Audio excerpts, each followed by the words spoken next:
Yo, yo, yo, yo, yo. What's good to the party people? Party people. We got a whole person in the chat. That's what's up. Now I see what the other YouTubers be talking about when they said I'm gonna give it a time to let people come in. Now I see what they mean. What's up? Yeah, see, while boss get himself together. Get the Wakanda chain, costume jewelry together. It's funny when you look yourself, it's like looking in the mirror. Shit is opposite. Oakland's own, you know what it is. Matter of fact, Oakland's own is actually the name of a t-shirt company out here in East Oakland. Oakland's own. They sell some cool t-shirts. Yeah. This is what happens when you go on rushed. You don't get the Wakanda right when you go on rushed. But hey, man, as y'all know, tomorrow night is the real official stream, the Saturday Night Live. But I figured tonight, with everything going on, make room for tonight to get on here and chop it up. And like I said, like I've been telling, I want to hear from you guys. So one of these days, I'm getting the Wakanda chain right. Make sure you chime in and hit the link when it's dropped. That's right.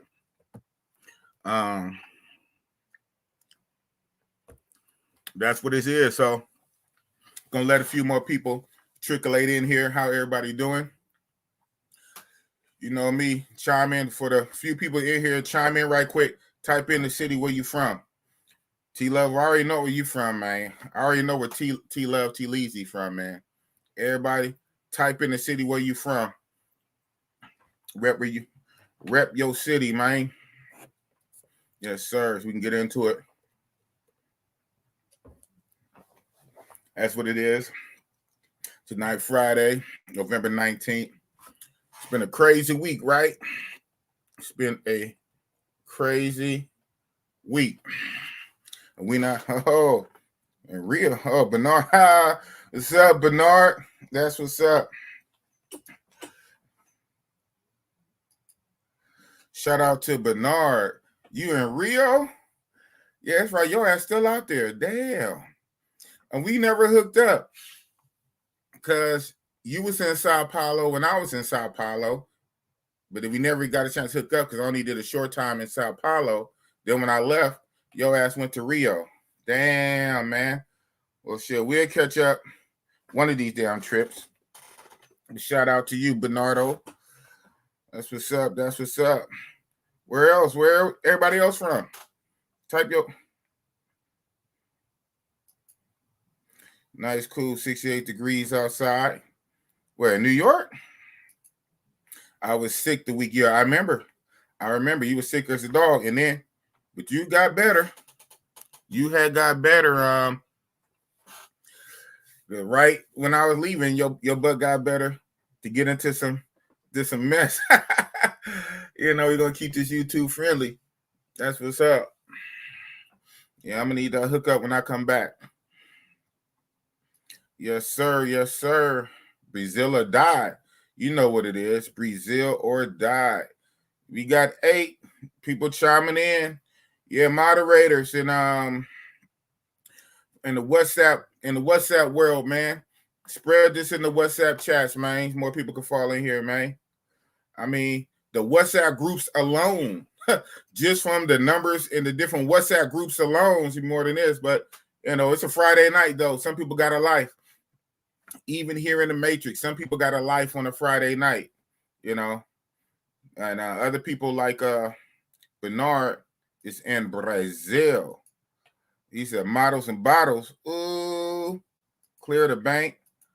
Florida sunshine. But you ain't got sunshine right now, LJ. Stop the cat. Where's the cat? See, I know before the night's over, some of y'all gonna make boss Where the Capellini? It ain't no sunshine this time of night in Florida, man.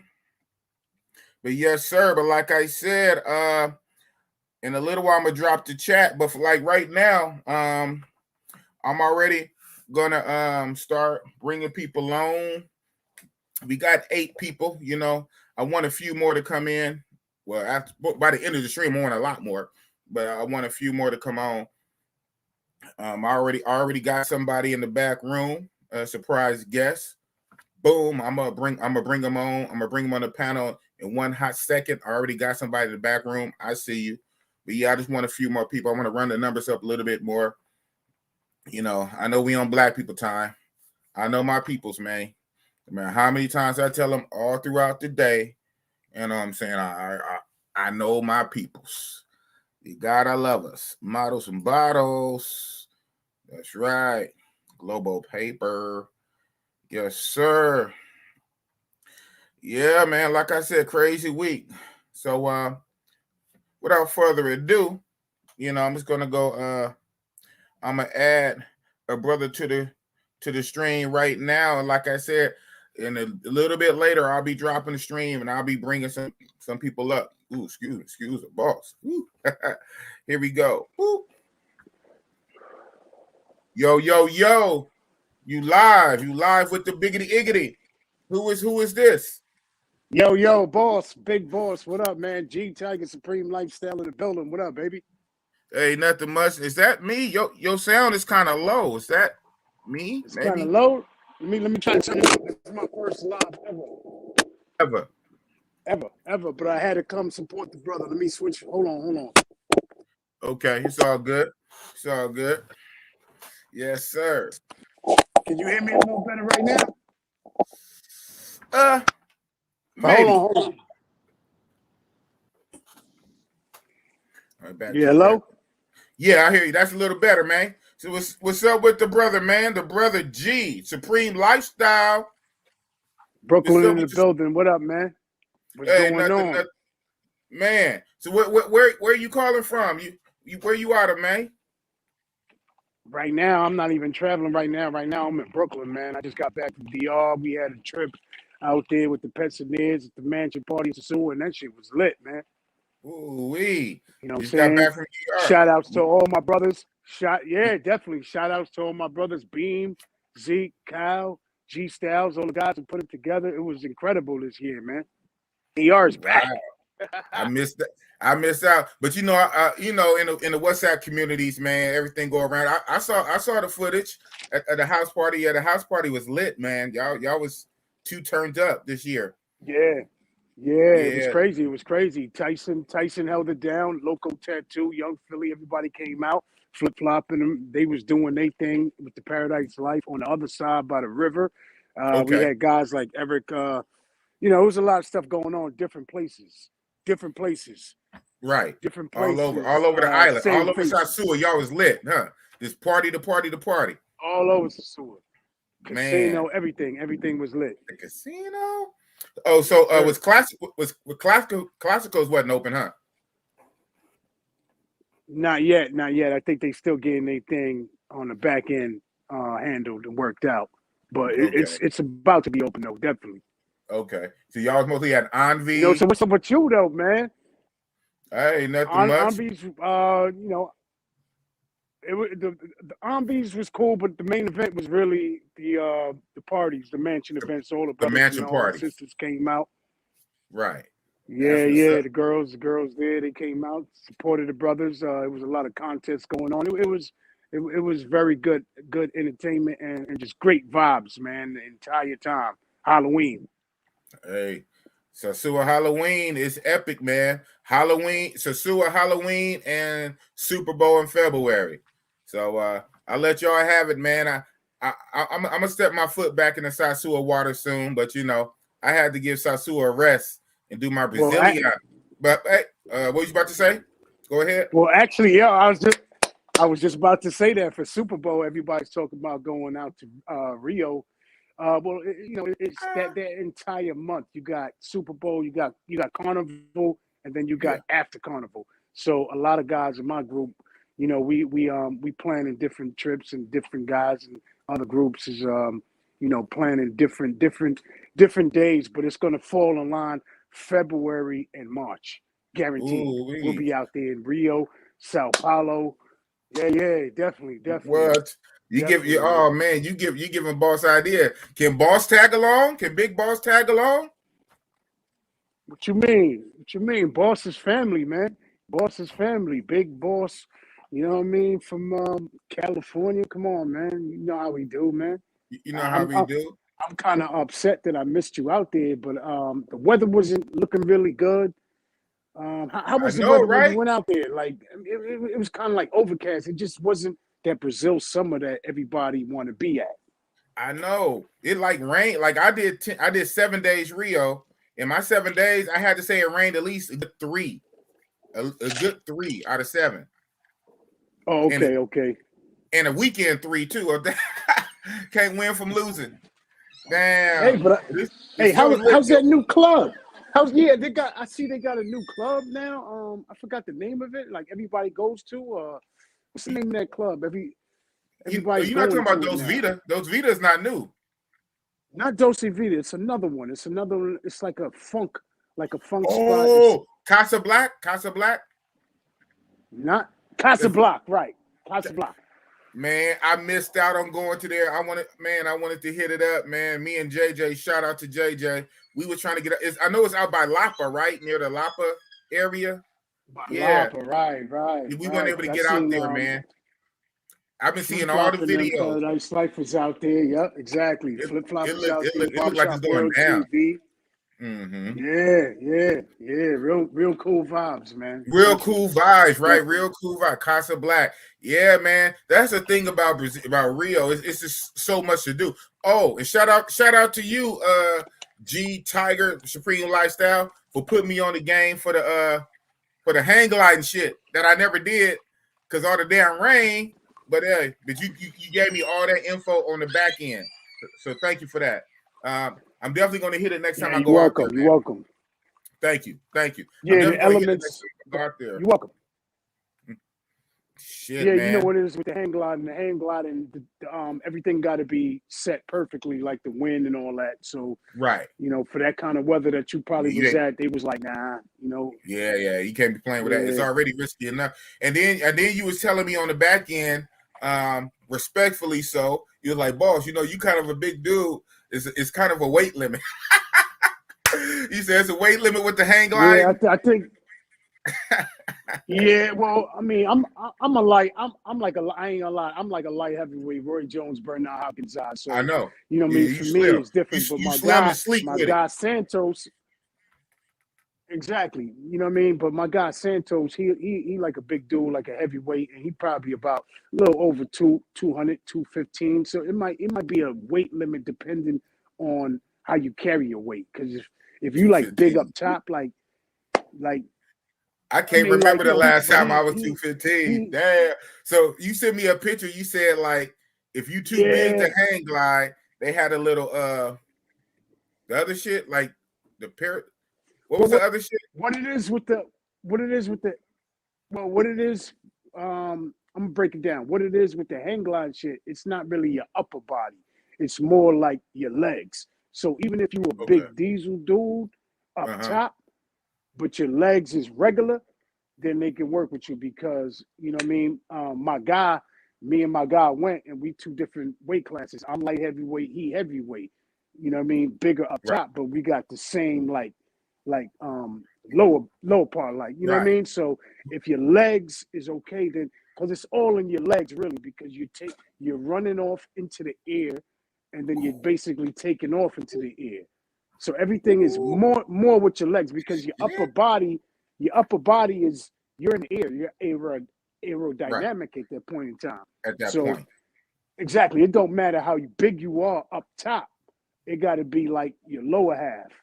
You can't, you know what I mean? That's how they determine. Like, all right, determine right. So if you heavy down low, if you got like big legs, like if you a football player or whatever, that type of size, linebacker, big old tree trunk ass legs, huh? Exactly. There you go.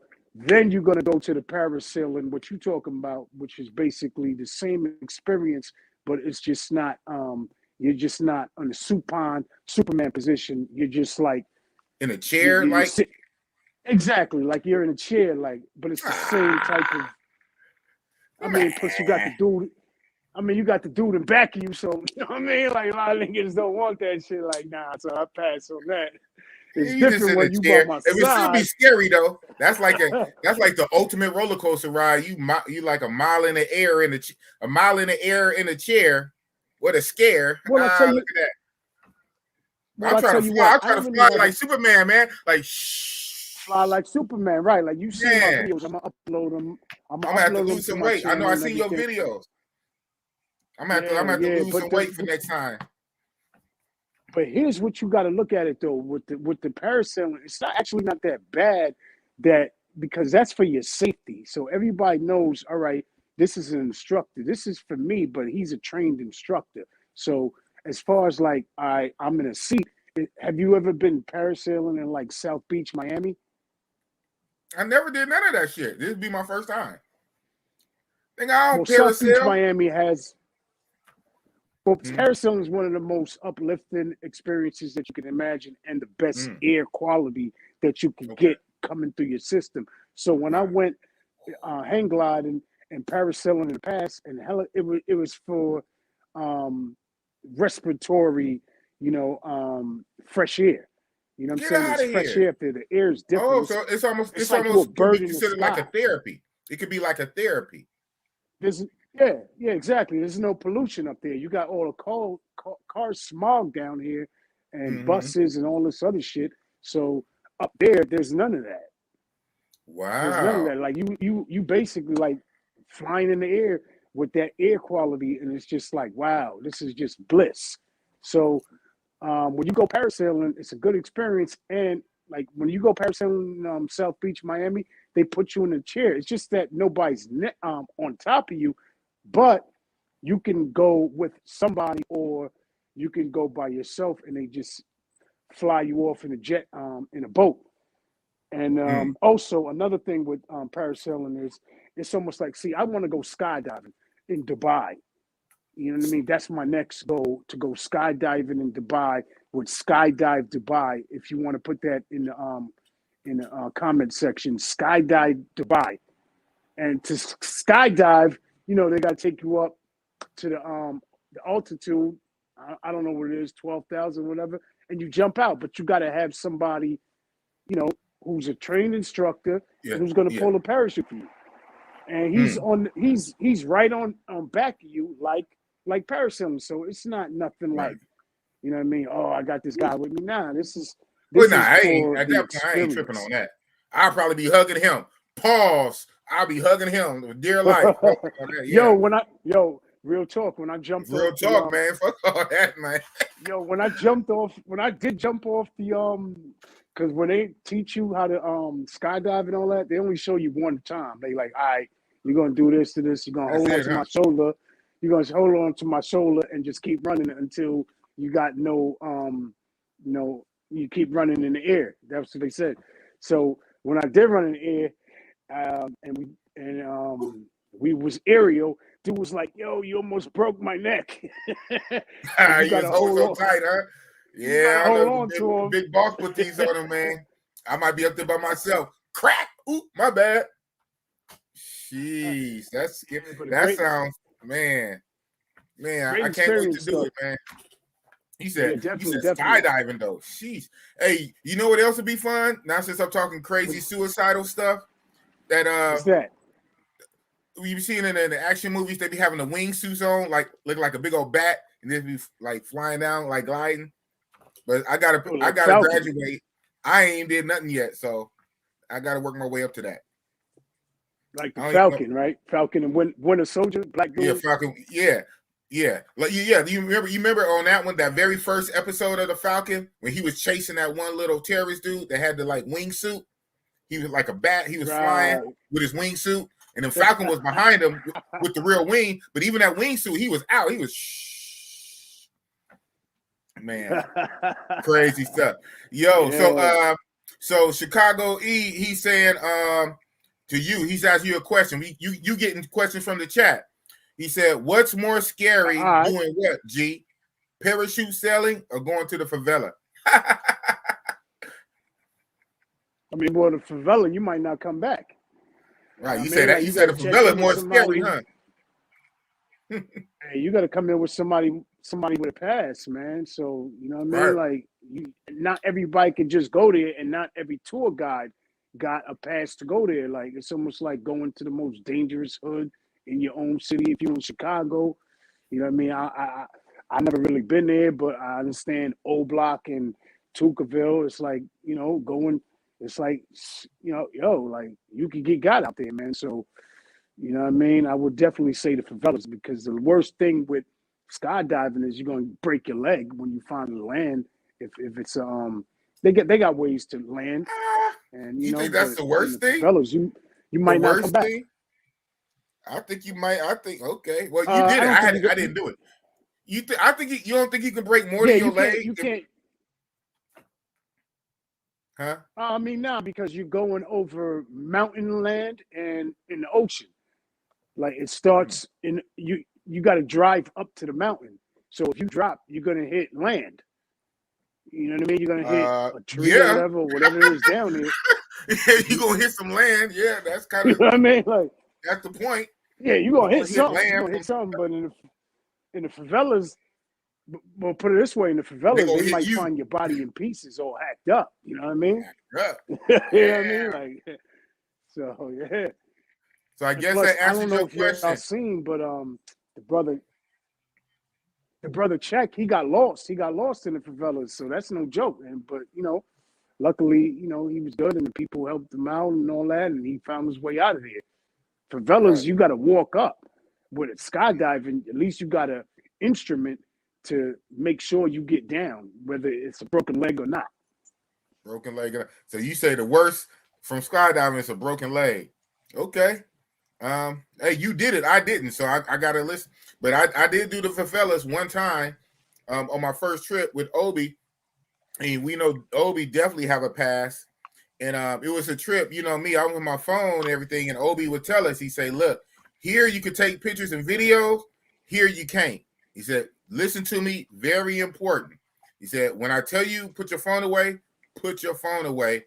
These guys are conducting business, if you know what I mean. And so they giving me a pass, but we have an understanding. So when I tell you put your phone away, put your phone away. I'm like, damn. Yeah, I spoke to OV recently. He said he was out of the country, but he's back in Brazil doing a tour. So we definitely got to check in with him. Yeah. When I was down there, I talked to him, and he did a tour for my buddy JJ. He took JJ to the Jesus statue, so that was cool. Yeah. We're JJ the hookup. JJ the hookup. JJ the hookup. JJ from DC. I don't know. He my moderator. The YouTube channels. He's supposed to be in here. Shout out to JJ the hookup.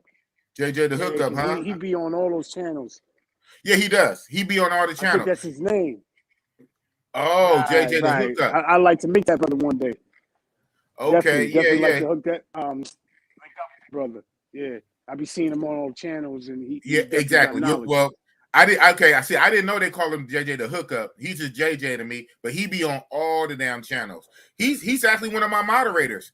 He's behind. He's supposed to be in here moderating. I don't see him, but yeah, we went out there to Brazil, and I was leaving because I was going to Sao Paulo, but I made sure I tapped in with Obi and had Obi take JJ to the statue, and that's what's up. Go through some of these. The Christ and all that. Yeah. Hey, how you feel about the Christ? How you feel about the Christ having They like when I was there in September, they was like, you got to do vaccines soon. You got to have a vaccination. Was that something that still was in effect? How's the whole situation with COVID and the vaccines right now in Brazil? Well, you mean in general? Yeah. Like I say, I didn't do the Jesus statue because I did it before, and I hooked it up with Obi to take JJ, and they went after I left. But then JJ told me when he went that yes, now they are requiring the proof of vaccination to. I'm getting conflicting reports. Some saying you need it, period, to even go there. Some saying you need it if you want to use that little trolley, the little trolley train to get to the top. And without it, you have to kind of walk or something like that. I don't know. But in general, they are supposed to be starting at showing the proof of vaccination for large events.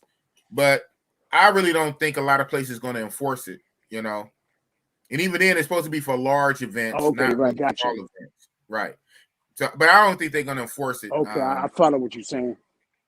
Right. Yeah, me neither. I mean, in New York right now, we got a new black mayor coming in, and he's getting rid of that whole everybody got to have a vaccine. He's like, look, if you got religious beliefs or any kind of letter, like all you got to do is have a letter to say, yo, like this is against my religion or against my whatever you can find, they're gonna honor that. That's what's up. And on some real stuff, I don't really touch on that too much because YouTube be tripping. But I would just say this. You would think, because a lot of people like me ain't going to take it regardless. So what you're going to have, you have certain classes of people you need to work. You need policemen. You need firemen. You need doctors and nurses. If you chase them all off to a red state, to an area that don't require it, you're going to leave a big vacuum. Because you're trying to push your agenda just for whatever agenda you're trying to push, but now you get rid of essential people. You can't be losing firefighters, police, doctors, nurses, because you pushing an agenda. And that's factual, because to touch on your point, in New York City, it's a lot of garbage, as everybody knows, and they was trying to tell the sanitation workers that you had to have a vaccine, and a lot of guys was like, nah, we walked off the job, and the end result was a lot of garbage left on the streets for a lot of days. So whatever resolution came up with, now we're seeing that the garbage is being picked up again, because you can't force people to do that. Like, it has to be some kind of resolution. If you need to take COVID tests, fine. But the vaccine, I mean, it is, yeah. Okay. So yeah. Big boss, what you back in California? Oh yeah, I've been back. I've been back. I've been back for a little more than a week. I came back Sunday, November 7th. Oh, he dropped off. I'll bring you back up. He dropped off. But yeah, to answer your question, I've been back for a week, bro. I know you dropped off. I'll bring you back up, and I'm gonna bring some other people up too. So to answer that question, we got Bernard saying, Bernard, you need vaccine for Rio Zoo, Rio Museum of Tomorrow, and Rio Star Big Wheel. First-hand information. Okay, Bernard coming with the first-hand information, boots on the ground. Shout out to Bernardo. I call him Bernardo. Shout out to Bernardo, who's in Rio right now. He said you need the vaccine for the zoo, the museum, and all that shit. Yeah, for like big events. And Chi-Town said, I need Obi math for tours. Oh, yeah, I got you. Yeah, Obi-Wan, he's the real deal. Obi-Wan Kenobi, the Favela brothers. Go through these while we wait for either G to come back on. If you're listening, G, thanks for coming on. I don't know what's up with your internet, if your phone died or whatever. Yeah, but thanks for coming on, G. And if you're still around, hit the link again. I'll bring you back up, bro. I'll bring you back up, real talk. As a matter of fact, like I say, in a minute, I'm going to have my moderators drop the link, and I'm going to bring some more people up so we can talk about a lot of this BS. But, I'm glad G came up. Actually, G was supposed to be, I'm going to spill the tea. G was supposed to be a guest like a couple weeks before I went to Brazil, matter of fact. But our timing, we couldn't get our timing right. And one of these Saturdays on a Saturday Night Live, I'm bringing G on for real. So thanks for coming up, G. G, a supreme lifestyle. Like I said, G, if you want, hit the link. I'll bring you back up again. So salute Big Boss right on. Extreme Traveler, salute to you. He also say, I got to hit them famous stairs, them them green, and take pictures at the Jesus statue. That's what's up. Yeah, the stairs of Lapa. The Lapa steps, man. The Lapa steps, the famous stairs where Snoop Dogg and Pharrell did they beautiful video at. Yeah, it's the Lapa steps and the Jesus statue. But keep in mind, they're saying for now, though, you have to be vaxxed to go to the statue. But I'm hearing you got to be vaxxed to go to the statue and or to ride the little trolley train to go to the top. Otherwise, you can walk or something. I don't know. But, yeah. Steps. The steps is just a steps. You don't need no vax for that. J Love, I saw this earlier. I wanted to circle back to it. Back in Bogota, Big Boss just landed, and the robberies here are real. Wow. So they really rob, and they robbing in Bogota? Oh man, don't tell me that. I know they robbing in Medellin, but now they robbing in my beloved Bogota? Oh my goodness. Colombia. Goodness gracious. We're gonna come back to that. What up, fellas? Big D in the house. Yeah, so you said, okay, Chi-Town. He said you're gonna try to be in Brazil. You got the dates, 7th to the 16th. Man, I might have to pull up, man. You know, I love Brazil. I didn't do Brazil 4 times. Eventually, I'm gonna be like Jordan. Boss gonna be a Brazilian citizen like Jordan, man. One of these days, man. I love me some Brazil and Thailand. Main event, the 2 mansion party going back when G was talking about DR. Yeah, I knew you guys was lit, man.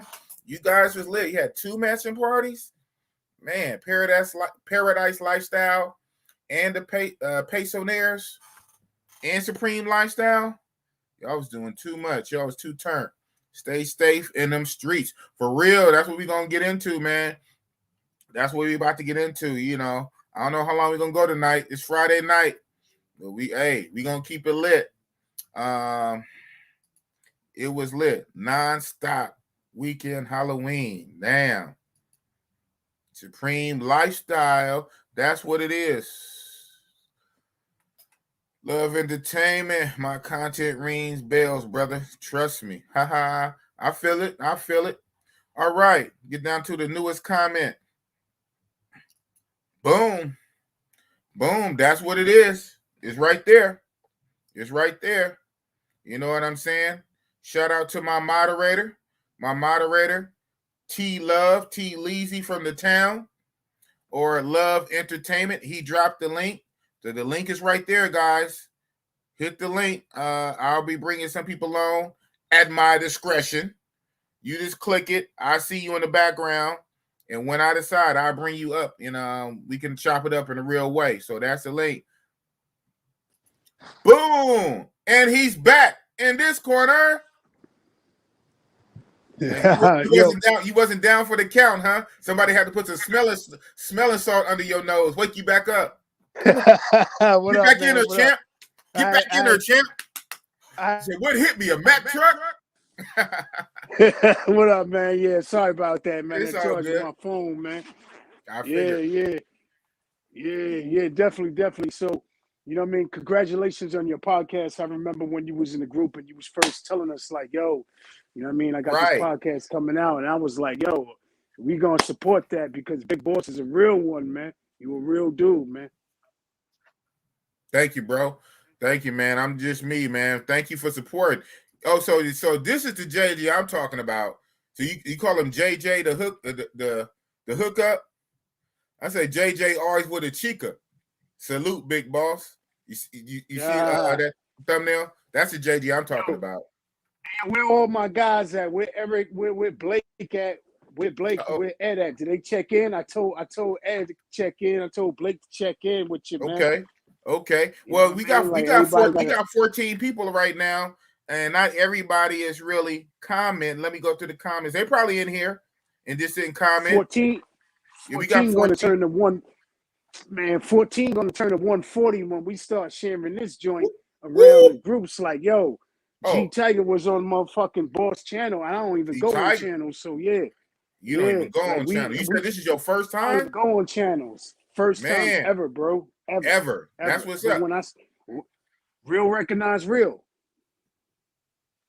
That's real, You know man. what I I mean? appreciate it. I remember I was telling them when in your interruption in your intermission when you had went out, I was telling them, I said that actually we were trying to make this happen for weeks, and we just couldn't get our timing together and our schedules down, and we really going to do it in a real way, sometime in the future, have a proper show, me and you, on one of my Saturday Night Lives, a proper show. Just let me know when you're ready, man. You can have a proper show. Definitely. Yes, sir. Definitely. Yes, I'm sir. 100% with that. Thank you. 100% with that. Thank you. So E is saying, yeah. What's going on in Medellin with the robberies? Is it strong arm or poison? It's probably both. Yeah, it's both. That scopamine both. devil stuff. Okay, so yeah, like the warning. Mm-hmm. You said what now? No, I'm gonna let you. My bad. No. I was just saying warning that they got. Mm-hmm. The warning that they got up is real. Like, code 9, whatever they use to define, like, be careful, like the travel advisories. That shit's real out there. Like, you go out there now, hey, you might get got. There's no telling. Like, you know what I mean? So you gotta definitely take heed. The robberies and all that shit, that's not no cap. I gotta tell guys, whoever's watching, whoever's listening, like, that's not no cap. Like, real talk, they are doing it. Whether it's poison or whether it's strong arm, they doing it. So, you know what I mean? If you from the streets, then you know that, all right, you know what I mean? Real brothers is saying it. So now it's not no Facebook guys. It's not no white gringos. It's right. They don't care because money has no color. Oh, say that again. Out there, I don't even know what color it is. Money has no color out there. I don't know if it's green. Multicolors, exactly. Like some places it might be orange, red. Keep talking. DR, keep talking. DR, you got the 1 mil pesos that's red. Keep talking. You know what I mean? I'm gonna show you. Hold on. I'm gonna show you what color it is. It's brown in Medellin. I don't know. It's centavos, silver. That shit could be anything right now. So if you got that bread on you, they don't care what color you are. If you get caught lacking, they will come get you.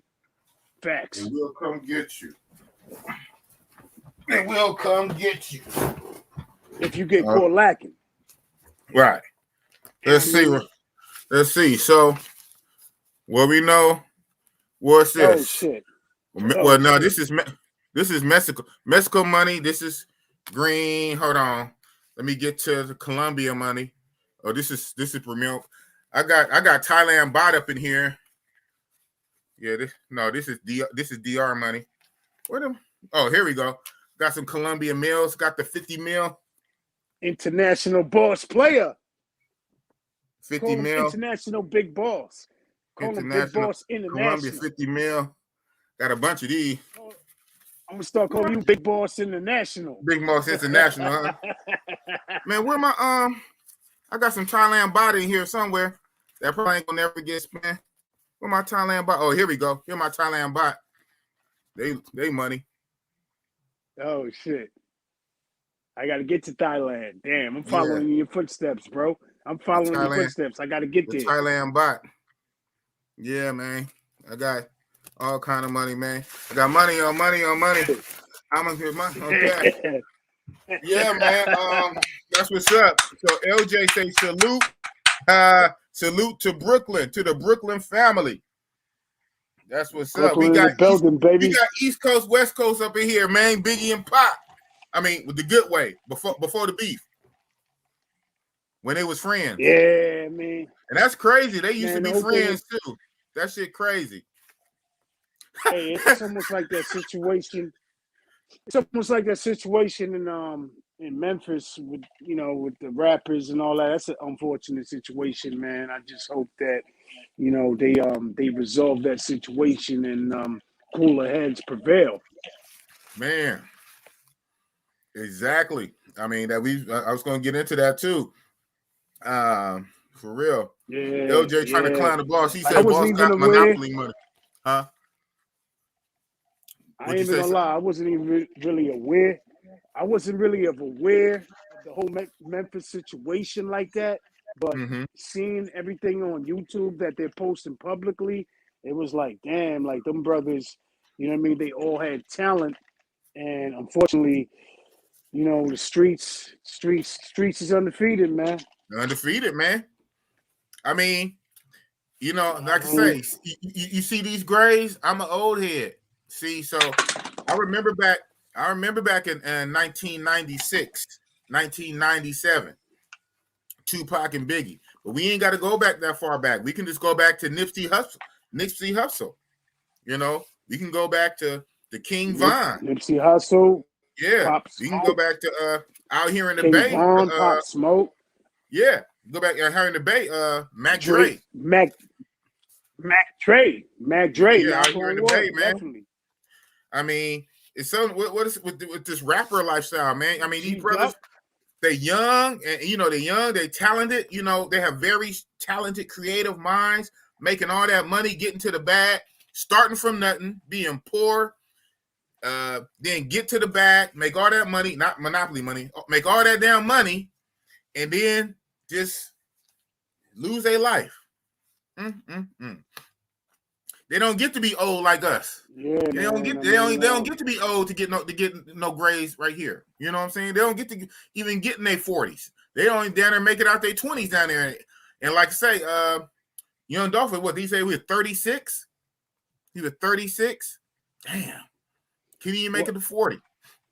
I think with them, with the young generation is that they so focused on the future and maybe holding grudges from the past that they're not looking. I mean, I'm so focused on the present and not holding holding grudges from the past that it might cloud their vision for the future. So with our generations, I think that because we had our mind set on the future, we knew that whatever we was doing in the past, we couldn't be doing that in the present because it would affect our future.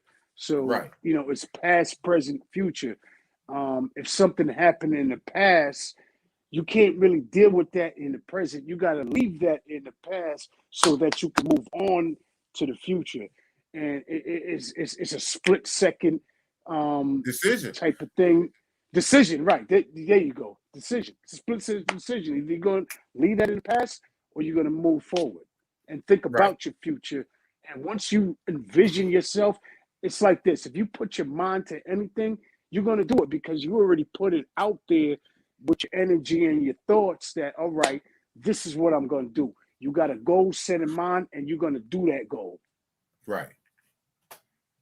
You know, so with the young brothers, they got to stop thinking about the present so much like, yeah, I got beef with this dude, that dude, ops on this side, ops on that side. Nah, it's not about that, man. It's about, all right, I'm had ops on this side, had beef, but what can I do to, you know what I mean? Like, what can I do to move forward with my life and get into a frame of mind where I'm only thinking about positive things in the future and how I could develop myself based on everything that I took from the past, put it in the present, and now I'm ready to mold myself and grow and mature and become a better man and, you know, start a family and all that. Everybody wants to see themselves in a kid.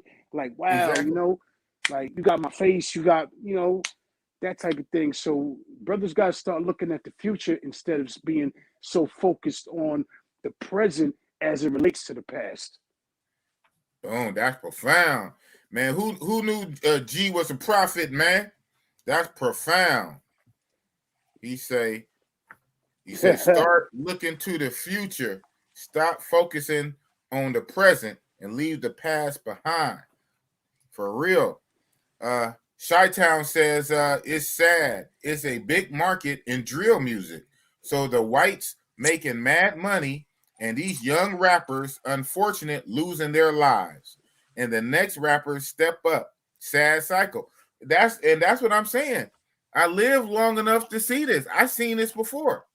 And I already know I'm going to see it again. It's a cycle. It's a cycle. Yeah. 10 years, 20 years, it's a cycle.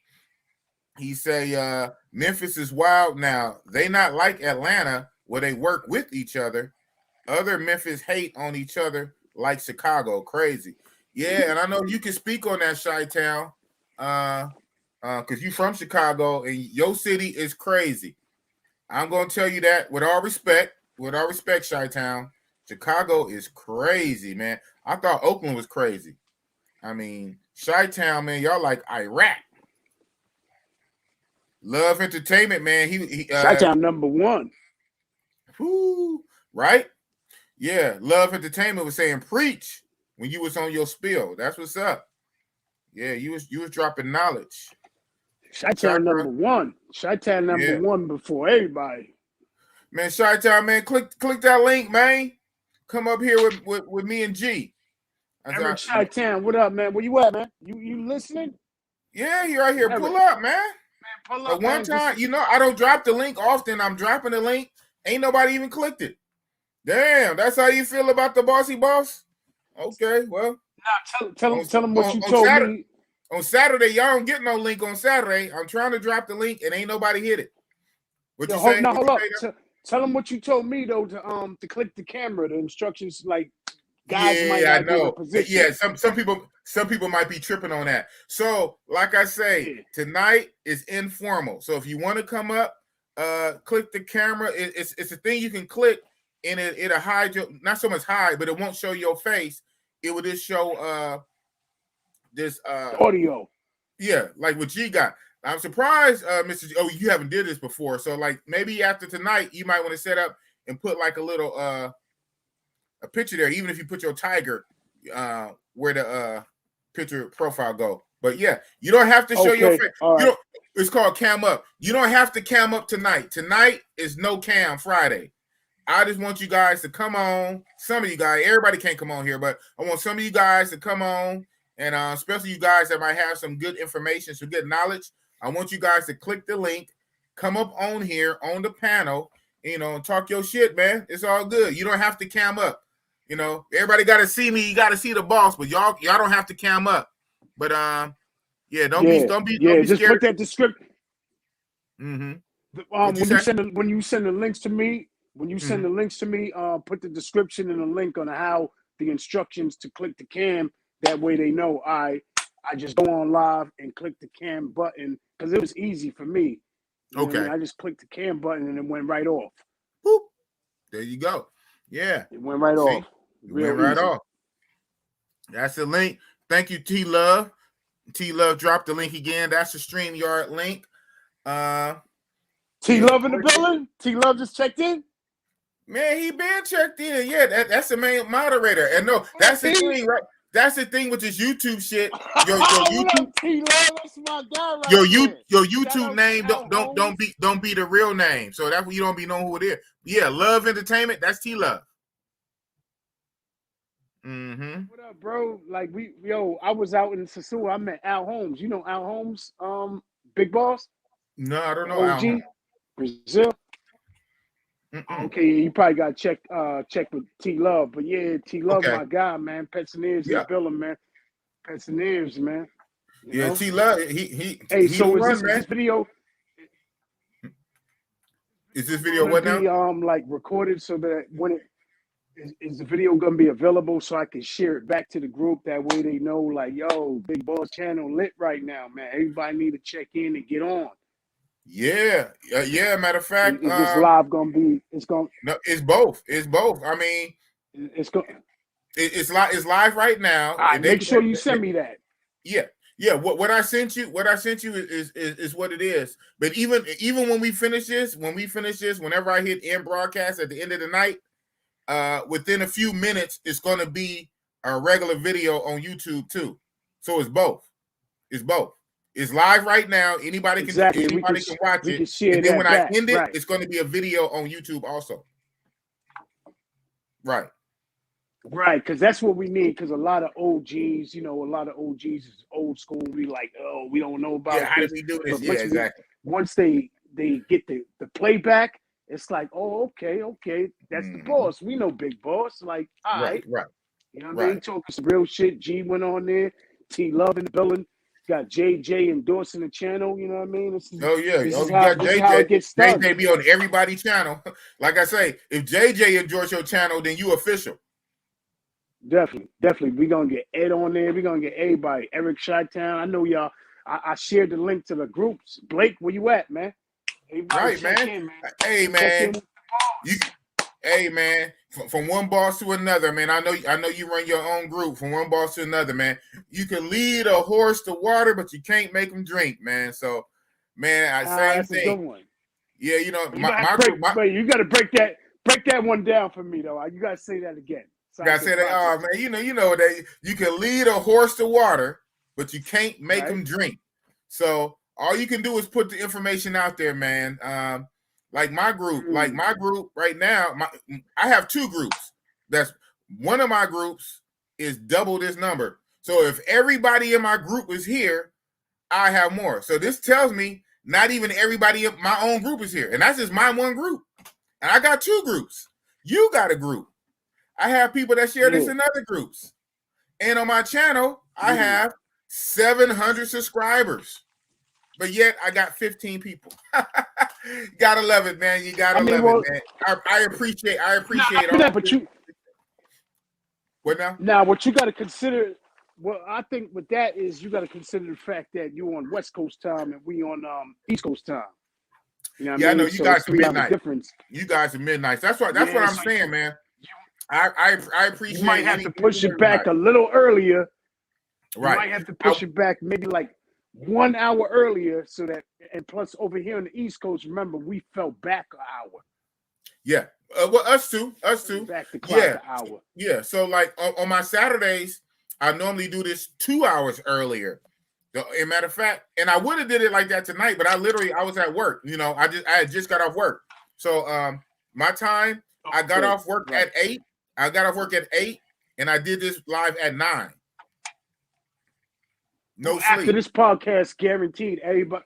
But after this podcast tonight, everybody gonna be notified. Like, yo, Big Boss on Friday night. You gotta check in. You know, the OG checked in. Y'all gotta check in too. Like everybody gotta, you know what I mean? Show that brother. You gotta tap in, man.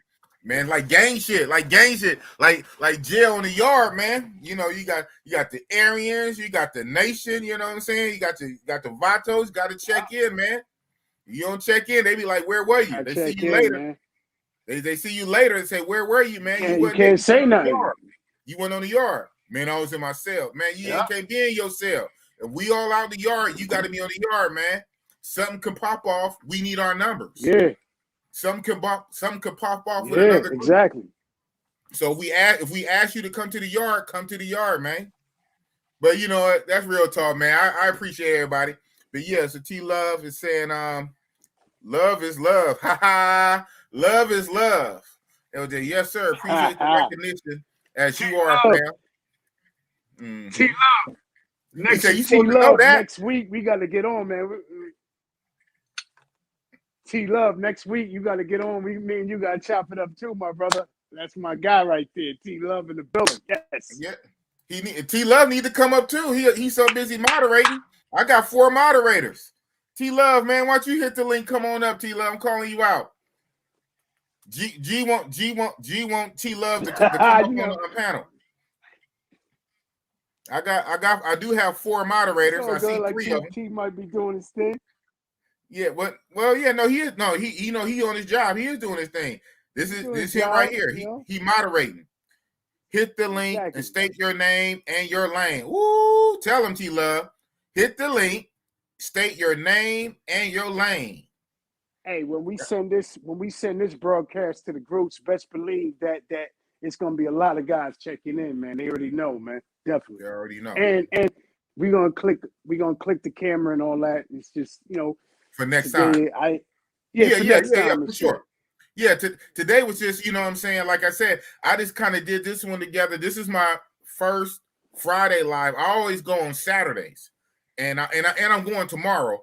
And tomorrow I already got a guest, you know, Jordan. You know Jordan. Oh shit, I got to check it for that. You know he's in Africa right now. Yeah, he's in Africa right now. Yeah, he let me know. He let me know. Definitely, he showed us some. He showed. Okay, yeah. He showed you too, huh? Yeah, so he's gonna be on here tomorrow night, for my Saturday. Yeah, but you know what? I might do this Friday. Is there gonna be an option? Whoa!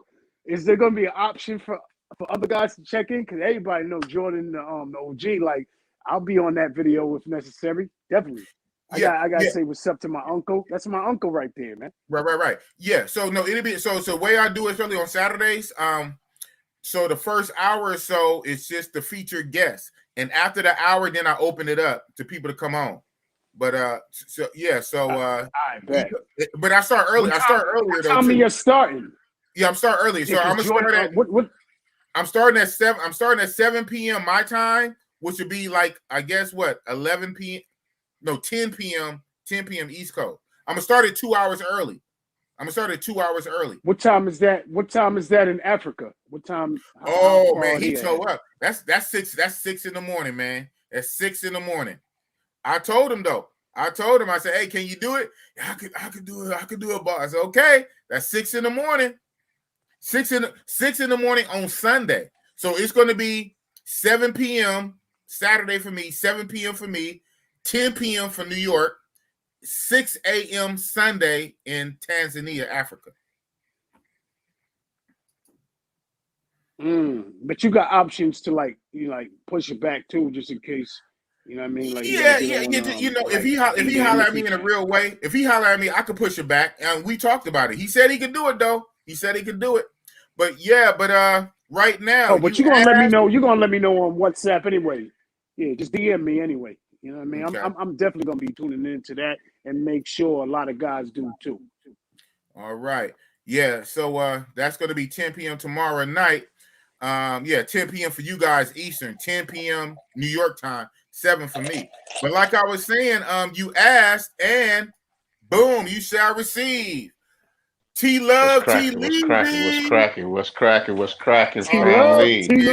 What's happening, man? We got Oakland and Oakland. We sandwiched New York, man. Baby? We sandwiched New York. What's happening, baby? G-Love, Brooklyn's finest. 10 toes down, spin it all around. Hey, baby, same shit, different bowl, just a little more season to keep everything controlled. You know how we move it, man. Come on, man. Woo, you hear that? T-Love in the building. What up, brother? Bowl, different season. My guy right there. What up, man? Hey, man, we straight ahead, man. No breaks, all gas. That's what's up. Round of applause. I don't know if y'all can hear this, but yeah, man. Come on, man. Hey, man.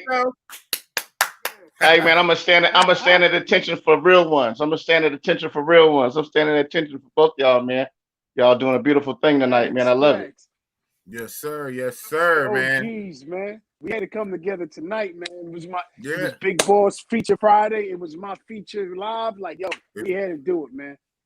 It's G's very first live right here with Big Boss Real Talk. Man, the old heads have to come in here and show these youngsters something, man. These youngsters all right, man. Up, man. They ain't gonna live to get no grades.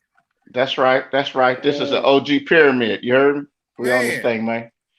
They ain't gonna live to get no grades, man. Life is good when you get a little bit older. You have a few aches and pains and shit when you're old, man, and take a couple extra naps, but god damn it. Shit. They would want to tune in. They would want to tune in. They would want to tune in and tell a friend and get that. It'd be like a sponge and soak it all in. You know what I'm talking about? Oh, yeah, tell you. Tune in and tell a friend. Be like a sponge and soak it all in, man. T-Love, T-Leezy.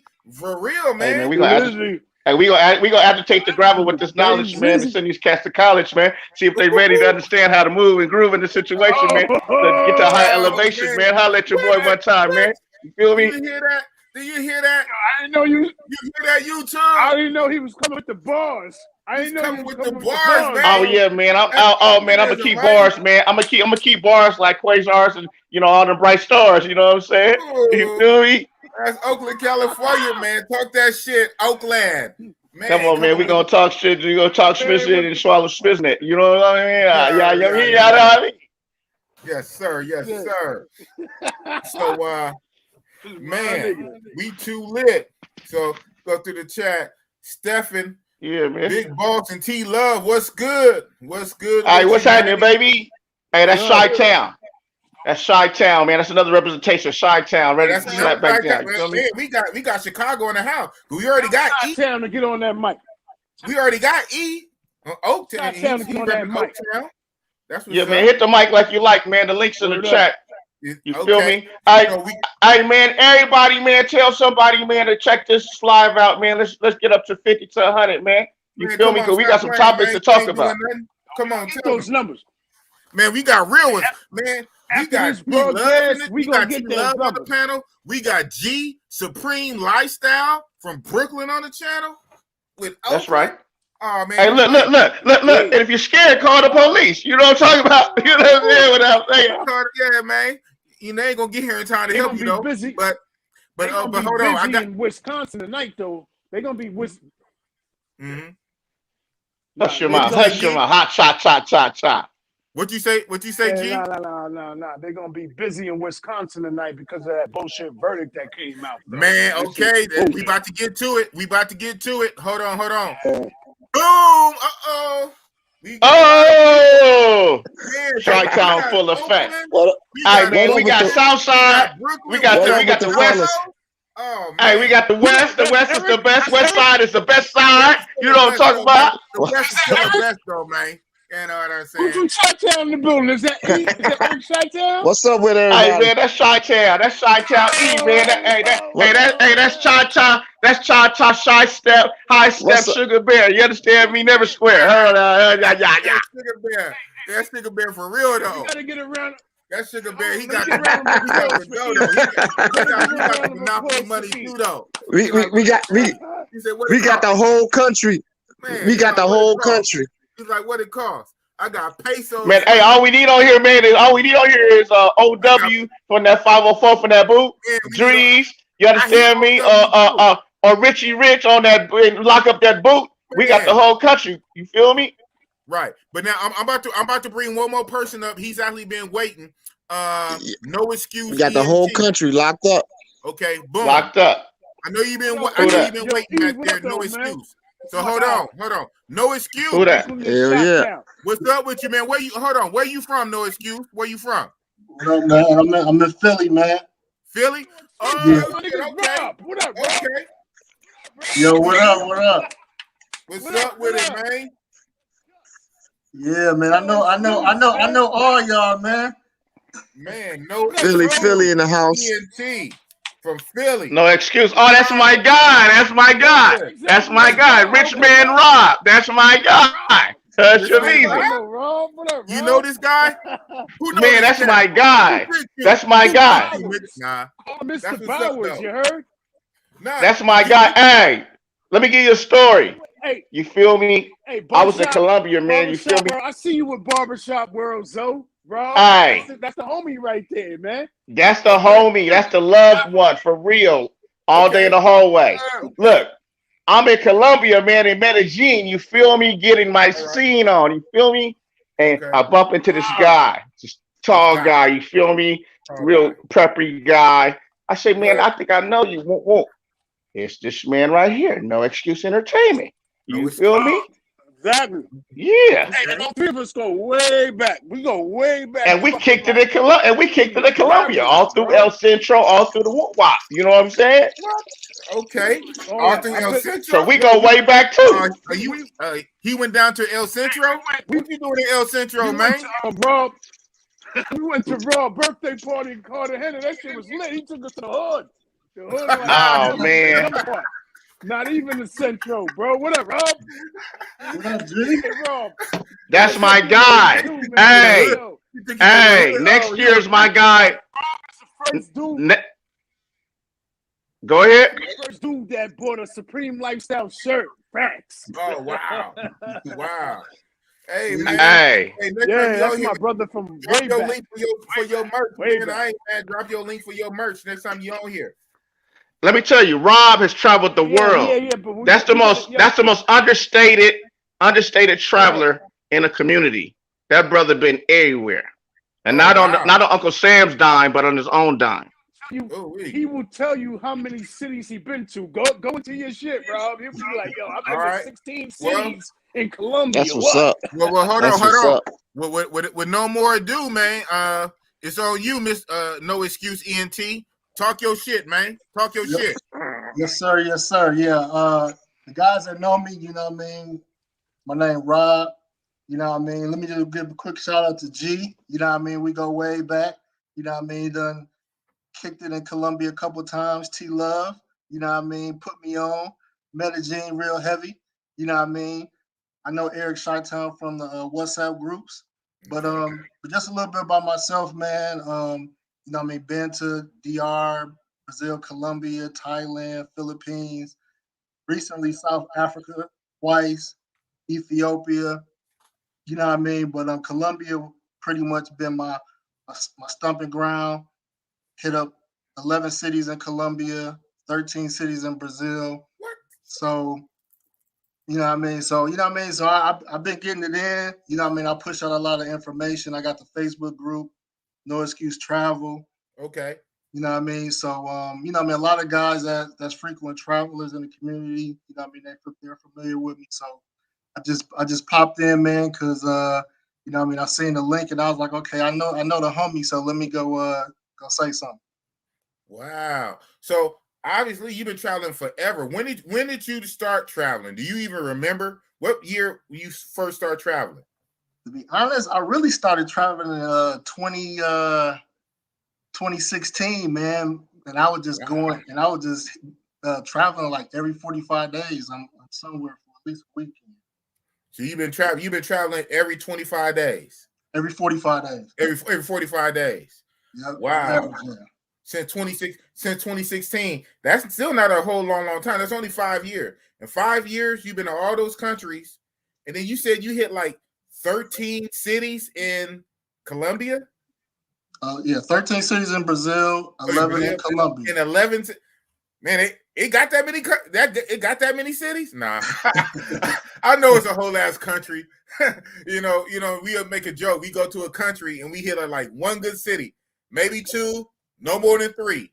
But yeah, it's literally a whole country with different states and cities. Damn, you did 11 cities, 13 cities. Wow. That's crazy.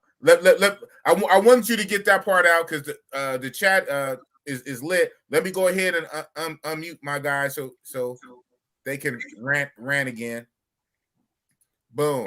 Okay, you guys unmuted. I wanted my man to be able to shit, oh shit, he put us on mute. We didn't even know he was on mute. I'm here talking like yo, y'all was on mute, man. I had all four. I had all three of y'all on mute. It was just me and No Excuse, so he can shoot his shit. Now we can go ahead with the cross chat. Moderator, no. T Love is a moderator no more, so he knew he had to do that broadcast shit. Hey yo, but Rob, somebody in my group recently asked me, what about Choco? Have you ever been to Choco in Colombia? No, I told him, I was like, look, all I heard from Choco was that it's kind of dangerous. Yeah, I said that's why I ain't put robbery waiting to happen. Hey, G, someone came to my job. He's from El Salvador. He said El Salvador is sweet. El Salvador, huh? He said you use U.S. money. MS-13 he said you use U.S. money. They don't got pesos. And they use Bitcoins. And they use Bitcoins now.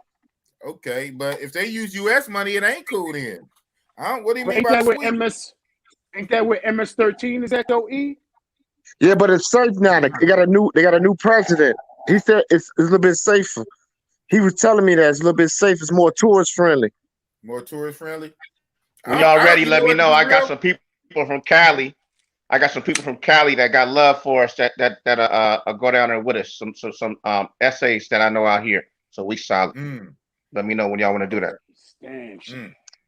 But only thing about El Salvador, they don't got no Afro. Don't got no Afro Latinos there. He told me that they don't got Afro Latinos there. Oh, so we can't get no melanin, huh? But hey, man, I don't like places that use USD. You can go to Tijuana. If that's the case, we could go to Tijuana for all that. Right? Yeah.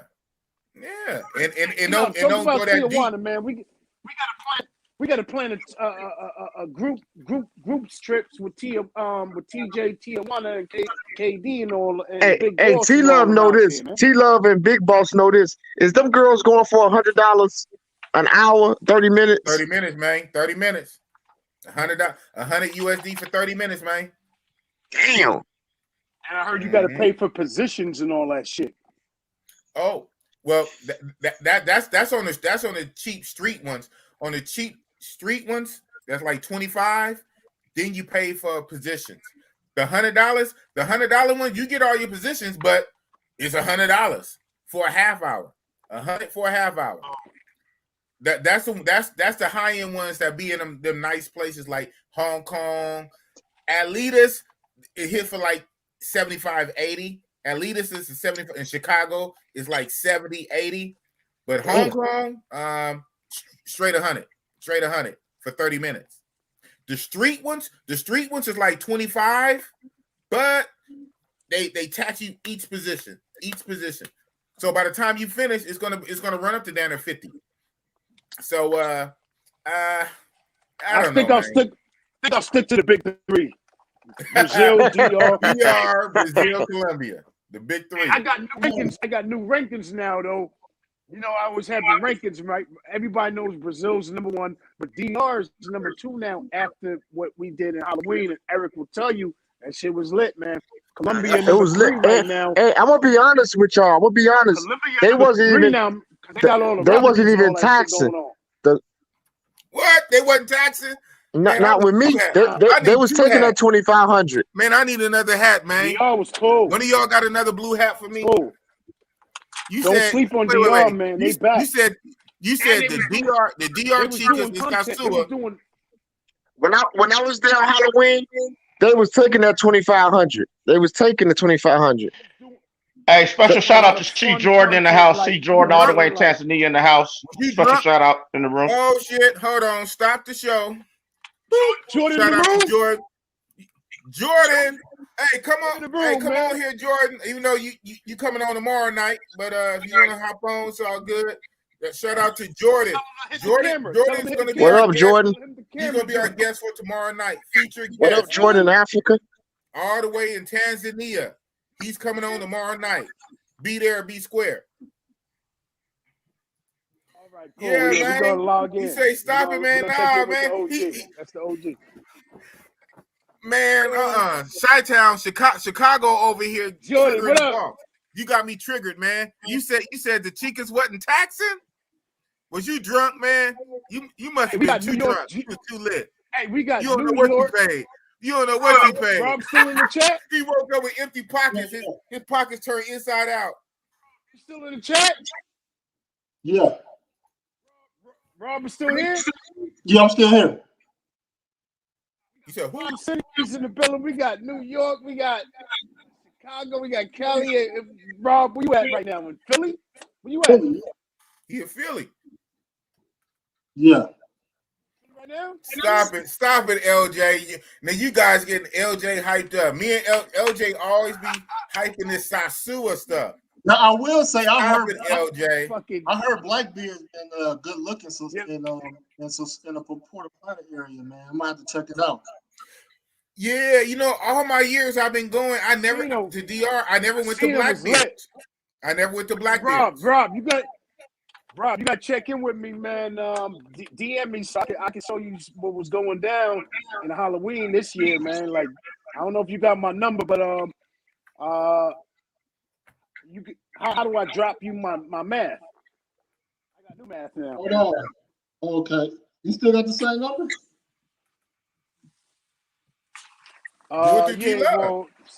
Man, my bad. Do I got? All right, no, T-Love, yeah. I ain't gonna put my number out there because I'm gonna get a lot. Oh, my bad. No, I'm sorry, brothers. I was just trying to keep.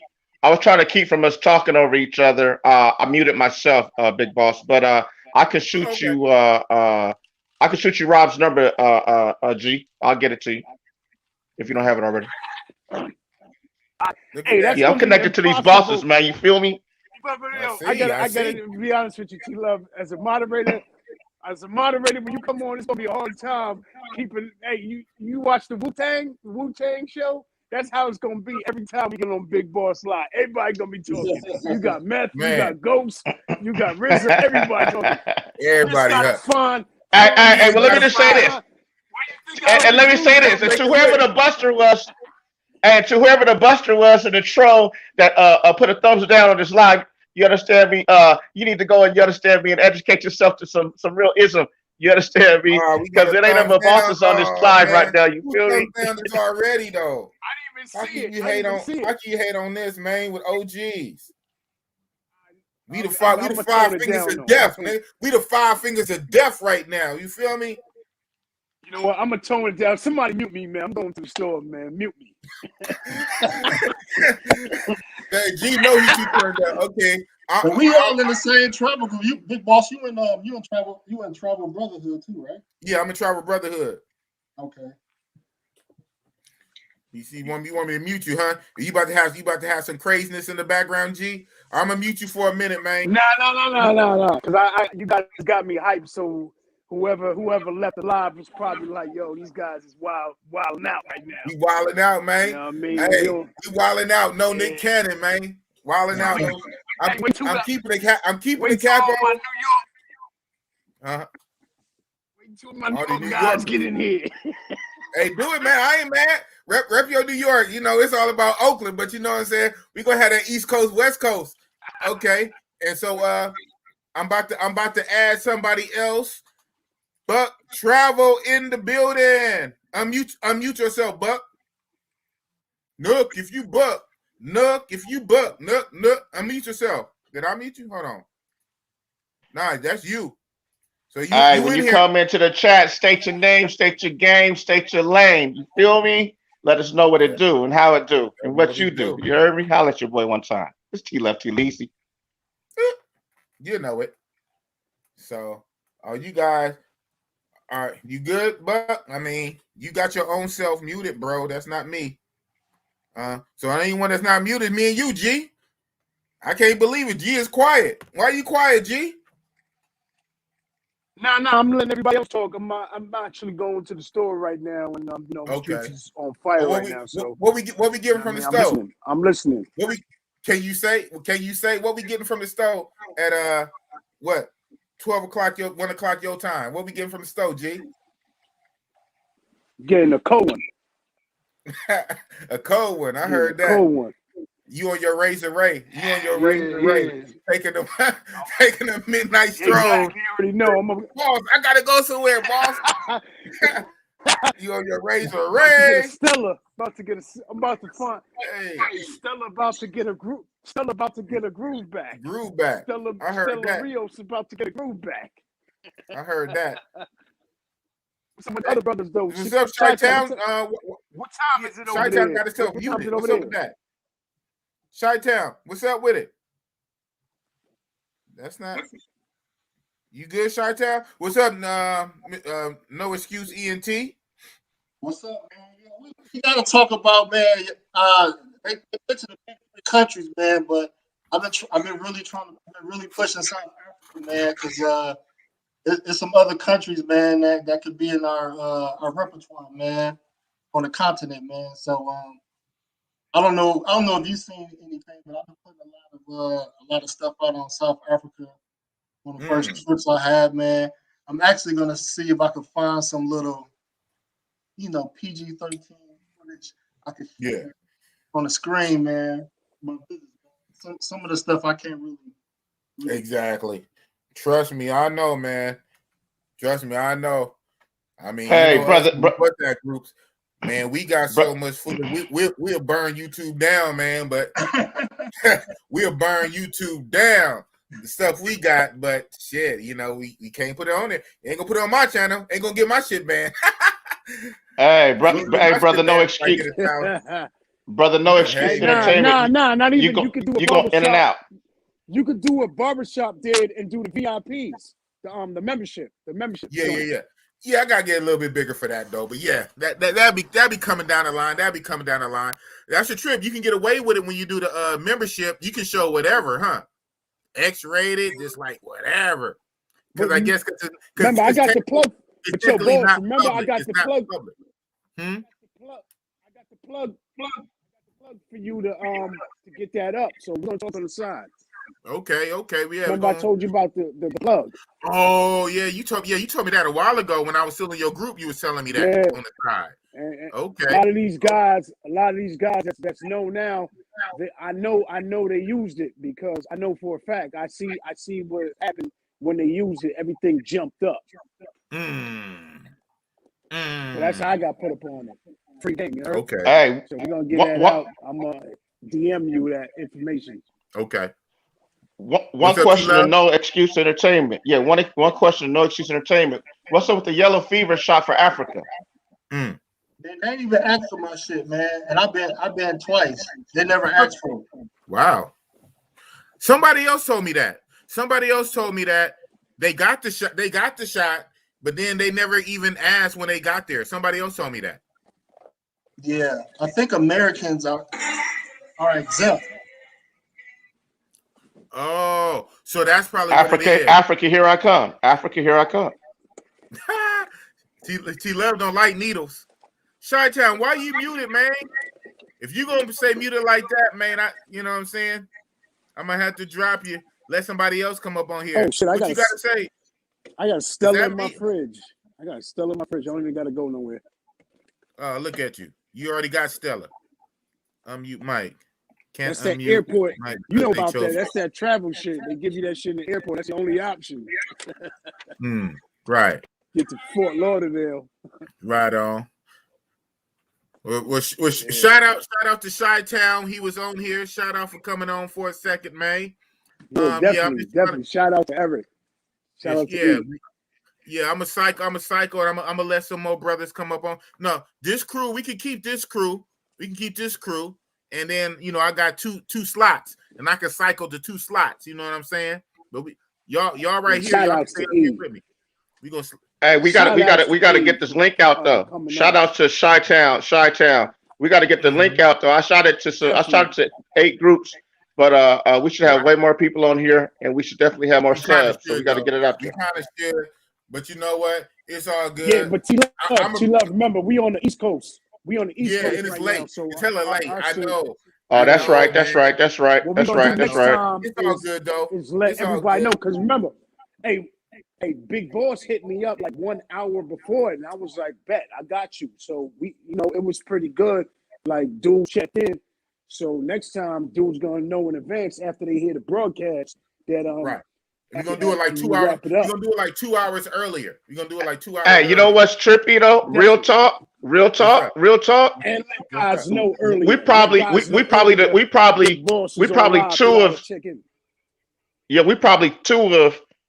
two of 15 West Coast brothers that's in these travel groups, but the majority of the brothers in travel groups are all from the East Coast or the South. So you're exactly right, G. You're exactly right. I know that.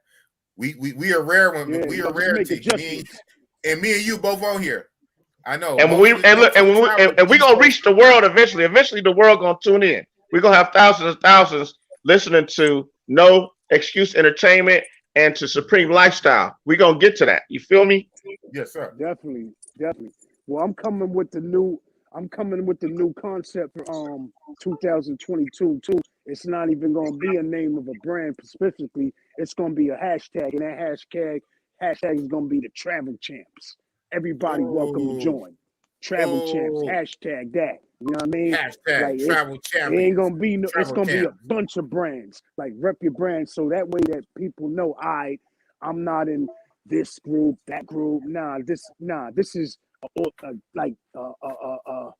I don't know how to explain it, but this is like a montage of everybody. It's like the metaverse. It's like the metaverse. We like the Justice League, nigga. We like the Justice League. Like, we ain't going. It's not gonna be a name of a brand. It's gonna be a hashtag with all brands. Welcome to join. Shit. Shout out to Jordan. Jordan saying, I'm glad to see brothers traveling and passing important information. Big. Tanzania have not asked me for my yellow paperwork either. Wow. See, even Jordan is confirming. Tanzania didn't even ask him for his yellow fever.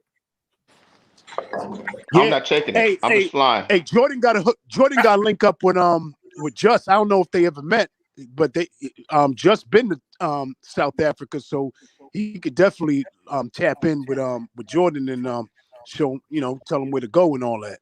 Right.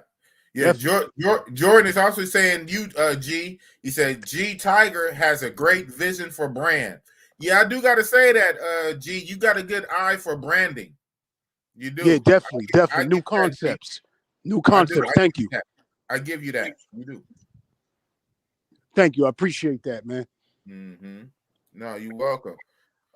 So what somebody was saying, so Buck Travel, man, too bad your mic burned out, Buck, man. I was trying to get you on here, man. Next time, Buck, I'll get you up on here. You saying that the Ahmaud Arbery case is closing? But they're not like doing it now. It's like late at night. So we already know what's up with that. So anyway, so now we back on that, man. We back on some real shit. Man, how y'all feel about the Rittenhouse case, though, man? That verdict, man. Should that white boy had just got off like that with like 2 people dead? Yeah, that shit was crazy, man. But we know what white man's justice, black man's grief. Donald Groins wrote that book in the 60s, man. Oh wow! What's it called? White Man's Justice, Black Man's Grief. That's one of Donald Goines' 15 novels. Ooh, that title sound cold. White man's justice is a black man's grief. Damn. Yeah, look that up. Google Donald Goines if you never read his paperbacks back in the days. Okay. Yeah, man. Donald Goines I think Donald Goines from Oakland, ain't he? He from Chicago? No, he's from Chicago. Yeah, I know Jack London's from Oakland. yeah, but Donald Goines from Chicago. Oakland do have like some novelists and stuff like that. The Donald Goines. Wow. White man's justice is a black man's grief. Yeah, I tell you, it do seem like a 2-tier system. Now I understand, like I get it. I understand the basic concept, self-defense. The people was chasing them, right? Chasing them, self-defense. I get it. But my thing is, even with that, let that have been a black man. I don't think that self-defense would have held up. They would have everything else. Why they would have hit him? They would have hit him for manslaughter. Why you had the gun? Why was you there? Manslaughter. What you say now? They would have hit him for manslaughter. If it was a black at guy. least. Yeah, they wouldn't have got him for the most. They wouldn't have got him for the most, right? But a black. I still don't think a black man would have skated. He wouldn't have got off all charges, acquitted, just walked out. I doubt it. And what something. From what I seen, the defense, the prosecution kind of dropped the ball too because they was pushing like he was an active shooter, and that's what kind of made their case fold because once he was an active shooter, then people started chasing him. I don't know how it went, but that's what I heard. I got to look more into it. Right. Okay, so Donald Goines was from Oakland. That's what's up. So Buck Travel say Rittenhouse was clear self-defense. Okay, and only thing I say that while I won't get too deep with the Rittenhouse is because you know what I'm saying. I did not follow that long ass trial for all those days, so I'm sure there is information and facts in the trial that I didn't see. Right, same here. And so, plus with their laws. So I don't want to sound ignorant and be talking about stuff that can come back and bite me in the butt later and say, boss, well, they talked about that in the case. I didn't see the whole case. All I know is the surface. All I know, the white boy took a rifle to a protest and he ended up shooting 3 people. 2 people died. Now, outside of that, when you break down little details, okay, whatever. Maybe the details he got off because of the details. But I know 2 people is dead. He went there with a gun. Why did you even go there with a gun? It's a protest. Why? It's already a protest about police brutality, and you'll bring a white boy will bring a gun to a protest about police brutality. Well, that's the whole thing. Is because it's one of those states that's open carry and all that. So, like I said, I don't even know the facts. I don't know. I don't know the facts either. I don't know the facts either. Probably like open carry and shit like that. Carry. Yeah. So that part is not even wrong in their state. You can do that. So that part is not wrong.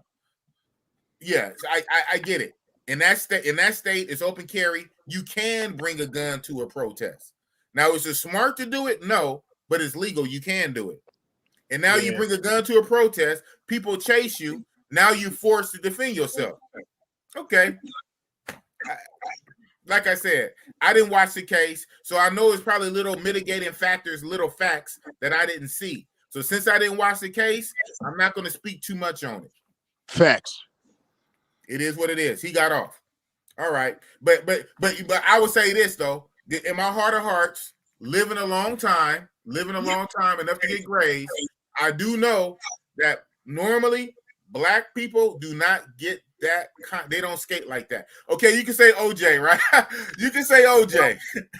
But normally black people don't skate like that. Unless your name is OJ Simpson. Yeah, that's a fact. That's a fact. Yo, shout outs to all the brothers that was in the chats today, man. I gotta sign off myself right now. You know what I mean? But we're gonna get back in 24 hours when Jordan touched down or whatever. Just let me know the link. I'll send you the link. Yes, sir. Yeah, so I'm gonna check y'all brothers tomorrow. Just hit me up and send me that broadcast so that we can let other guys know Big Boss is live.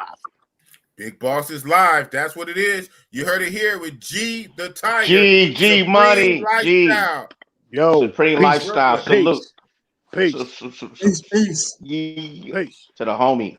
Yo, Just, we're gonna holler tomorrow on the DM. Hey, I sent you that, G. G, I sent you that. I got it. I bet. One. Yeah. Citizen Edge. And see, Citizen Edge, you know, sir, you should come on here. You should click the link, Citizen Edge. He has a good YouTube channel, Citizen Edge. He talks about Second Amendment, gun rights stuff, and all the stuff. Yo, Citizen Edge, if you can, click the link. T-Love, can you drop the link one more time? Got you. Yeah. So, Citizen Edge, Love Entertainment is about to drop the link. If you can, click it. I'll bring you up. Citizen Edge, I'll bring you up. Because his YouTube channel, he talks about gun rights, Second Amendments, all that kind of shit. So Citizen Edge will be a good one to bring up. But yeah, so he also says OJ didn't have a gun or his ass would have got burnt too. If Kyle was black, he would have been DOA. Say that. That's just what I'm saying, though. I believe that in my heart of hearts. I believe that in my heart. Because you know why? You know why I can say that? Because I seen it. So this is not theory. This is not something that's like la la la la la la la. I seen it for years and years and years and 50 years, half of 100, 50 years. I seen it. I seen it. Blacks don't get that kind of pass, especially with like Citizen Essay, especially with gunplay. Especially when blacks start playing with guns, we don't walk like that. It could be clear. Matter of fact, Buck Travel. Too bad your mic went bad, Buck Travel. Because didn't you say, boss be remembering? I be remembering. One of the weeks we was talking about something. Buck Travel, you said in Florida somewhere, a white man was attacking a black man with the gun. A white man was attacking a black man. The black man defended himself. He shot and killed the white man, and then the black man went to jail. But the white man started it and was attacking him. The black man defended himself and went to jail. I think you was the one that said that, Buck Travel. So I'm saying we seen it. It's not a theory. It's not just whatever. We seen the pattern. But now all of a sudden, when it's the other side, they walk. You know, on some Zimmerman shit, on some overzealous as citizen wanna be a deputy dog, overzealous, stand your ground deputy dog citizen, take the law in their own hand. They walk too. They're not even a real cop. They're not even a real police. They just a citizen. But if they got the right complexion, they walk. We seen it. We seen it. Yep. I watched the whole, he says, I watched the whole trial. All the little information. Bro, it was clear as day. I believe anyone could have gotten off in the same shoes as him. Okay. Well, you know what? I take your word for it at that. You know why? Because I'm a real one and I'm honest. I didn't see the trial. And so even though I feel the way I feel, I know I didn't see the trial, so I would digress. All, like you said, all the little information, all the mitigating factors, I didn't see the trial, so I will digress. But I feel how I feel to the point whereas normally blacks, we don't get them kind of passes like that, unless your name is OJ. With that being said, I want to welcome to the stream the one, the only Citizen Edge. Citizen Edge, what's up with it? Hey, what up, y'all? What up, though? Welcome, good brother. Welcome. How y'all doing? All right. I see you. Uh-oh, you got the whole, what's the name on? You got the Oh yeah, man. You know what I'm saying? How we do it like that. Yeah. That's how we do it in Cali. Yeah. Hey, T Love. We got three. Boom. Boom. We got 3 Calis up in here, man. We got 3 Calis. Hey, and you know, I got the same shit. You know, I got the same. You know how we strap up. You know, I got it. I got mine right over there. You know what I'm saying? That's hey, we got to, man. If this trial didn't tell us anything, man, you know, it's all we got. You know what I'm saying? It's 2 things. People ain't talk about that one nigga in that jury. You know what I'm saying? The one didn't hold it down. We need strength in numbers. You know, You need 3 brothers or better. One man. I don't know who this cat was. You know, they asked all these dumbass questions, right? They asked you, have you ever heard of Kyle Rittenhouse? That's been going around the world. They asked if you ever post anything pro-black. Now, this cat right here, watch out for these motherfuckers in your circle, if they are in your community or whatever. This guy said no to all that. What black man on this earth don't know about what's going on in his backyard? Right. That doesn't speak out for his people. And he got selected onto the jury. And this fool voted with the rest of these 11, 12 white people. You know what I'm saying? It doesn't make any fucking sense. But it just showed that a white teenager can kill white people and get away with it. He can bring a rifle illegally across state lines and get away with it. You know what I'm saying? It's crazy, bro. It's doesn't make any sense. I'll make one comment. One comment, and I don't mean to talk over you, walk over you. When they dismissed the possible gun charges he could have received, I knew it was a wrap. Just we know, being from California, just like you strapped up right there, we know we can't even really legally walk out of our house with a loaded firearm without a lock unless we are in a position in a job where it allows you with a gun card to have a gun out in public. So you're already gonna catch a felony, and each bullet gonna cost you something too. Just walking out in Cali. But what happens is in Cali, we also know we getting our windows back and bit. We also know that they blasted at everybody. So if you don't bring your strap, then you're at a disadvantage. So at the end of the day, you know what I'm saying, states like California, the laws are such that I can understand why Big Boss feels the way he feels. Because in Cali, if you just come out with a gun and walk down the street, they killed that with the Black Panthers. If you just come out with a strap, you going to jail.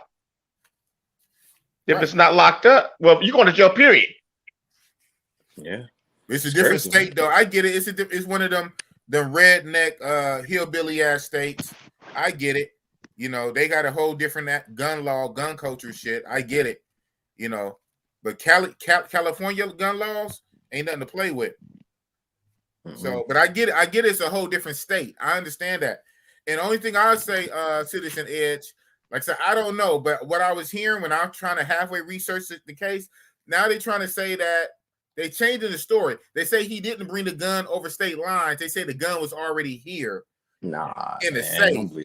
It was his buddy's gun, and when he came, his buddy loaned him the gun or some shit they were saying. But I didn't follow the case 100%. But I heard that because what they try to say is he didn't bring it over state lines. The gun was already in the state. So whatever. No, they changed that. First they said that his mother drove him over. Yeah. Then they said he drove himself over. You know. So which one is it? Then they say which one is it? Right. Hey, only thing that matters now to them is not guilty. Only thing that's they don't care about. Yeah, they don't care about what happened before. They don't care about, you know, him. What was he there in the first place? Thank you. That's what I'm saying. What are you doing? What are we doing here? What are we doing? So I like it. Go ahead, T Love, T Leezy. No, no, I was just gonna get an insight from a Philly perspective. From a Philly perspective, no excuse entertainment. What are the laws in Philly that you're aware of as it relates to guns and like brandishing firearms or coming out in public with your firearms? You could carry legally if you got a license out here. So yeah, you could defend yourself. I know Chicago recently they got some law. I don't remember the exact name of it, but it's like it's kind of like I'm paraphrasing. It's kind of like a shootout clause. So like you like now you're able to engage if someone is shooting at you in Chicago instead of you not being able to legally defend yourself. Now you can engage. in a shootout, you know. But I just want to give my take real quick before I check out on this case. Black people and white people, the ones that was disappointed for two different reasons. Black people was disappointed in the fact that if it was a black boy, would the outcome been different? We know that. Right. The white people, the liberals, they more concerned about gun control law. They more concerned about using this case as trying to say, see, this is why we need less guns available to purchase. So they're using us to back their fight to take more guns away out of society. So yeah, I'm not with that. I'm not with that part. Yeah. Yeah, back to the case. I know there's a comment if you want to read it, but I got a response to that. They said that the rifle was illegal for a person his age, being underage, was because that they thought initially it was a short barrel rifle, but it's 16 inches standard issue. But that still doesn't answer the question. They threw it out because a judge, it doesn't matter if he said that he can make anything in that courtroom legal or not legal. The thing is that that rule was for hunting. The protest is not a hunting ground. The dude was under 18. Or maybe it was. Maybe he was hunting. Right. Yeah, he was duck hunting for sure. You know what I'm saying? But the thing is that rule was only applicable to people who are under 18 who have a short barrel rifle while hunting. That has nothing to do with the fuck we're talking about. You know what I'm saying? Break it down, Citizen Edge. You're the expert. Break it down. Break it down. I ain't an expert. You know, I just read a little bit. You know what I'm saying? But it had nothing to do with what was going on. But the fact that he was a judge, hey, he can do what the fuck he want. It is what it is. Yeah. In that courtroom, the judge do set a lot of parameters. You know what they say? Like, they say, this is my box. I run everything inside this box. You know what I'm saying? But you know what's crazy? Can like set the parameters, like not allow this, not allow this, allow. I was hearing even, and again, I know my shit was real spotty. That's why I'm tiptoeing, because it's spotty. I really want to come hard, but I'm admit I didn't watch enough of it to really justify the way I want to come. So I'm a back off. But one thing, when I was checking in and out, I was hearing and seeing the judge was dismissing a lot of information that was disfavorable to Kyle Rittenhouse. If the information, and it could be facts, if it was disfavorable in a bad light to Kyle Rittenhouse, the judge would dismiss it. Yeah, you know, the simple body language.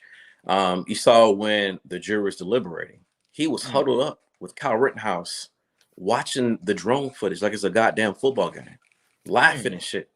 The dude was making coffee, the judge, while the prosecutor was doing his closing arguments. Like he wasn't paying attention. Like his mind was just on something else. Nah. And another thing, like you said, the judge rules all. He's God in that fucking room. In that room, he is. Right. He's God in that room. He controls that room. He told the jury instruction. He told them how to fucking think. He literally said, it's not about, when you guys decide this, it's not about what you think a reasonable adult would do. The jury instructions included that each of those jurors had to decide either acquittal or guilty based upon a mindset as if they were a 17-year-old white kid. That's what the fuck he said. No, it's not supposed to be that though. I know, but he's a judge. That's what he said. You can't think that. Don't think it's like you're an adult. Think of it as a naive 17-year-old white kid. Come on, man. Since when does it work like that? Since when does the court system work like where you instruct the jury, think like this person on trial. Think like you're a black man. Think like you're a 21-year-old black man on the block. Don't make no sense. They don't tell you that. They tell the 21-year-old black man to think like a regular citizen. This is our standard. You have to bring your thinking up to our standard. We're not going to bring it down to your standard. We're not going to tell 12, 30, 40, 50-year-old people in the population to think like a 17-year-old. No, we're going to tell them that the 17-year-old need to think like the regular society. So the judge is going to tell them to dumb themselves down and judge this case like you're a 17-year-old. What the hell? I didn't even know he said that, bro. Like I said, because I didn't follow it like that. It's wild, man. And this case sets the tone for a lot of shit, man. Whether you carry a gun or not. Because think about it. This white boy came from another state and killed white men. Think about it. At a protest for a black unjustifiable shooting. So imagine at any other future protest, if you're in that type of thing, I'm all about caring. I don't give a fuck where I'm at. You know what I'm saying? It is what it is. Right here, man, a real talk. The thing is that those who are trying to carry out, their First Amendment rights, those who are into protesting, if you see, this emboldens white man to carry wherever the fuck they want to carry, especially at black protests. And guess what? They now have a case study where they can kill at will. All they got to say now is, I fear for my life, and all a brother got to do is run after a white man with the gun. It's a where did I hear that before? Where did I always hear that? I fear for my life. I fear for my life. Police. Oh, I get it. White police officers when they shoot an unarmed black man. Oh, my bad. I fear for my life. It was wild. Before it was even with white men where civilians were on the same plane, weren't given the same type of red carpet as police officers now. But now, man, they act in the same way. They can do whatever they want. All they do is say fear for life. On some Zimmerman shit. That's right. Where the police tell you, I can't get over that. I know it's years ago. The police tell you on the phone, the dispatcher, don't chase him, don't follow him, stand down. You gave us the description. Police are on their way, and he gonna chase him on his own, tackle him, and then shoot him. And then when you chase it again, when you chase him and you tackle him, then you shoot him, and then you cry victim. Let the motherfucker go. Nobody told you to chase him, and the police told you not to. So even then, you disobey the order. I mean, from the police dispatch, you disobey the order. Police dispatch told you not to chase him. You chose on your own to run this little young man down. You're gonna jump and tackle him, get your ass beat, then you gotta pop him. And then you walk. And then you walk. Wow. Man, look, all these cases, man. Everybody. And they told you not to do it. You did it on your own. This white boy brought a gun to that thing on his own. Nobody told him to bring, because it's like on some drunk driving shit almost, right? Even if you didn't do it on purpose, you drunk, you inebriated, you driving, you wreck your car, you kill somebody. Now we're gonna get you because manslaughter. You shouldn't have been in that situation. Nobody told you to get drunk. Nobody told you to get behind the wheel. You driving, and now we know you didn't do it on purpose, but your actions caused somebody to be dead. Your actions did. So we're not going to hit you with murder one and all that, but at the same time, somebody is dead though. So in this situation, okay, maybe the young man, I don't even think the little 18-year-old dude was going out there to gun people down, but your stupid actions led to 2 people dead. He was past curfew too. All that shit. They ain't bringing nothing into consideration, and it set the tone for what happened. But of course, as a white boy, we're gonna forget all that. You know what I'm saying? Right. So we're gonna forget all that. But man, if that had been a black boy, man, every little detail, you know what it would have been? All that stuff that the judge threw out, in the opposite, he would have let in. He would have let in every little thing that the judge just dismissed outright, and he wouldn't allow it. The judge threw it out. The judge would have let it in. The shit would have stood. Insane. Insane. Everything would have stuck too. Extreme Traveler says, but there was a guy with the gun pointed at car also. He admitted, I know that. But that's one guy. We talking about three. We talking about three guys. Nah, yeah. He talking about one guy. Like, check us out. Okay, I know this story. Check us out. So that's just one. He wasn't even definitively pointing at him. First of all, he didn't see the gun when they first made contact. The whole context behind the reason why the guy, which his name is Gage Grosskreutz, the one got his fucking bicep blew off, was that he saw Kyle shoot. He saw Kyle shoot the second victim, the skateboard dude, Andy Hubert. He heard about him shooting somebody else. So he came upon that as an illegal concealed carry holder. He came upon that situation thinking it was an active shooter. Now, he didn't have no fucking balls, therefore he didn't pop off first. And he said it on the stand. You know, he wasn't prepared to use the gun. Now, he didn't have it pointed at Kyle, so Kyle raised this rifle at him. And when he finally had his gun pointed at Kyle, his bicep was blown the fuck off. And then when he blew it off, you can't. I'm saying, y'all see the pictures. His bicep was gone. Yeah, you can't. His gun was still in his hand when it happened. You can't operate any phalanges with that shit gone. No. And that's when the gun was pointed at Kyle. First off, see, it's the problem. There's a thin line between a person who is trying to play hero, having that shit flipped on the other side. See, we always hear the story about a hero, right? Right. But what if that person don't got that drop no more and they get their shit rocked off? You know what I'm saying? Ooh. You become the dumb motherfucker who tried to do with the upper hand. Right. It's a fine line between that shit. You know what I'm saying? But so it's bullshit, man. But this is what happens when context not brought in play because the person is white. Had it been black, we would know about it. You looking for any out. You looking for any you would have had a drug test done. They would have said he had 0.001 alcohol in his system. They would have contacted his fucking elementary school teacher, telling everybody how fucked up of a person he was.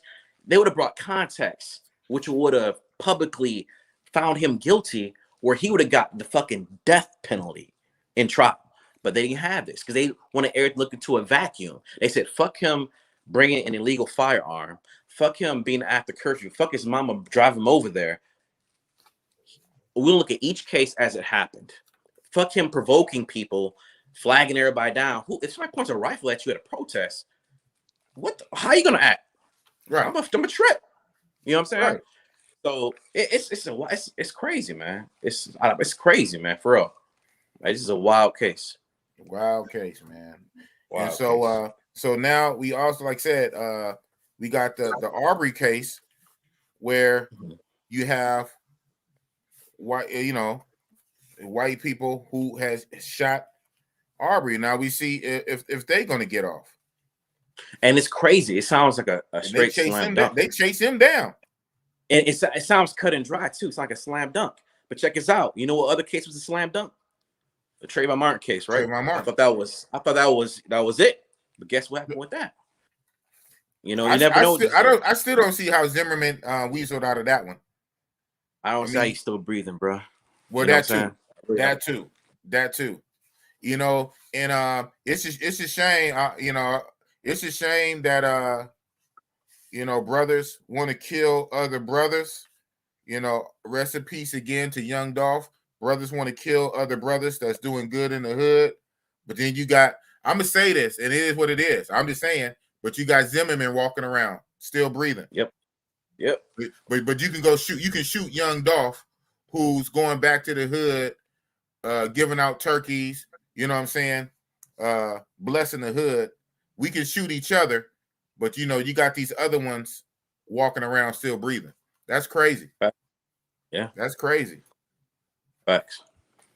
Jamil said Republicans in Pennsylvania are introducing a bill to allow concealed carry without a permit and reduce legal age from 21 to 18 and allow open carry without a permit in Philly.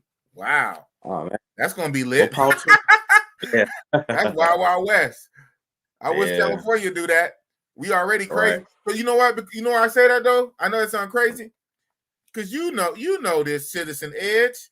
Most of these Negroes out here in Oakland got guns anyway. Hello, Chicago.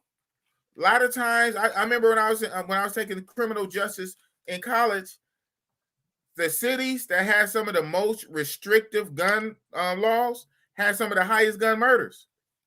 It's like inverted. It's reverse. They have the strictest gun laws where you're not supposed to have a gun. The strictest gun laws had the most murder. So guess what? The gun laws don't matter. So the only ones who have guns are who? The bad guys.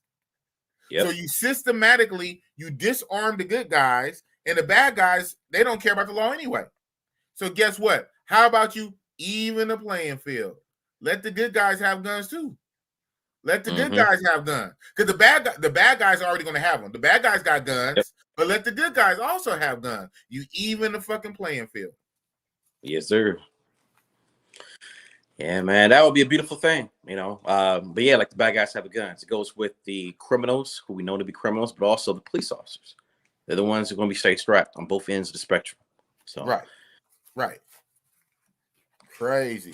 But Travel said Zimmerman was trying to host a pro conference at a hotel in Idaho. The hotel manager found out and canceled the event, citing bad press. Yeah, I heard something about that. Really? And then, I remember Zimmerman. He sold the gun, or he was auctioning off the gun he used to kill Trayvon as like a trophy. Ain't that a bitch, man? Like straight up.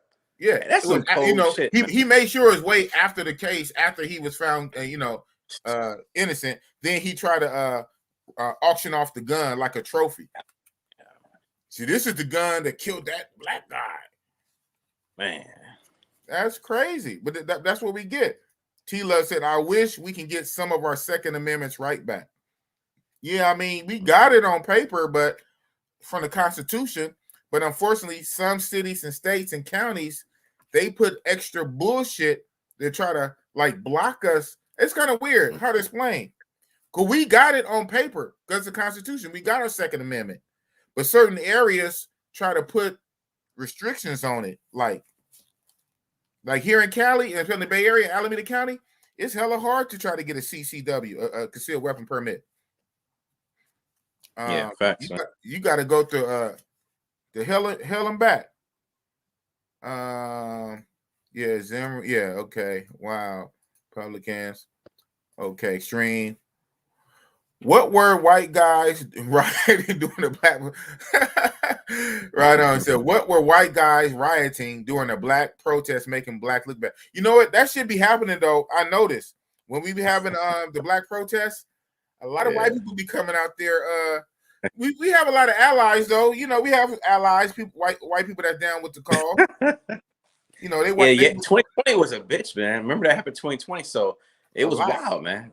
That's what made it so the movement to really catch steam, because it was the first time. It never happened in my lifetime, but it was the first time the whole world, not just white people in America, the whole world was rallying and protesting and marching and rioting. You know what I'm saying? Right. It's an extreme traveler. They don't want vigilantes with guns, so y'all should be happy Kyle got off. They don't want people to protect themselves. No, so I get that. So that's why I said I'm conflicted. I mean, from the Second Amendment standpoint, self-defense, I get it. And see, that don't make no sense, because this is once again, it's a white boy. What makes you think as a black man, if this person is black, you're gonna get the same? Right? No, it ain't. Why am I be happy for this? You know, CNN saying the same shit. You know, if you think it's systemic racism, you still should be happy because this was the right call. No, it ain't. Had this been a guilty verdict, would be the right call? Like, what's up? But the point is that the thing about it starts well before the trial. Kyle, you know, he raised what, $2 million? Did you know that? Nah. It was the NRA. It was all these right-wing groups, all these militias, all these private entities who back, you know, white supremacy for the most part, the idea of it. All that money came from them. These ain't no mom and pop stores. This ain't no granny who bakes cookies for a living. No. A black man from the onset will not be able to benefit from this result because it starts with funding. Right. That was a superstar defense team. Matter of fact, they had so much goddamn money. They talked about how they got Kyle to perform the way he did. They did several mock trials. You think it costs a number of volunteers who are going to sit and go through an entire court proceeding several times over to see how Kyle will react if they brought him on the stand versus him not being on the stand? And that's the reason why they brought him on the stand, was because after their mock trials, from having so much money to get credible and legitimate. Yeah, it's a process to this shit before it even started. Before it started. So everybody looks at the result. Oh man, the American justice system. Oh, God bless America. Really? You can get that? You can get that white carpet, red carpet treatment? No, you won't. Yeah. For the very jump. You saying that won't translate to your black ass? Hell no. We saying that already. We already saying it's a two tier. No, I'm saying I'm responding to Extreme Traveler. It's saying we should be happy about nothing. You know what I'm saying? People missing the point. People missing the whole point. Missing the point. You know what I'm saying? Yeah. But I'm with you. Like I said, well, I'm just saying it a different way. I'm saying that would not have translated to the same thing for your black ass. Every aspect could have been similar. Every aspect. 17-year-old black kid, single mother household, 17-year-old black kid, go to a protest.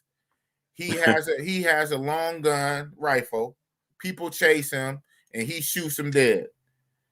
It would not be the same energy. They would not be talking about America's Second Amendment. The Democrats want to take your Second Amendment, self-defense.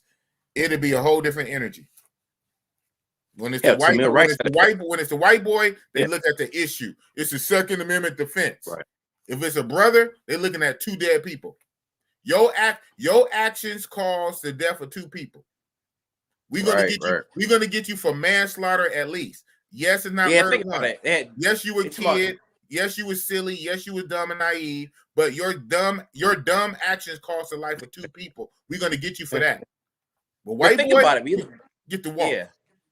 If think about, look at these past issues. Even in George Floyd, this guy was being choked in an unconventional way for 8-9 minutes straight, and they got the nerve to say because of a minute amount of drugs in the system resulted in his death.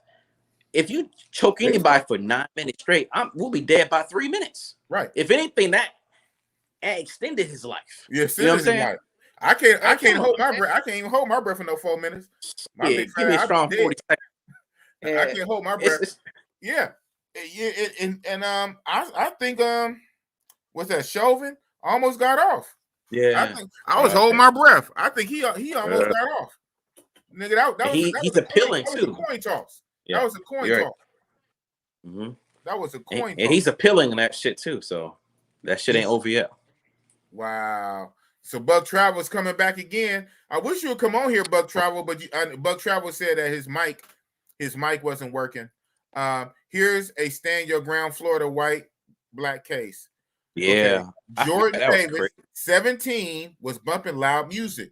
That's when Michael Dunn, white 45, told him to turn it down. Davis didn't comply. Don shot him. What? Damn. Yeah, I remember at the gas station. Yeah. It's fucked up, man. At the gas station. And there's so many stories ridiculous. I forget they fucking names. You know what I'm saying?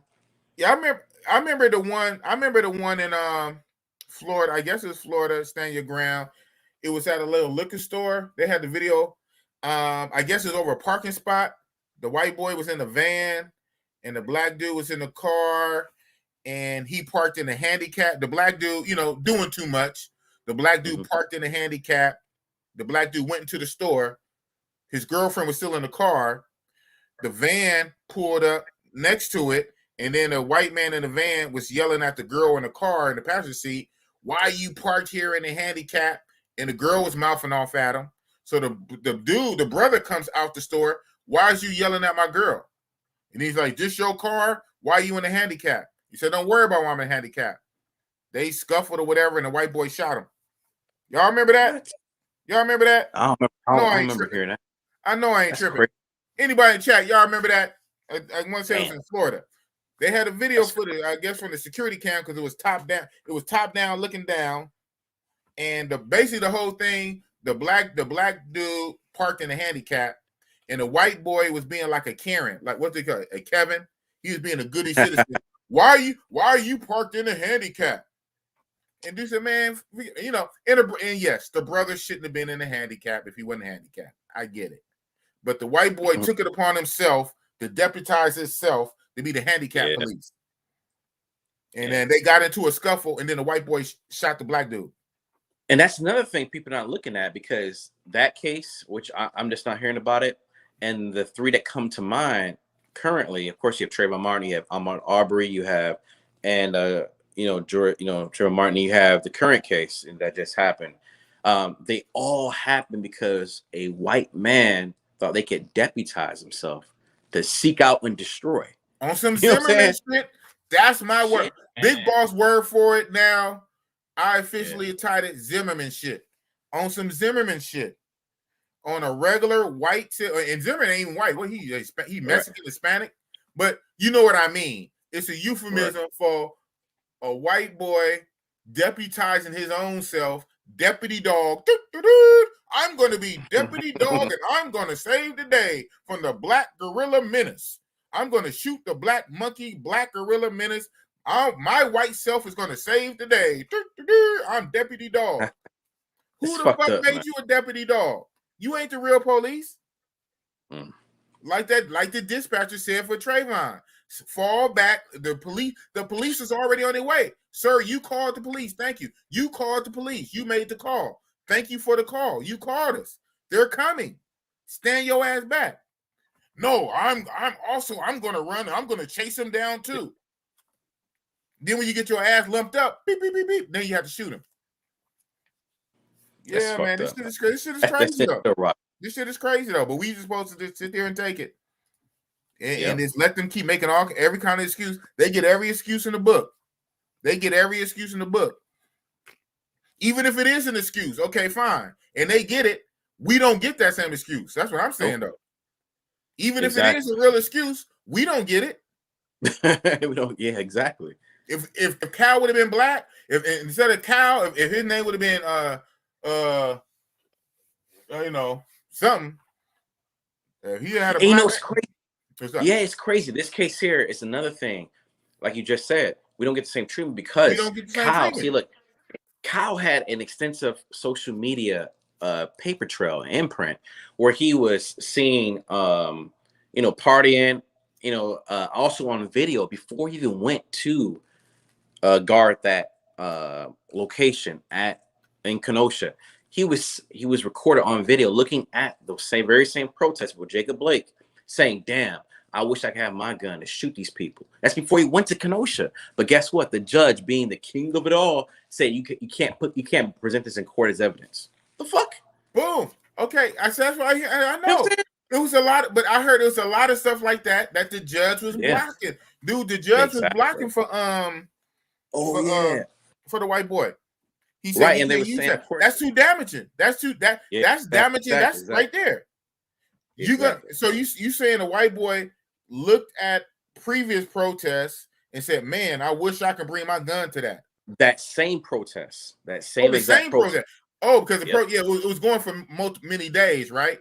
Yeah, right. Exactly. The same protest. Mm-hmm. I wish I could bring my gun to that, and then he do bring his gun to that, and then people end up dead. Yeah, then he supposed to be guarding Car Source, a car lot, whose assets inside the car dealership and outside the parking lot were all gone. That's what the owners testified to. So they were guarding mere brick and mortar, right? And of course, he denied. How he didn't stay there then? What he doing running down the street? Exactly. So essentially, from the testimony, he got bored, but he said that he was seeking out because he had a medic pack, little man bag. He wasn't a certified medic. He was too fucking young, right? But he used that as a guise to go crossing the police line, going to the line of fire, and seeking out people that want medical help. Who the fuck is gonna get medical help? He gave him some help, all right. Right. You know what I'm saying? He gave him some help. He gave him some lead. A rifle. He's a little kid, clearly seen as a little kid with the rifle strapped to his front. He's yelling out medical. Who the fuck is gonna want band-aids from that motherfucker? Nobody. You know what I'm saying? It was a front, man. It was a straight front. Straight front. That reminded me how the police. Yeah, man. Matter of fact, that one lady cop did it to the boy. I forget his name. The female cop said she thought she was reaching for her taser, Yeah. but she had the gun. But how they like to yell, how like they like to, they know what they're doing. They yell one thing just for the public. Right. They yell it, but so they say gun, gun, gun. Yep. And knowing they got themselves, knowing they don't even see a gun, but they know if they yell it loud, especially if something being recorded, it's gonna pick them and say gun, gun, gun. He got a gun, gun. Boom, boom, boom. Yeah, I forgot the guy's name. Things start with D. Yeah, she was 3 officers. Female. She was a training officer on site. There were 2 officers next to the car. She was trailing behind, and she held the gun in her hand for about 30 seconds. You see in the body cam. Right. You already know, bro. You got your taser on one side, firearm on the other. You know what I'm saying? Yeah, we know that. Different weights. Security. And one is bright yellow. One is bright yellow. Heavier than the other one. It's plastic. The other is black and it's metal. It's heavier. It's a hunk of metal. One is plastic and bright yellow. You keep it on your weak side. Your gun is on your strong side. And you've been doing this for years. You can do it in your sleep. Training. Muscle memory training. And you're a training officer. You've been doing it so long, and you train other officers. And like you said, you held it in your hand for half a minute, and you can see what's in your hand because it's in your face. You got to look down the sights. So you looking down, you looking down the sight. So what's in your hand? You know what's in your hand. So in my hand that I'm looking at my hand, and I see a big black heavy metal gun in my dominant hand. I still somehow think that's a taser. It's crazy, man. When you yell gun and she yelled gun and he didn't have no gun. So how did all that? Why is you yelling gun in the first place? Gun, gun, gun. Did he have a gun? Am I tripping? Did he have a gun in his waistband or something? He didn't have a gun. I didn't think so. But I say something on the internet and somebody say, "Oh, Big Boss, you was wrong. He did have a gun." So I said, did he have a gun in his waistband? I didn't think he had a gun. Is she gonna yell that? Gun, gun, gun. Why would you just be yelling that to the left? You got Tourette's? Gun, gun, gun. You yell gun, and then you pull your gun. Yeah, it was a gun. It was yours. Is that about nothing? I think they're gonna find Ahmaud Arbery's killers guilty. The trial is closed. Hey, but it's not just about if his killers walk. If his killers walk, that's gonna be 2 back to back. Yeah, but what are they facing? Is life in prison or not the death penalty? I want to think because they would have announced it already. It depends though. It's a cut and dry case, right? It's supposed to be. But what type of penalty are they going to get? Is all 3 of them going to get life in prison without any possibility of parole, or are they going to get 15 years? Because that can spark a riot right there if they give them some bullshit consequence. Right. Yeah, you know what I'm saying? Because you're right. You right on that because that was gonna if Chauvin. Even if Chauvin didn't get enough time, that still would have been a riot. Right. So they lucky they hit Chauvin with what they did. Well, he got 25 years, right? Derek Chauvin like that. Yeah, he got 25. Yeah, I think he got 25 years. If they'd have given some bullshit, the worst was taking it back to the Bay Area, to Oakland, back in 2009. Yeah. Oscar Grant. Yeah. At the BART police, Fruitvale BART, right down the street. I'm right down the street from Fruitvale BART, right down the street. Yeah, Oscar Grant. Mezzanine, the BART officer, shot him. He had to do 2 years. I'm like, wow. I shouldn't be laughing. You laugh to keep from crying and getting mad. 2 years, bro. You killed the man who was handcuffed. He's handcuffed. You shoot a handcuffed man. Yeah, he was sitting down too, right? Yeah, he was laying down. He was laying. He was prone. He was laying down prone. He was laying on his belly, his hand behind his back, laying on the ground. So basically, you executed him. He's laying down handcuffed, and you stand over him and you shoot him. You execute him, and he got 2 years. Hell, what you call it got longer than that? Michael Vick, he got longer than that for fighting dogs. Yeah, 5 years. Yeah, for fighting dogs. It's crazy. You shoot a nigga and get 2 years. Wow. Fucked up, man. But something wrong with us though. Something wrong with us because our eyes work, our eyeballs work, our brains work, we can see and process information, and somehow something wrong with us. I know what the hell I see. Am I crazy? Remember that man? Mike wasn't even there fighting them. Mike, that was his people fighting them. Mike wasn't even fighting the damn dogs and got pent up. Yeah, that was his people. But they went after deep pockets. They went after the name. Remember the lady who shot a warning shot in the air, got like 20 years or some shit? Oh, the black lady, right? Yeah. That's crazy. Did she really have to serve that time? I hope she didn't have to serve that time.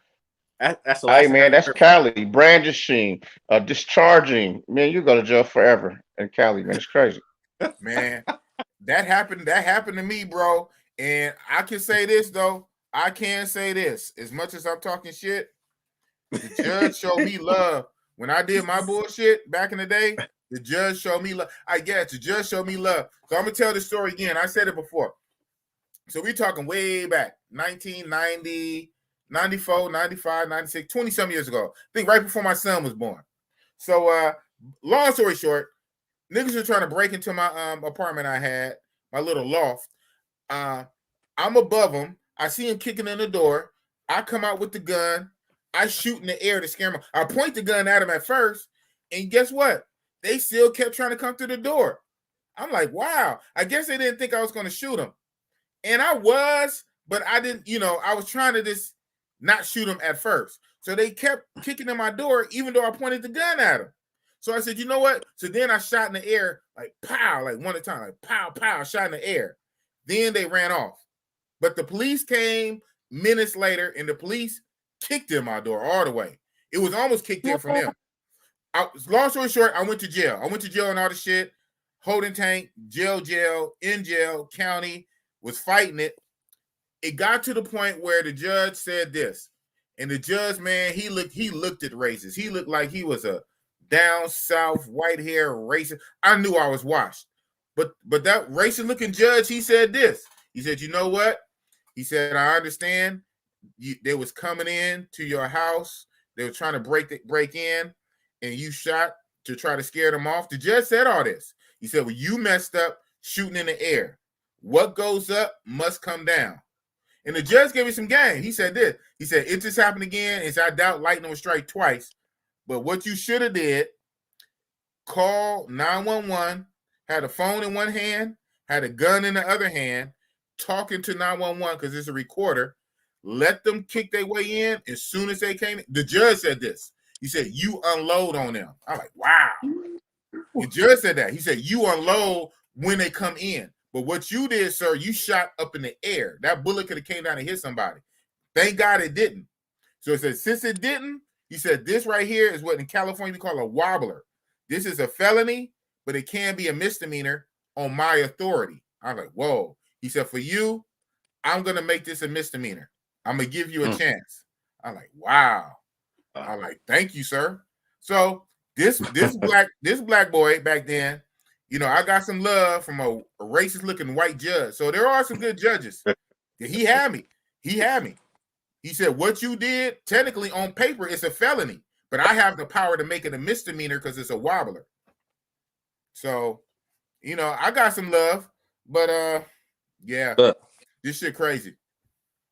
That's crazy as fuck, man. She crazy. She hollered taser. Oh, she hollered taser to alert the other officer she was pulling her taser. She pulled her and fired her gun instead. Oh, yeah, you right. So thank you, Jamel. Thank you for correcting me. Yeah, I remember she was yelling taser, taser, taser. Yeah, but she had that gun in view for a good 30 seconds. You know what I'm saying? So right, it's crazy. Right. So thank you, Jamel, for correcting me. She didn't yell gun, gun, gun. She yelled taser, taser, taser. I guess, like you said, to let her other officers know to back up so they don't get hit with the electricity. She was yelling taser, but then she pulled her gun instead. That's what it was. Right on. Thank you. Yeah. Boss fuck up sometime. But that's why I got the chat. The chat hold me down. Shout out to Jamil Edwards. T-Love, T-Leezy, what's in your mind, man? What's in your mind, T-Love, T-Leezy? Oh, man, just futuristic shit. You know what I'm saying? Yes, just sir. Marinating and soaking up all this game that you gun enthusiasts are giving and all of the, you know what I'm saying, ins and outs of the political system and shit like that, man. I appreciate the topic. That's Edge Nation I hope right the there. That's Edge Nation. I hope the room, appreciate your topic. I know we're about to bounce into this Memphis situation in just a minute, since we are all three gun enthusiasts. You know what I'm saying? I think that probably should be the next thing that we kind of talk a little bit about. RIP to Young Dolph, you know what I'm saying? But kind of get into that. We know what the gun laws in Memphis are. It's real open too. But what y'all think about the Memphis situation with Young Dolph? You go ahead, boss. Yeah, well, like I say, man, that's cut and dry too. Far as I obviously it's sad. So at this point, I'm just wondering, like who's behind it, right? Because unfortunately, he's already dead. R.I.P. He's gone. But now we got questions though. The hood got questions. Who is behind it, man? Was it some of his own people setting them up?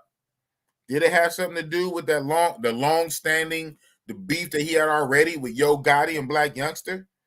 Was it something else? I mean, some people, it's a new theory going around saying that it was on some so like the video you shared with me today, T Love, on the back channel, and I was looking at it, it really made me think that one rapper that's supposed to be on Young Dolph's label, and he was saying Young Dolph told him 2 days before he died, that a few days ago he had a meeting with the record label Empire, and he was supposed to be going half on the record label.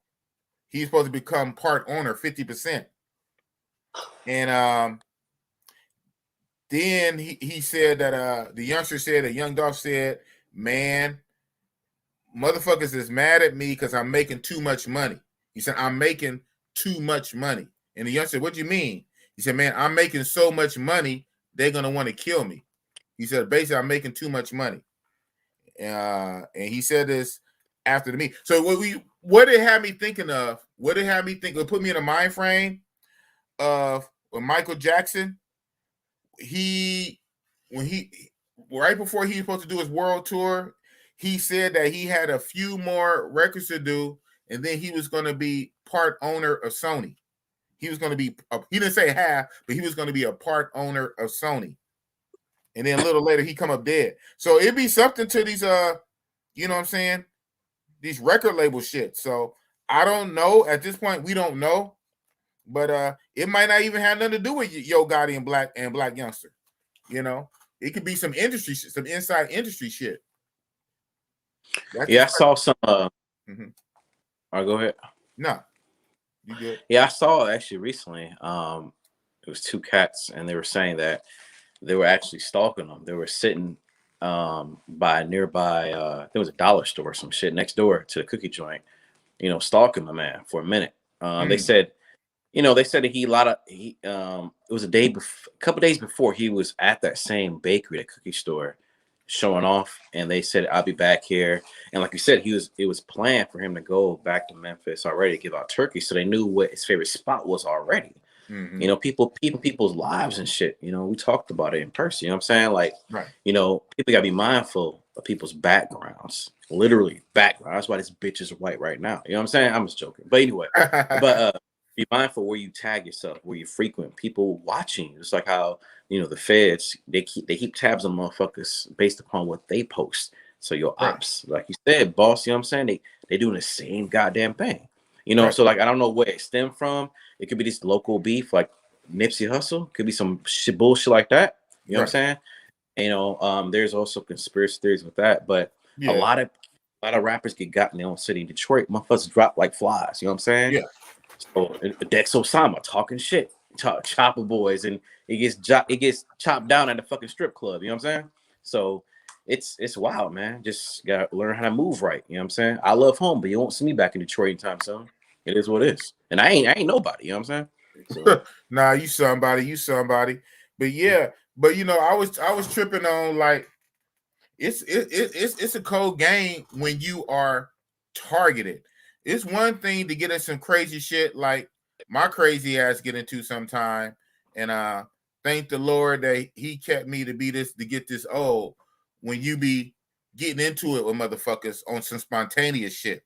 Like, nigga, who you looking at? You stuck to my shoe or blah, blah, blah, blah. That's one thing. But it's another thing if somebody is hunting you. You know what I'm saying? Is stalking you. Like, for whatever reason, whether they doing it on their own or because they were paid to do it, you know, a higher level person just cashed out and put a hit on you and paid somebody, whatever. It's another thing when you stalk. So the whole thing is like, if they didn't get him then, they would have got him later. I know that sounds bad. I know that sounds harsh. I know that sounds fucked up. But once you got a green light on you, you got a green light, you got a target on your back. Now it's just a place and time. We can afford to stalk you. Okay, hold on. Don't hit him right now. Okay, we're gonna get him later. Follow him around time. If he didn't get hit at the cookie store in the morning, he could have got hit at the gas station later. He could have got hit at the corner store. He could have got hit at the corner store later. He could have got hit at the chicken wing spot later that night. He could have got hit when he was around some family. So unfortunately, once he had that green light and that target on his back, now it's a matter. It's not if, it's when.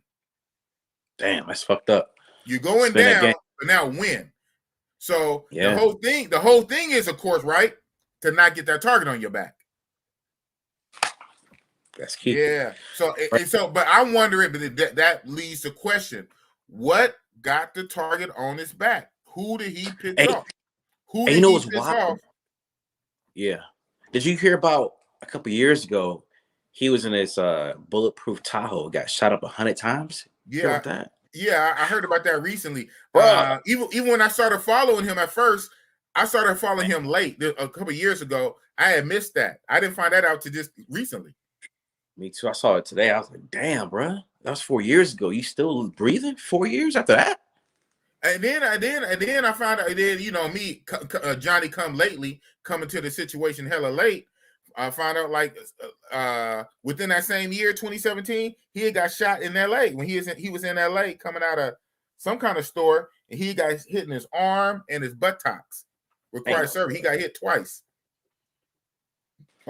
Yes, we never know. As much, I like to think of people in a good light, but goddamn, bro, like who the fuck you pissed off? I don't know if that's some deep hate right there, man. I don't know what the fuck could have been over some chick. You never know, right?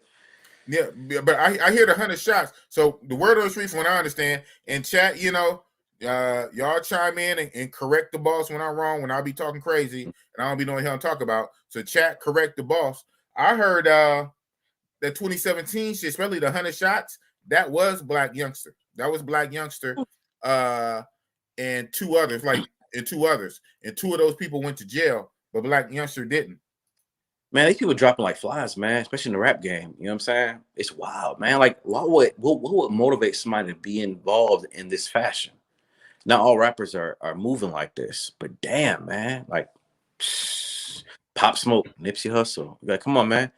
I'm lightweight in it. I don't listen to this shit like I used to when I was younger. You know what I'm saying? Exactly. We old heads and whatnot. Like I said, I caught on to him just because I be on YouTube a lot. So it's a trip. YouTube reintroduced me to a lot of music I probably wouldn't otherwise listen to, because I don't listen to I don't listen to the radio no more. Who listens to the radio? I don't really buy CDs and albums right now. You know what I'm saying? So because I be on YouTube so much for videos, I be coming across music videos. So that's how I discovered. That's how I discovered him. Only about a year ago. Only for me about a year ago. One video I liked it, and I started following him. But so Buck Travel say what? Portland? What, they have riots right now? Uh-oh. I'm looking starting already, huh? Oh shit. Yo, Portland kicked off that Black Lives Matter crap, and it funneled all the way down the West Coast and all across the country and the world and shit, man. Right. And this shit, I'm saying, this Rittenhouse thing is major, man. It's a major move, man. Just think about it, man. If we run toward how would they can kill us? They could call us names. I know where you live at. I know where your people at, your woman at, your kids at, and we run toward them. We get chopped down. Justified killing. Right. Like, damn. Wait till this Arbery decision. Right. Wait till this Arbery decision. They better decide right. They better choose right. Buck Travel. So I don't see it online. Well, nope. Oh, okay. Oh, small group protest, Rittenhouse verdict on mass. It's the weekend, man. People getting off work and shit. Huh? They ready to do their thing now. Right? Even though Kyle Rittenhouse started at the curfew, it's about that time, innit? Actually, it started around this time. It was 11:30, damn near midnight, when the first thing popped off of Rittenhouse. So it's prime time. You know what I'm saying? It's fucked up, but it is what it is. Wow. Yeah, man, it is what it is. Crazy times, man. 2022 around the corner. We're kicking off like this. It's wild, man. I mean, 2021 was so crazy. I mean, what they got in store for us in 2022? Hey, this trial, like my man said, it's gonna be telling, man. It's gonna be telling. Yeah. Yep, no telling. That's what Jack told Helen. You know what I'm saying? It's about to be a whole bunch of stuff cracking, man. You know what I'm saying? You know, this is T-Love, T-Leasy, man. Hey, man, shout out to the room. Glad y'all tuning in, man. State your name, state your game, state your lane. Holla at us, man. Chime on in, man. Hit that link. We still got room for people to come on up, man. Like I said, Buck Travel, you come with all this info, Buck Travel. Too bad your mic broke. Extreme Travel said rioting for white guys killed. Yeah, I'm gonna say this, you know. I don't know how controversial this is, but you know, this is real talk, man. This is real talk. So Rittenhouse killed white guys. Okay, choose your words carefully. Your YouTube channel will be taken down. Okay, how do I say this? Because it's already happened. So if Kyle Rittenhouse killed two white guys, I'm glad they wasn't black guys. And you know what's funny? That guy I said about, you know, that guy they're talking about during the trial, the jump kick man. You know, that was a brother, right?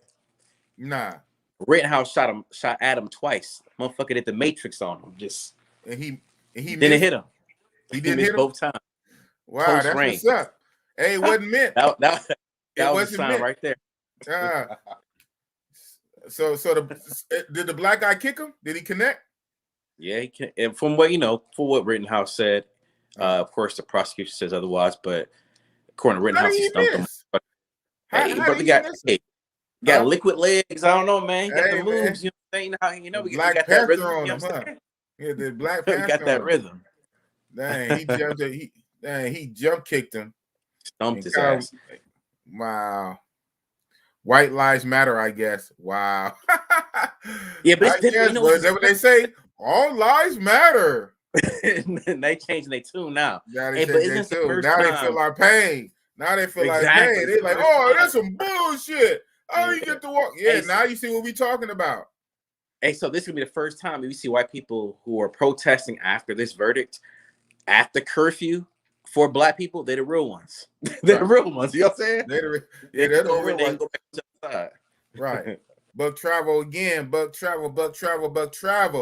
If the Ahmaud Arbery turns out to be not guilty verdict, oh shit. Yeah, but any of them though, even the guy who was recording, who they said hit Arbery before he started recording, so he's just as guilty as the rest of them. You know what I'm saying? So it's really all of them have to become guilty, and what severity are their sentences? Yeah, so. How did I miss this one from Buck Travel? Buck's just dropping the heat. Despite being instructed by law enforcement to stay in his home and wait until they arrive, the man approaches suspects and proceeds to shoot them in the back as if fled, killing the both. This is the Arbery shit, right? Isn't that the Arbery? No, shoot them in the back as they fled, killing them both. No, Arbery one kill. Who's this? What is this, Buck Travel, man? Why your mic broke, man? You should be on this panel. Man, you go out and buy you a mic so you can be on here next week, man. Because Buck be coming with the heat every week. Despite being instructed by law enforcement to stay in his home and wait until they arrive, The man approached the suspects, proceeded to shoot them in the back as What? they fled, killing them. Holy shit! Don't tell me he got off. Right. We need to know, what is you talking about, man? You can't just be dropping stuff like this and not, you know what I'm saying? You got me hyped now. Yeah. You said liquid legs. Talk about you. You talk about the dude had the Matrix and liquid legs. Yeah. Drop kicked him. Kicked this, stumped his ass. Stomped his ass. And did the Matrix. Hey, but think about it, man. You know, think about it. This is a mental mind fuck, right? Mm-hmm. You see all these cases where motherfuckers getting off and niggas dropping like flies. Think about it. Right. Tamir Rice. It's like, Playing what's with a toy going gun. on here? Right. Tamir Rice playing a toy gun, 14 years old. Michael Brown. You know what I'm saying? Motherfucker owed him, you know, his you know, you already know the whole story with that. All these examples. And they want us to sit back and just mind, you know, don't talk about race. Like nothing's going on. You know what I'm saying? While they get off. Why they get off? Think about it. This nigga, he crossed state lines as a 17-year-old with a full whole ass rifle to a Black Lives Matter protest after hours. He went to the crowd and killed two motherfuckers, blew the bicep off one, shot at another. That's why this thumbnail is what it is. What's crazy, going man. on? Yeah. What's really going on here? Yeah, I'm gonna take your advice. You see that look on my face? What is really going on? Huh? I'm about to get my passport, bro. Straight up. For real. It ain't looking too good. It ain't looking too good, man. For real, I'm dead serious too. Oh, look at that. Yeah, I'm in stereo. That's the segue. That's the segue. That's the segue of this conversation.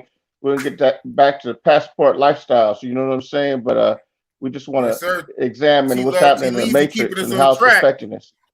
Yeah. We're gonna keep it moving, man. You know what I'm saying? Not only moderating the chat, he moderating the panel. Shout out to T-Love. Yeah. We're gonna keep it moving and grooving, man, with our seatbelts on, changing lanes with blinkers. You know what I'm saying? Do what we gotta do, baby.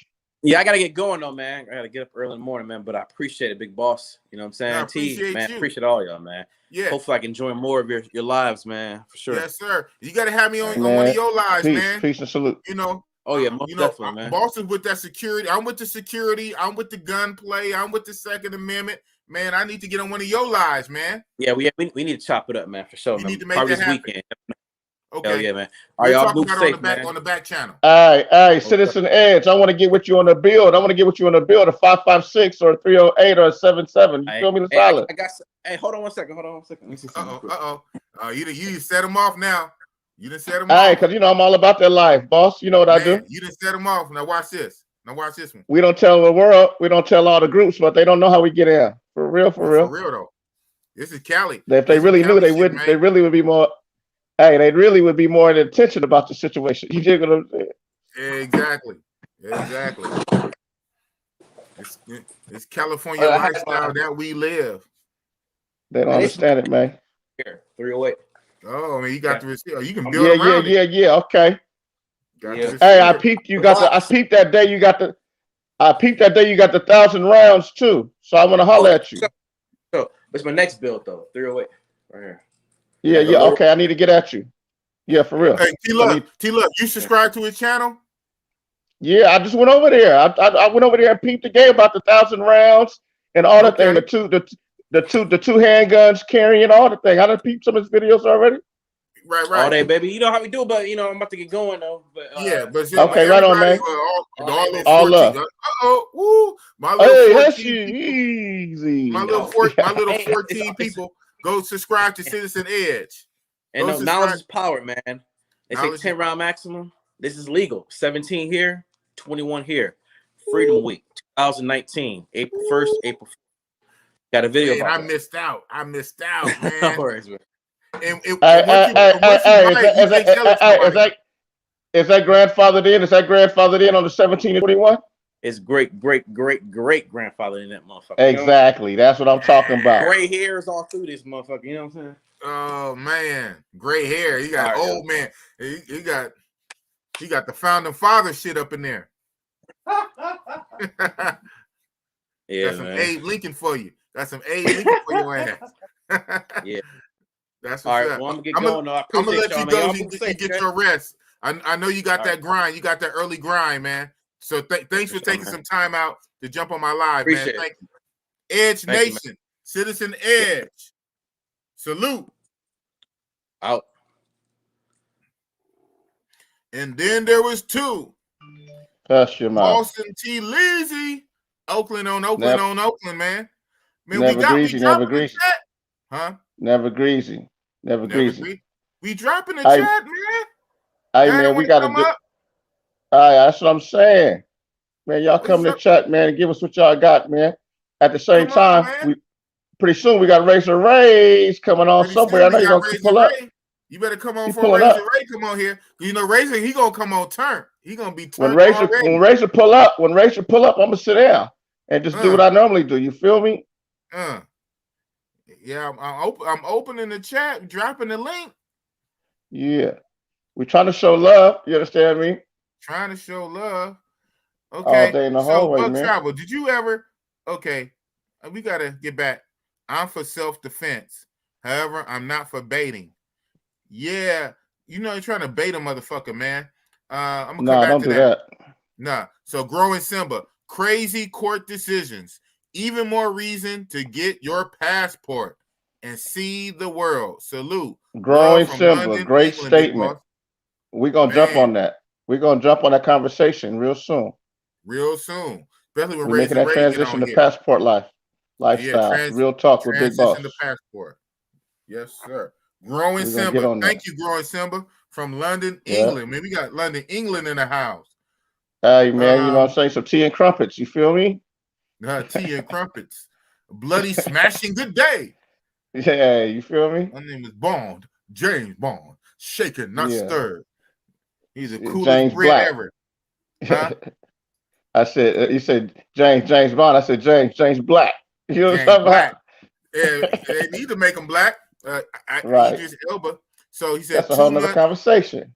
Right. Buck Travel say 2 months after Texas Stand Your Ground law took effect, a 61-year-old white man called law enforcement to report a burglary in his neighbor's house. But what he said were two black men. Oh, so this went together. Oh, that's the information he was giving you. Yeah, my bad. So I he was giving you the backstory. He was giving you the backstory for that. The backstory. Yeah, but we need to get Buck Travel on the panel. Man, that's what I'm saying. Buck be having the info, man. Yeah. Buck.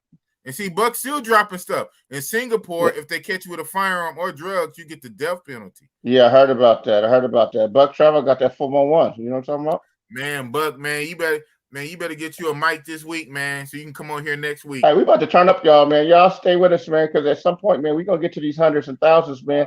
You know, we got the crowd waving left to right. You feel me? Man, we about to get it, man. Just stay with us, man. Yeah. Just stay with us, man. You know we got that heat, man. We got the best followers already. We got the best followers that show up all the time. Buck Travel, Jim Mill, JM. Hey, I'm gonna keep it 1,000 with you. I'm gonna keep it 1,000 with you. Probably about 70 to 80% of the followers we have now should be moved up to riches when we get to the thousands. You know what I'm saying? Because they've been true diehards.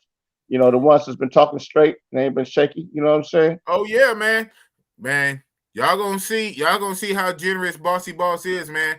Because I'm a regular nigga. Like Jamil Edwards. Man, don't let boss, and I ain't talking about Kevin Samuels, man. Don't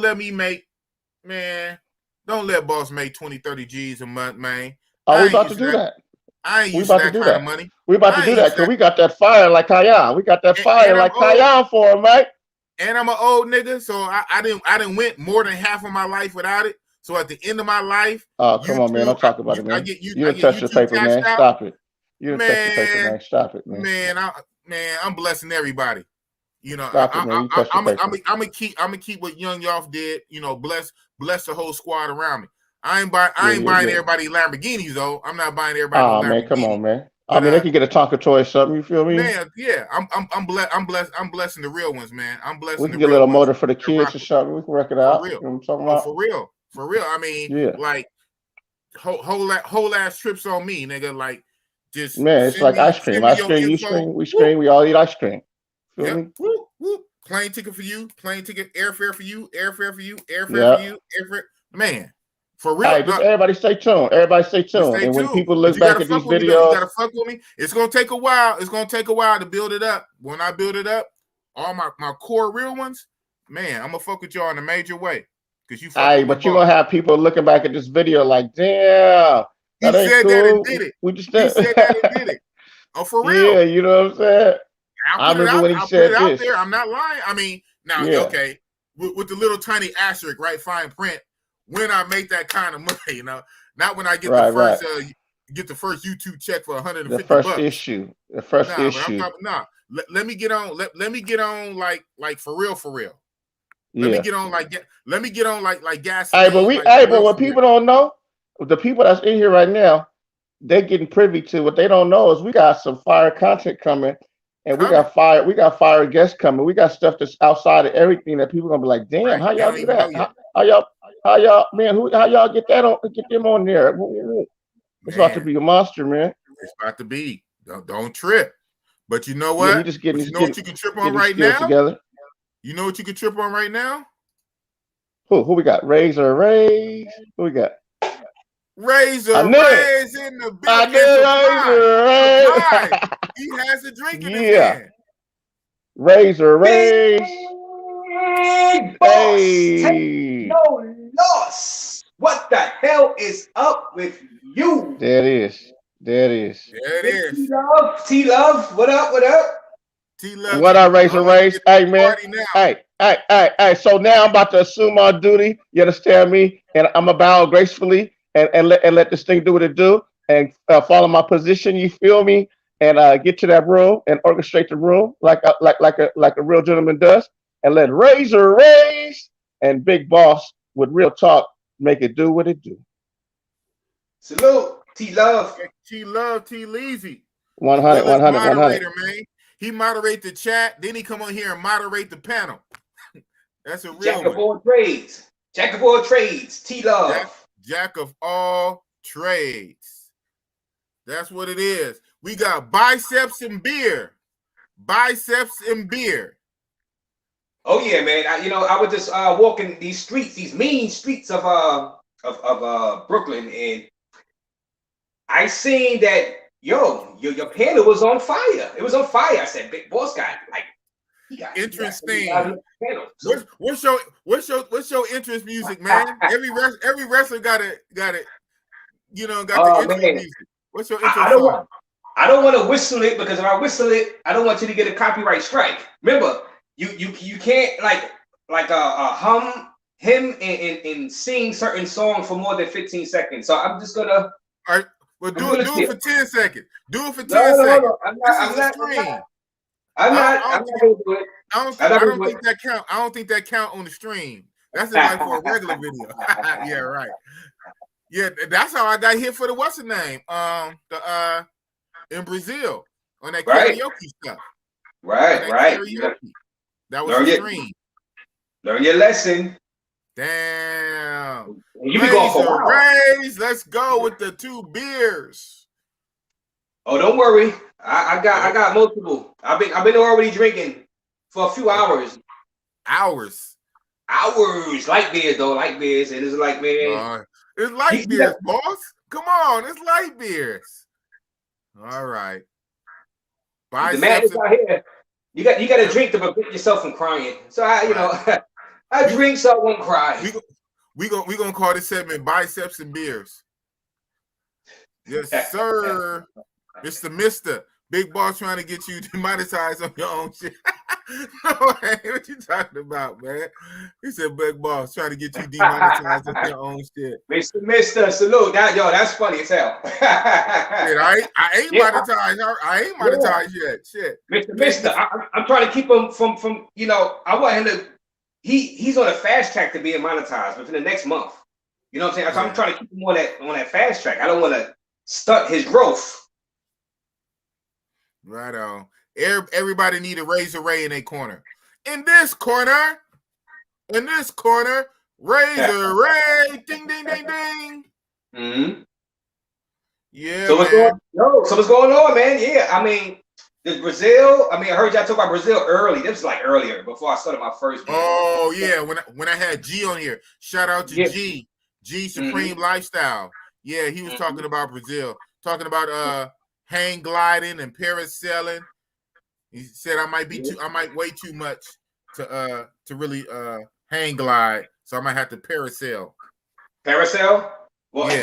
Parasail, that's in the water, right? Parasailing? No. Well, no. So I guess no. So they have like you sit like in a seat, almost like in some hot air balloon type shit, but you kind of sitting in a chair, and it's still like the wings of the hang glider, but you're not like strapped to the hang glider and like out like Superman. You have to kind of sit in the chair, and then you kind of say, man, I want to be like the Falcon and Winter Soldier. Oh, big boy, please don't tell me you plan on doing that, big boy. What, man? What, man? Big boy. I try to be like the Falcon and Winter Soldier, man. No, don't be like my dreams, Ray. You trying to kill my dreams, man. I'm trying to be like the Falcon. I'd rather you stay on the ground and be like Batman, okay? Because you do not need to be in it. Batman be hold on. See, you messed up. Batman be gliding sometimes. He be gliding. They added that because they kind of like wanted him to be in the flight too. I know. I be trying to glide, man. Okay. You trying to stop my glide, man. Big Boss trying to glide, man. Hey, I'm not doing none of that. I'm not doing no slingshots, no bungee jumping, no jumping out the airplane, because it's hard enough just flying in the airplane to get to these places, and I block it out. I block the dangers out. In no way I'm doing it. Just flying on the plane, huh? Just being on the plane. I'm good with that, man. I'm good with that, and I can't wait for that plane to land and get down safely when I'm flying into Cartagena. It's going in. It's like, I'm like, come on, just don't. I love that sound. I love that sound. the rubber tires hitting the tarmac. All right. Yeah. And a lot of people, especially in Latin countries, they be clapping. They clap when you land. I noticed that. Yeah, but you know what? You know how fast that plane be going when it's on that. It's still be like 250 miles per hour. It gotta be it's hundreds of miles. Yeah. So you clapping? Clap when it's like let's like 10 miles an hour on that thing, because it still could crash into when something. It first hit, when it first hit. That's dangerous too. Just think if the wheel like snap, then the whole thing boom, and you crash, and you sliding across the runway. Right. I hate to think about that, but man, I guess, like I said, man, I'm not doing no bungee jumping out there. Like I said, when I go to Brazil, the only jumping I'm going to be doing is, well, I'm not even going to say it up there, because but man, I've seen them beaches in Rio. I see those beaches. Oh man, the beauties out there, man, they're just insane. So guys, like y'all was talking about earlier, if y'all see things that going good for y'all, or let's say, going good for y'all personally, forget about all the other stuff that's going on. You personally, if it's not going good for you personally out here as a black man, right? Hey, get that passport and make that move. You know what I mean? It's like it's I don't get how certain guys stay around a certain place, a certain city or country, not the city, country, where you feel that you're not getting the best out of life, you know what I'm saying, for whatever reasons. I would just go ahead and try my best and follow the path of guys that's doing it. Follow the Mr. Flip Flops. Yeah. Follow the Killer Dreams. Flip Flop. Yeah. Follow Check It Effect. Philly Dome. Those guys that's out. Philly Dome. Yeah. Barber World. That's broad Barber World, yeah. And soon to be Razor Rays, because I'm about to out and teach myself flying out to Cartagena for the long term. You know what I'm saying? So we showing y'all the way. We showing y'all the way, It just gotta get that motivation. Right. Mr. said they always clap too early. He say they clapped on the plane soon as I landed in DR last week. And I was thinking, hey, what y'all don't wait till we slow down to under 5,000 miles per hour before you start clapping? Yeah, when that plane first hit, it's coming with all that speed energy. Skirt. It's still like 250, like 220, because they slow it down a little before they So in full flight, they hit like 500-600 miles an hour, right? Yeah. Mm-hmm. Wow. 500-600 miles an hour. Mm-hmm. Shit. Yeah, if a car, just think if a car could go that fast on the street, on the highway. I mean, on the highway. On the highway, yeah. But you know what? You'll be going so fast with other cars. Your skills would have to be like, you know, to miss hitting other cars. You have like turn like a second early, like. Yeah. Hey, imagine this. You know baseball. You know the pitcher when he pitched the ball, and they got the radar gun, and he hit 100 miles per hour, and you think that's fast? Yeah. So imagine 5 times that, like 5 times that. That pitch is like you can't really see. Like when you're in the stadium, you can't see the pitch. It's just like with the naked eye. With the naked eye. Yeah. So imagine that's how fast the plane is going 5 times as fast as that 100-mile. Randy Johnson, y'all know if you know what that is, the baseball player. Randy Johnson, he used to like throw heat. 5 times as fast as he pitched that ball from the pitcher to the back catcher. Crazy. Think about that. The speed of those jumbo jets. That's how we be getting to where we be going though. 500 miles an hour. That's right. Yeah. Mr. said, I'm not trying to ghost ride the plane. Ghost ride the whip. Right? No. But Trevor say most of these Latin countries, they said you can't flush the toilet paper, but you guys still do. Okay, flush. I know you said flush. The only one I hear that you're not supposed to flush the toilet paper is Brazil. He said most of these Latin American countries, they said you can't flush the toilet paper, but do you guys still do? Well, I've been breaking the rules all the time then. I only heard that in Brazil. In Brazil, they do advise you not to flush the paper. They say wipe yourself, do what you got to do, but put it in a wastebasket. But then, what the hell? That's disgusting. TMI for YouTube. You have a wastebasket full of used TV paper. Man. What in the blue hell is that? Man. That's not in DR. DR in Colombia? I didn't see that. Nah, man, that's crazy. That's crazy nasty. Right. And so I remember on my first Brazil trip, I was advised to bring wipes, like baby wipes.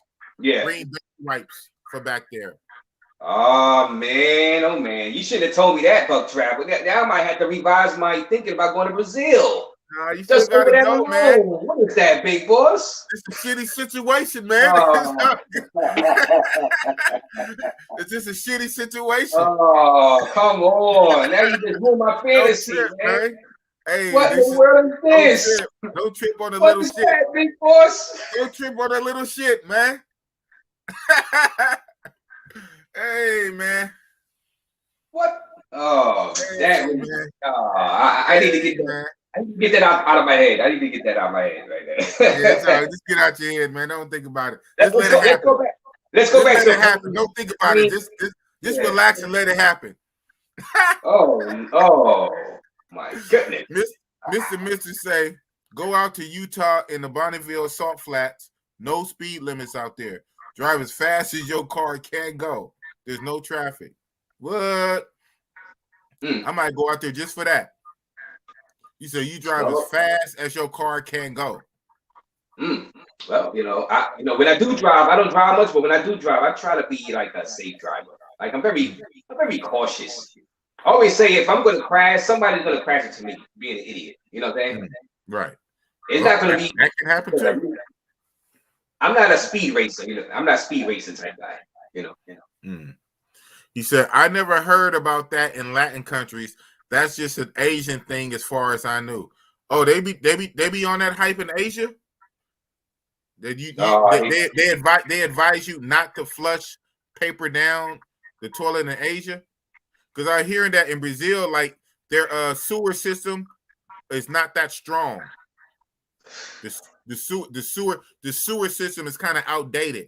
The whole infrastructure is outdated. It's not that strong to be flushing a lot of paper down. You can get away with here and there, but you're not supposed to like regularly do that. Well, you've been in Thailand, so did you remember having a put your tissue inside of a bucket next to the toilet? Nope. It went no. I was in Thailand. It went down the drain. From my butt to the drain. You have to you about to have to a trash can full of brown covered paper. Yeah. You about to have pretty much. Oh my goodness. Old Town. Okay, I didn't know that. See, Big Mike International. Shout out to Big Mike. Big Mike. He said Old Town Cartagena is like that. No toilet paper. See? Old Town. No, See? There's no signs, not in my hotels or where I be at. I mean, I wouldn't be in that hotel no more if it was. Hey man, some of these places, man, their infrastructure ain't up to snuff. No pun intended. Yeah, it ain't up to snuff. they have a weak their system. Weak system. Oh man. Yeah, and you'll clog it up for days, and you don't. And hold on, you don't want that on vacation. You don't want that. So what's worse? What's worse? A little waste basket full of brown paper, or your toilet backed up. And he's like, can you move me to another room? Sorry, sir, our rooms is full. I think both is pretty awful. That's an awful choice. But one is worse. One is obviously worse. Okay, raise. Pick your poison. Oh my goodness. Well, I picked it, and I don't want my toilet backed up on vacation. But travel. Girls coming in and come on. Hey, they used to it. I mean, that's their shit. I mean, yeah, it is. Yeah, they used to it. It is. It's our American asses. No pun intended.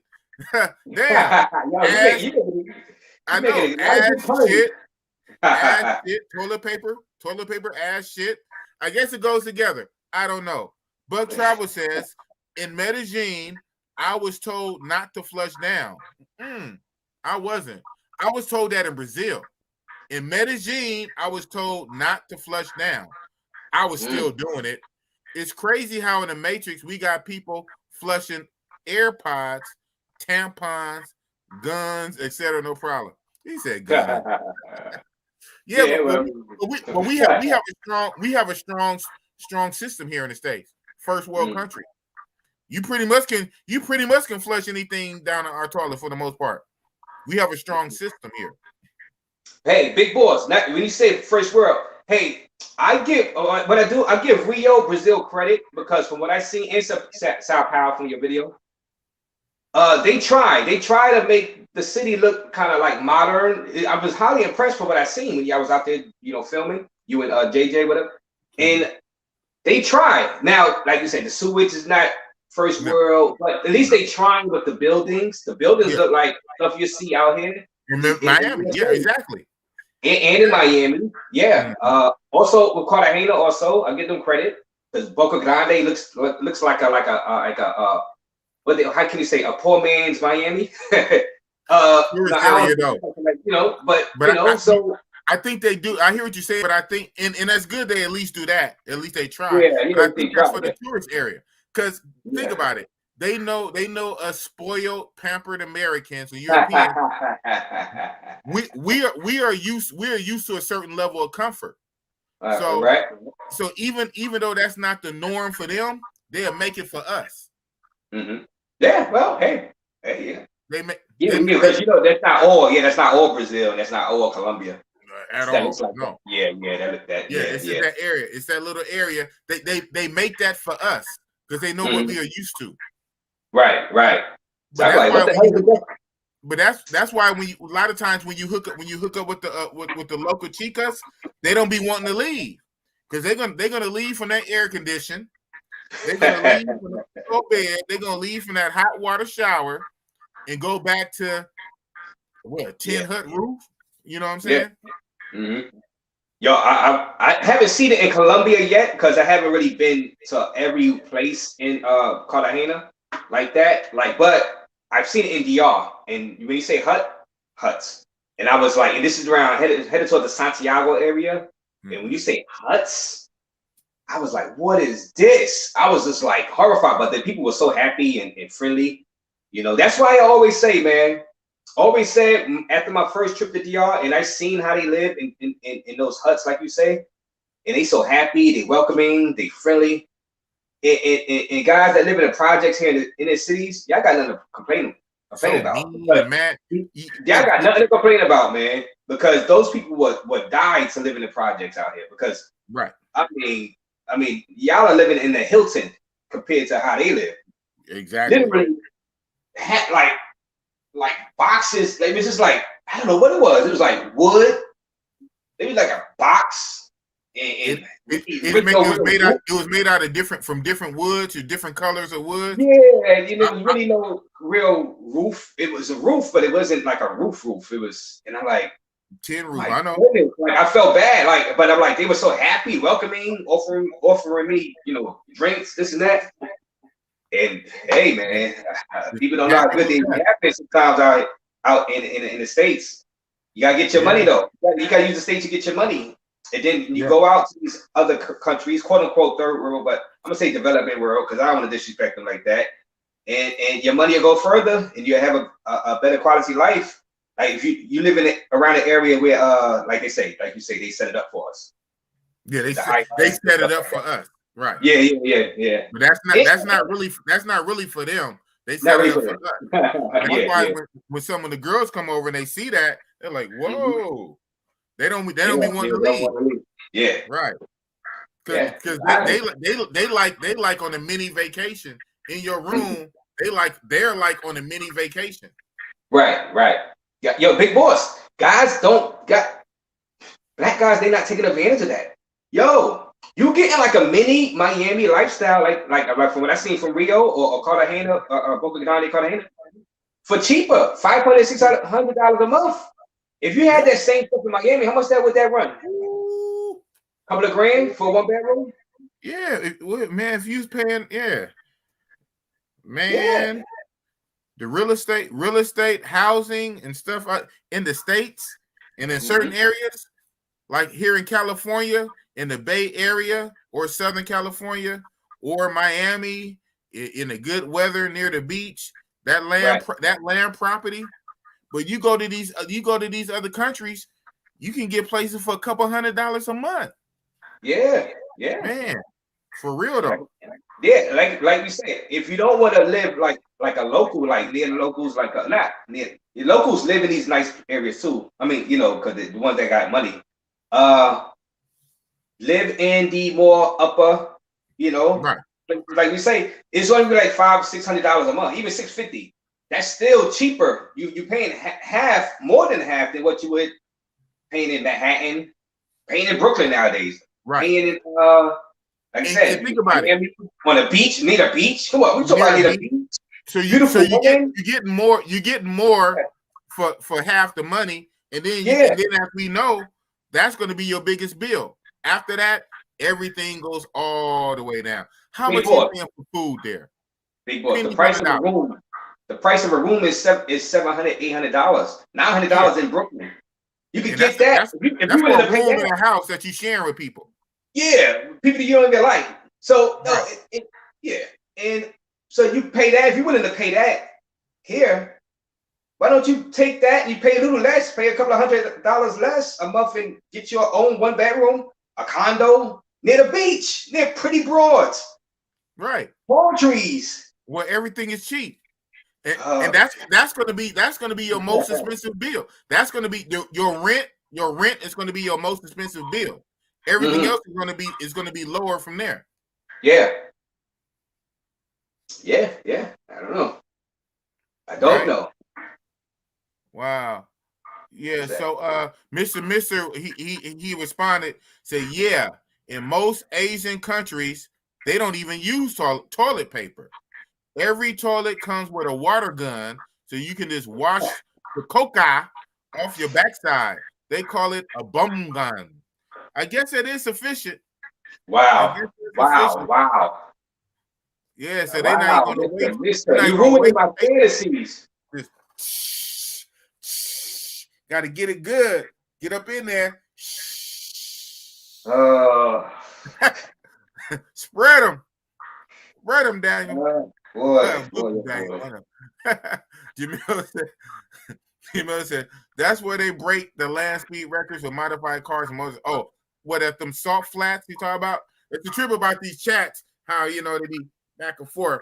So Jamil said that's where they break land speed records. Utah. Okay. Them Utah salt flats. Yeah, man, I'm gonna have to go there one day and just rent I'm gonna rent a car. I'm gonna rent a car and just match that thing. Big Boss, fire YouTuber, dies in a fiery crash, a ball of flames. Oh, Big Boss. Man. Lost control. Yeah, I'm going 200, 220, 230. Yep. That bad boy get away from you. Boom! So you into extreme action sports. That might kill you. Hang glide, man. You trying to kill my dreams, Razor Ray. No, man. No, I'm not trying. I'm trying to save you. I'm trying to save your life. Man, or you could use water like them Indians do. Yeah. Just water in your hands, just use your hand and then wash your hands off. They do that? Oh man. I'm learning a lot tonight. We'll tell you, Bug Travel, man. Bug Travel need to get a mic. Stuff that I didn't want to hear. And I didn't want to learn. Hey, man. I wish I didn't learn this. all knowledge is good knowledge, man. Stuff like that. Maybe I want to go to Brazil. Hearing that. Nah, you gotta go, man. It's just a little shit. Yeah. And to be honest, I know a lot of knucklehead tourists still flush. And then I'm gonna be one of those knuckleheads. I'm gonna be a knucklehead. You might as well put me a knucklehead right now, because right. Well, you knucklehead, and then you got a trip. So you know what I'm saying? That's still the standard for the country, because on a whole, the infrastructure is not that good. But again, you got a trip. At some of the newer, more modern places for tourists, they will have it set up a little more better. And a few tourists ain't gonna mess up the whole thing. But they can't have everybody do it. Yeah, they can't have everybody do it. I understand. Yeah, so you doing it, another tourist doing it who come down, that's not gonna mess it up. But they can't have everybody doing it. So that is standard across the board. But if a few tourists do it, and in newer, more modern places, you'll be all right, bro. Don't let that put you off from going to the Mecca. I pay a little extra to have some good sewage underneath my hotel so I can flush. I pay that. I pay. Man. AC chilling at the malls in Bogota. You gotta have them give you 1,000 pesos for toilet paper and no toilet seat. Yeah, I know it's no toilet seat. Man, what? You pay 1,000 pesos for toilet paper? AC chilling. That's Bogota, 1,000 pesos. Hold on, I'm trying to think of my calculations. 1,000. $10,000, $3. It's not much, because 10,000 is like $3. Right. So that must be $3. Probably like 30 cents. Probably like 1,000. No, 10,000 is that $3? $3. Yeah. So 1,000 gotta be like what's 30 cents? Something like 30 cents. Yeah, so it's not much. No. Salute. But I know ain't no toilet seats. I don't know, at the mall, you have to pay for toilet paper at the mall. You sure, man? You sure about that? I've been to the mall many times around Bogota, but I don't be using their bathrooms. Yeah, I don't use bathrooms out in public like that. Like if I can avoid it, you know what I'm saying? It's just like grotesque. You guys are just disgusted. So Mr. say in the Matrix, you can flush a whole key of cocaine and it won't get backed up. You're right. And that has been done many a times. A whole key of cocaine, a whole zip of weed. Yeah, you pretty much right. Hey, the words expressed on this late night live is not coming. It's not the same. It's not coming from Razor Ray's I don't necessarily. No. No. It's coming from Razor Ray's side. Oh, this side. Coming from Razor Ray's side. Not Big Boss Real Talk. Bug Travel.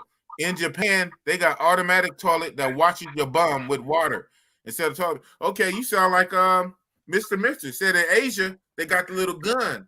They got the little hose gun, and you squirt with the water.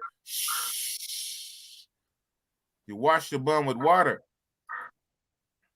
Yeah, and then he said, AC Chili. Yeah, they do that in Chiang Mai, Thailand too. What's going? We are learning a lot. What is going on? So they charge you toilet paper in Chiang Mai. I want to go to Chiang Mai, man. Chiang Mai, Thailand got a good hip hop scene. Yeah. Okay. All right. Yeah. I mean, and the thing is, so what we learned the other night is just like blowing my mind. But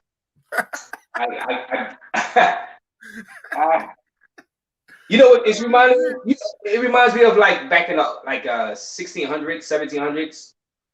How they used to live. Yeah, that's how they used to live. That's what they used to do in the 1800s. Mr. Mister said my rent in Chiang Mai, Thailand was $126 a month. What was you living in? A box? You got to break that down. So start typing, Mr. Mister. Yeah. Your rent in Chiang Mai was $126 USD a month. Wow. It could have been a one bedroom. It could have been an official one bedroom.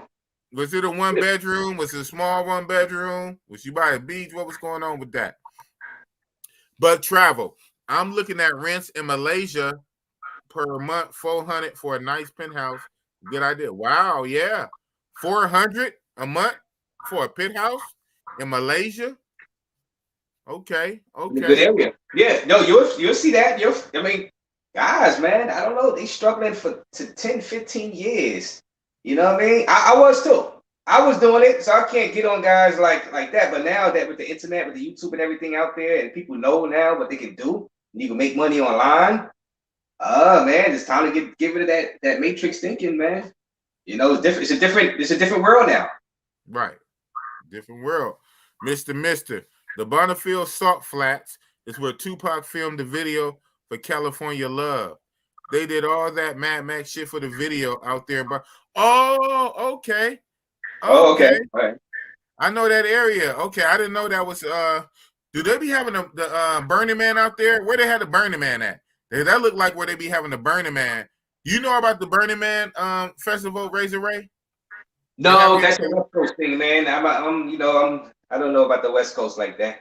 Yeah, so it's like in a big old waste area like that.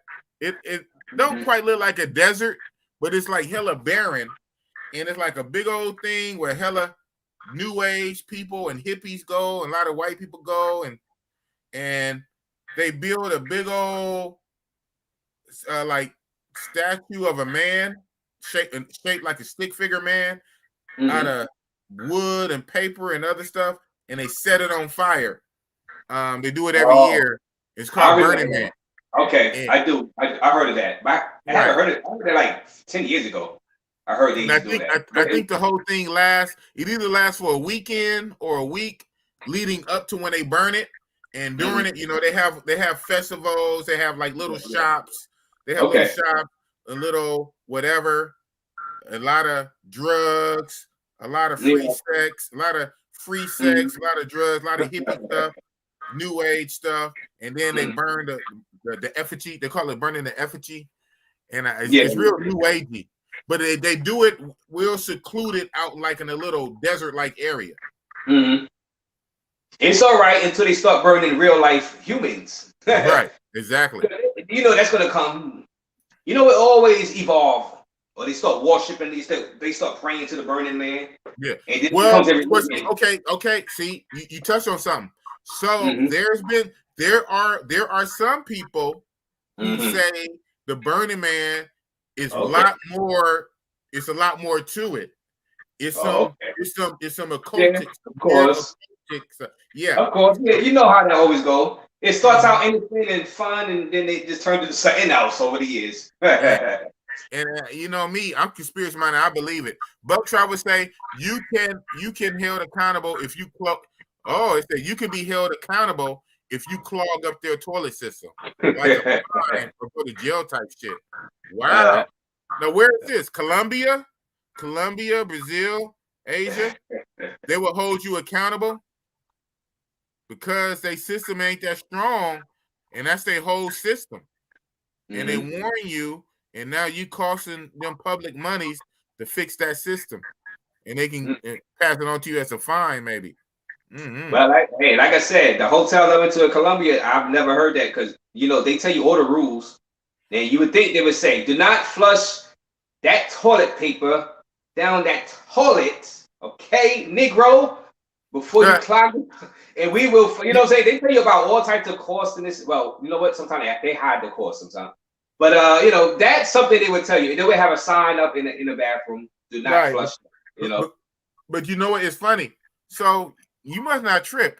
In Brazil, at the airport, they have signs in the stall telling you in Portuguese. Okay. And with the little symbol with the circle with the red line to it, and a guy dropping stuff in the toilet, telling you not to put it in the toilet. And this is in the airport. Brazil airport. In the Brazil airport, they got the sign in the stall, in a shitter, in a crapper. Right. So, but then again, that serves everybody. It's a lot of people. How many people come through the airport every day versus a hotel where it's less people, and the people that go there are going to pay American prices. So they probably might have an upgraded system for them. Yeah, upgraded system.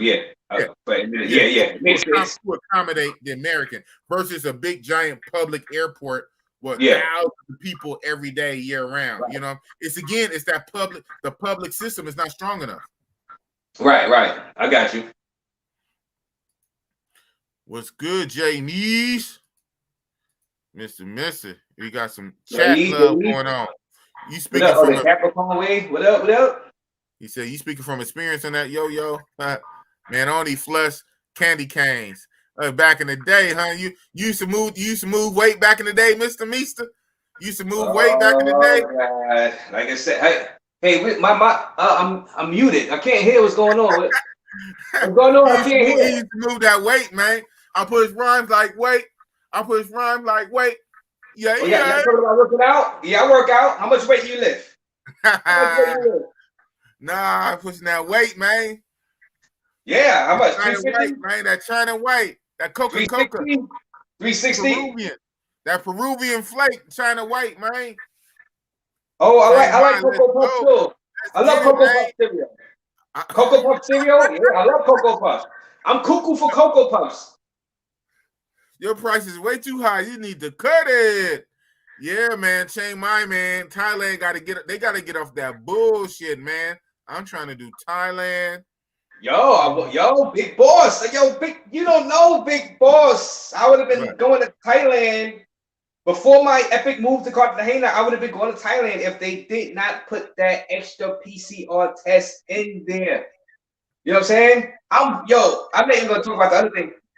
I'm willing to do certain things, but I'm not gonna fly out 20 hours to land and then have to take a PCR test. What if I fail? Then I'm stuck in quarantine. I'm not doing that. 10 days. Oh my God. 10 days on your dime.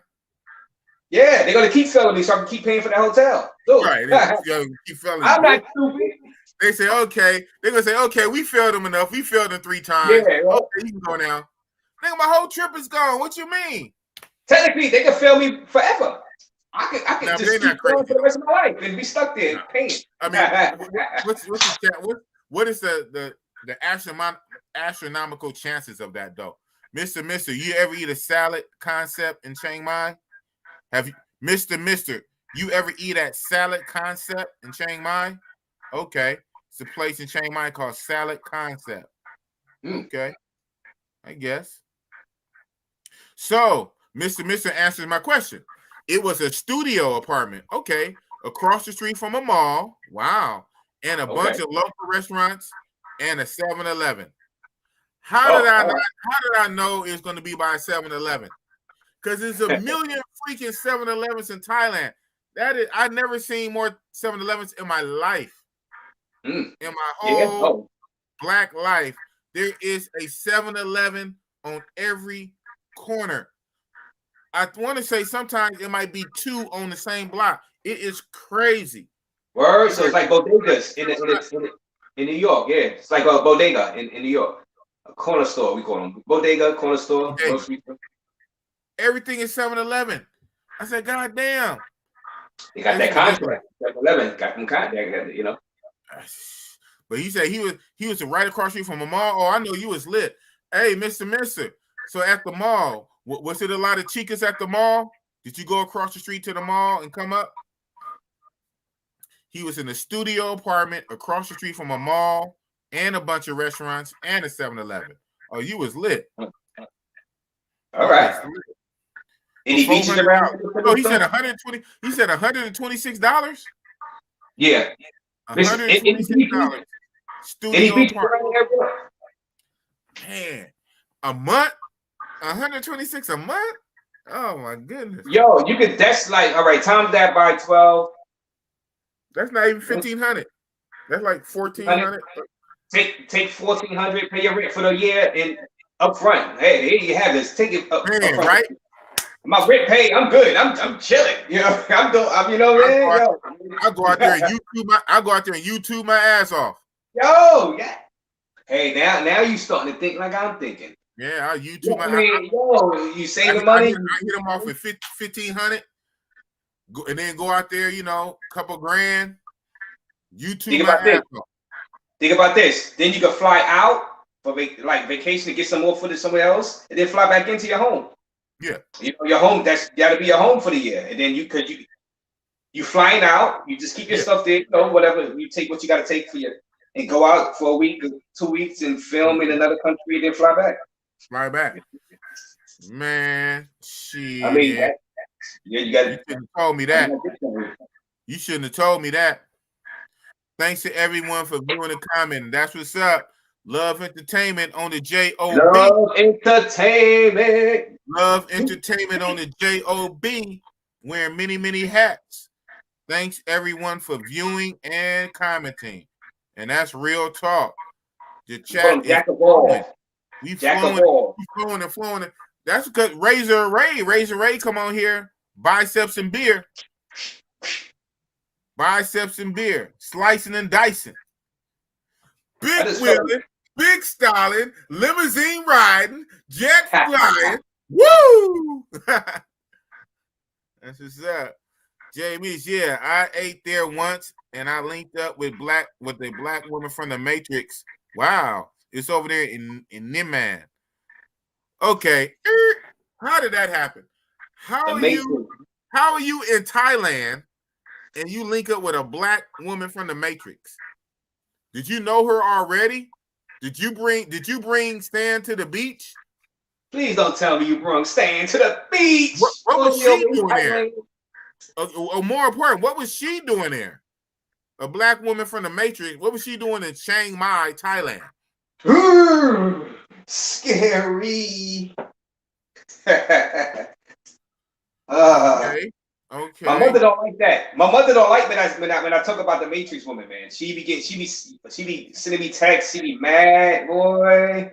Mad, huh? Okay, so we Team Thailand. I recommend it. That's right. Yo, but Mister, what do you think about the PCR test thing? You gotta take that PCR test when you land, Mister. So while we waiting for him to do that, we got somebody that want to come on. So bring them on. Bring them on. And this it. Wow. I'm not gonna tell you who it is until they come back. Yeah, just wait until they come back. I was just about to click it and disappeared. Okay.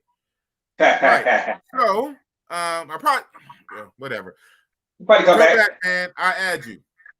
All right, so he say Team Thailand, Niman, He said, okay. He said, I didn't hang around. Okay, he's back. I didn't hang around Newman a lot, though. It was too Americanized for me. I prefer Santa Thing and live amongst the locals. Okay. Mm-hmm. All right. Okay. Whatever that's about. I have no reference. But our mystery guy is back. And I'm about to click it.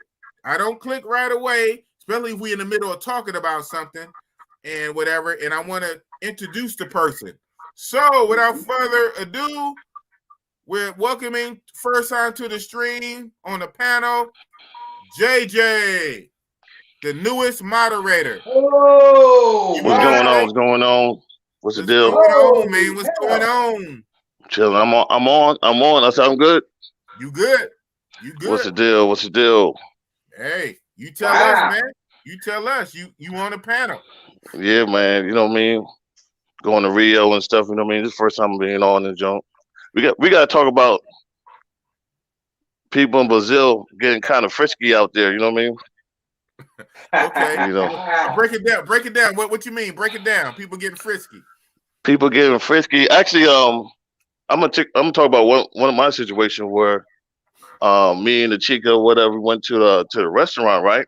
Okay. That little we went to Eclipse or whatever, right? So it's like okay. So it was like 1 o'clock or something like that.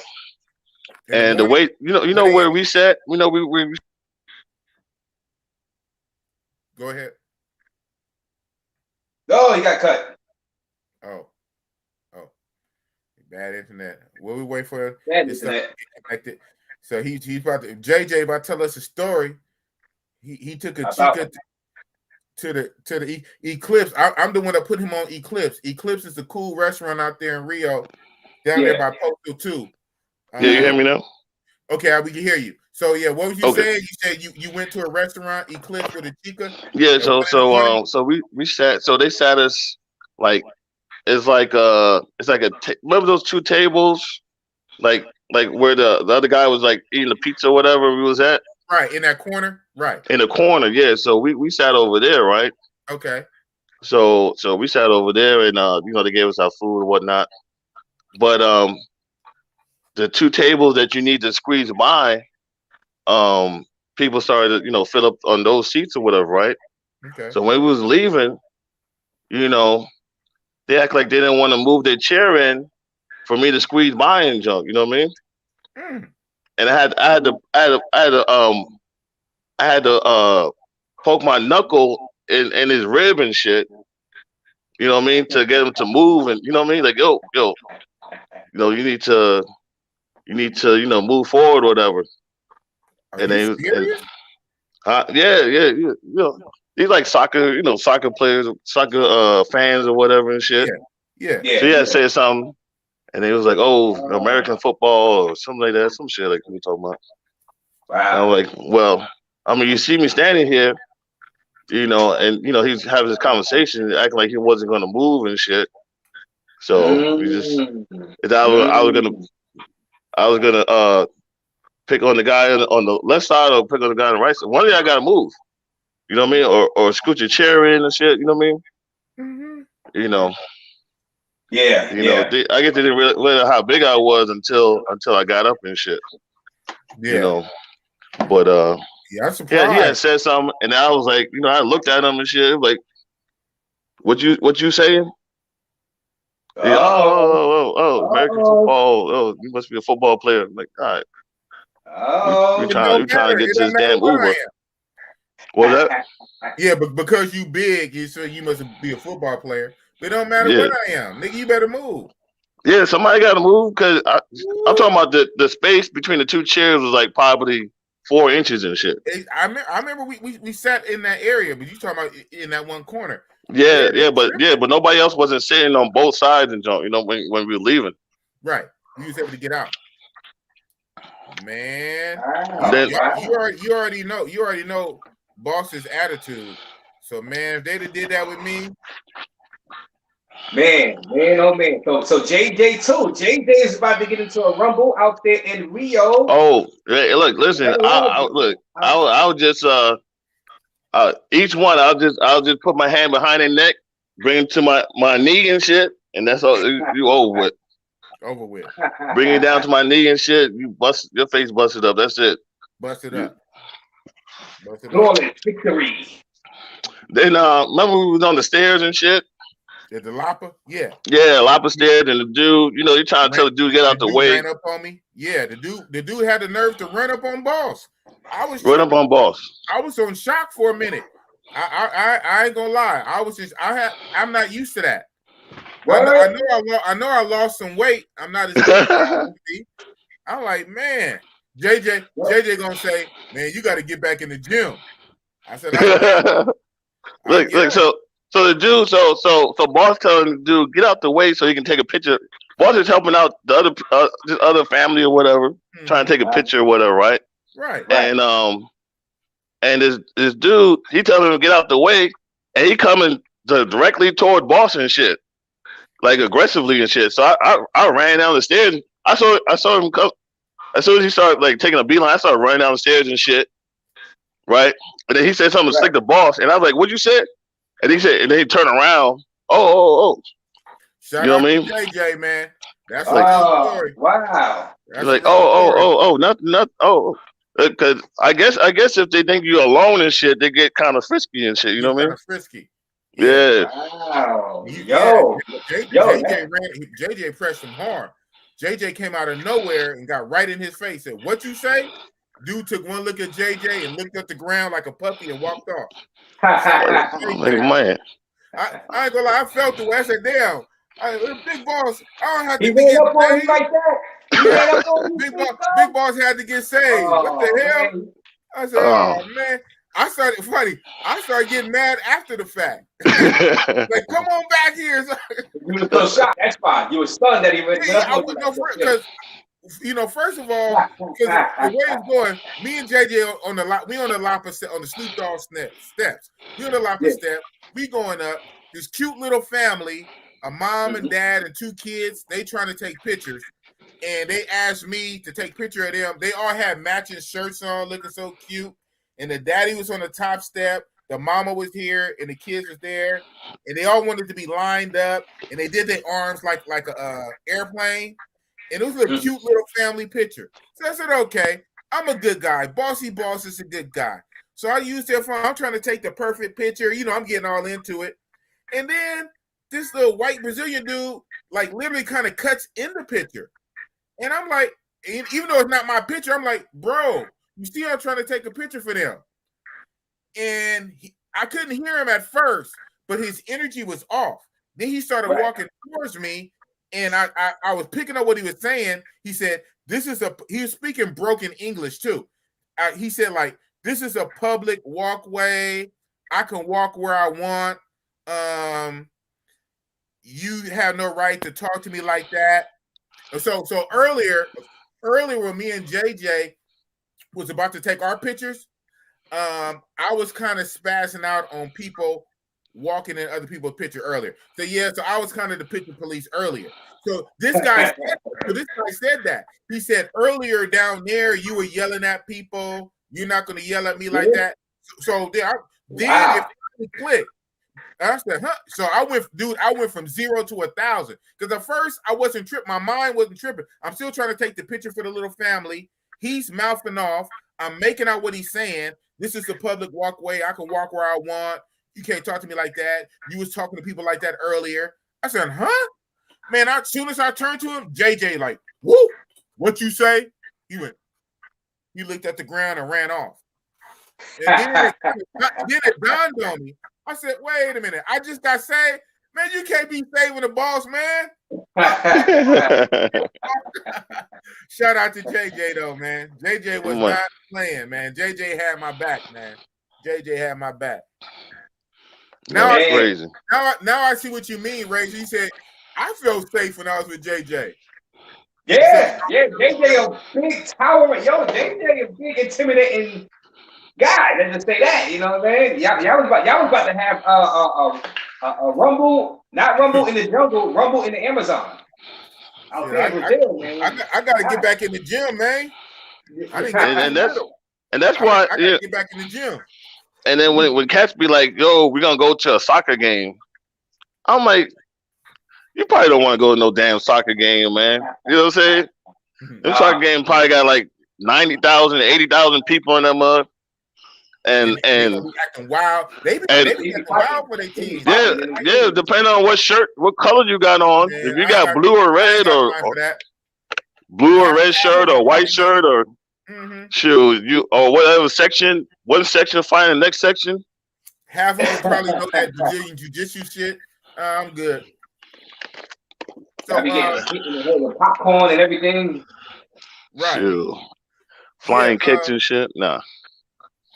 So it's a trip. So so at my job, we have like a roving supervisor dude. He has his own dojo. He teaches Brazilian jiu-jitsu. And so he's never been to Brazil though. So he be jealous when I tell him about my Brazil trips. He said, bro, I teach that and I want to go to Brazil one day. He said, we be having big tournaments, but I don't go. But he was telling me of a situation that he heard, I guess, from one of his students who went out there, him and his wife, to Rio. They was by where the Olympics, the old Olympic Stadium was, taking pictures. So I guess these badass kids from the favelas robbed them. It was like three or four young dudes around age 15, 16 or whatever. Yeah. They grabbed the man, and one would have him in a headlock, other would grab the legs, other would grab the arm, and they broke it. They broke both wrists, and I think they broke both ankles on purpose. Yeah. Took his camera, took his wallet, took everything. They left the woman all the way alone. They just left her alone, gave her a mean look. She stayed out of it. But yeah, in the space of not even a minute, they just wrapped them up. Even though they were teenagers, they were trained in a form of that jiu-jitsu stuff. They wrapped him up and broke his wrist and broke his ankle. Perfect. Wow. Yeah, but the police was on them quick, but the kid, they was able to get away because they knew all the cuts. I'm like, wow. Yeah. I said, when was this? He said, it's about a year ago. I said, kind of recent? He said, yeah. I said, wow. Says, just be careful when you're out there in Brazil. I said, well, I didn't go to that area where the Olympic Stadium was. I heard that. I heard that they were doing that during the Olympics. They were kind of running upon tourists during the Olympics and punching them in the face, grabbing their stuff, and they were running. The youngsters, they was being taught to do that, and jacking some of the tourists, jacking some of the people out there, and running away. Remember Ryan Lochte, the swimmer guy, he lied and said he was robbed though, since he said, hey, but he didn't want to get in trouble because he lost something because he didn't want to be known that he was smoking something. So he lied and said he was robbed, and people just said, oh yeah, I can say that, yeah, I can believe that he was robbed out there. Yeah, I remember. Come to find out, he wasn't robbed though. He just didn't want to get caught. Smoking. I remember Boss talking about racism in Brazil or whatnot, and I'm like, man, ain't no damn racism, no damn Brazil, man. Okay. But actually, I had got my laundry. I had got my laundry from laundry service, right? And I had a cold and shit. I mean, I still got a cold, and I needed some orange juice and shit, right? And I'm trying to find a little shop, a grocery store by the hotel or whatever to get some orange juice and shit, right? Okay. And so I go in this little store and stuff. I try to ask for help. Where the hell is the orange juice? The orange juice is on the damn top shelf, which is like 7 feet. Like, who the hell would have thought to look up to get the damn orange juice and shit, right? Right. So anyway, a couple people passed me, didn't want to help or whatever. So I got the orange juice. It was a young kid told me where the orange juice was. Got the orange juice and shit, and came back to the counter, right? And so there's two white, one white lady. She was like Polish. They look like Polish or like an old Russian kind of Polish people or whatever. Okay. Yeah. And so it's like a 50-year-old lady and like a 70-year-old lady, right? But the 70-year-old lady, she already got a bag and she off to the side, and the 50-year-old lady, she tells me that the 70-year-old lady is next, right? I said, okay, right? And then there's like a white guy behind me and whatever, right? Right. So the 50-year-old lady gets her stuff, rings out and shit, leaves. She tells me that the 70-year-old lady's next. The 7 lady get back in line and start talking to the young cashier and shit, right? And I'm like, okay. And they're going on this conversation or whatever, this guy behind me. And then she started talking to me and shit. And I'm like, why is she talking to me? Like, what? Like, I don't know what you're saying. I don't know. She started trying to like say like some absurd shit to me or whatever, right? Okay. And then I'm looking back at the white guy behind me, and I'm like, she talking to you? I mean, she ain't talking to me, right? So this other guy, it was a Canadian in there. He was like, hey, what language do you? Where are you from? And I said, Americano. Oh, Americano. Oh, he don't speak Portuguese. You know what I mean? So she was trying to say some shit in Portuguese and shit to me or whatever. But I'm like, shoot, I'm on vacation. I got all day. I got all day, all night and shit. Y'all can have a conversation or whatever. And you're holding the other 3 people up. Actually, the owner moved the old lady out of the way and shit. And then and rang my stuff up separately or whatnot. Okay. And then but then there was two other times. It wasn't racism, but it was 2 robberies that I saw. I think I told Ray and Joan. I didn't tell you, boss, but it was 2 robberies that I seen. Because what I was doing was I was walking the Coco. I would walk the whole beach and shit, right? From Copacabana to Ipanema to LeBron, and then I was walking back. And instead of walking back the same way, I'll cut into the city, which is I cut it like 2 blocks up, and then I'll walk back from over there, find a breakfast spot, and then call an Uber back to the house. So anyway, this tall guy, he was like maybe like 6'3", maybe 6'2", like with big stomach, like maybe like 50 years old, 53 years old and shit, right? And he's staring at me and stuff, right? He had like shorts on and like a local and shit, right? Okay. So he's coming the opposite direction, and we're in the city side, right? And he's walking towards me. He's like so like inquisitive of me and shit. And this skinny white dude that was standing behind like a parking sign pole or whatever. He went behind the white dude, had like a knife to his back, and like grabbed one of his arms up into like a escort position and hauled him off. What is that? Are you serious? Wait. Yeah, he stuck that knife to his back and he arched his back and they went off. Look, me and this lady looked back and we kept moving. We just we kept moving. Serious? You saw this in real life? Yeah, I'm like, yo, this guy getting mugged. And what time of day was this again?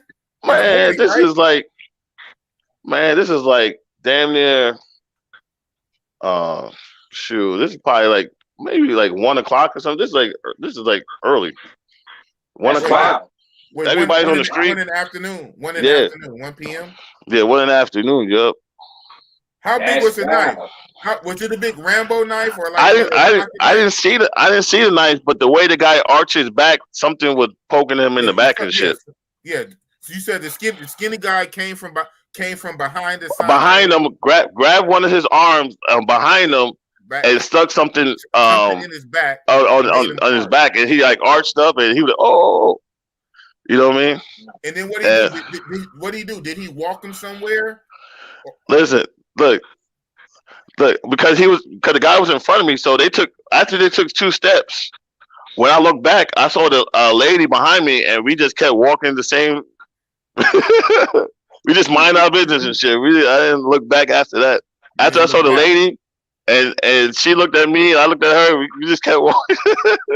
Wow, you're supposed to hop in there, JJ. Nah, man, I don't know you, man. I'm like, shit, this is Brazil business. So you ain't big boss. I ain't gonna save you. You ain't big boss. Yeah, nah, man.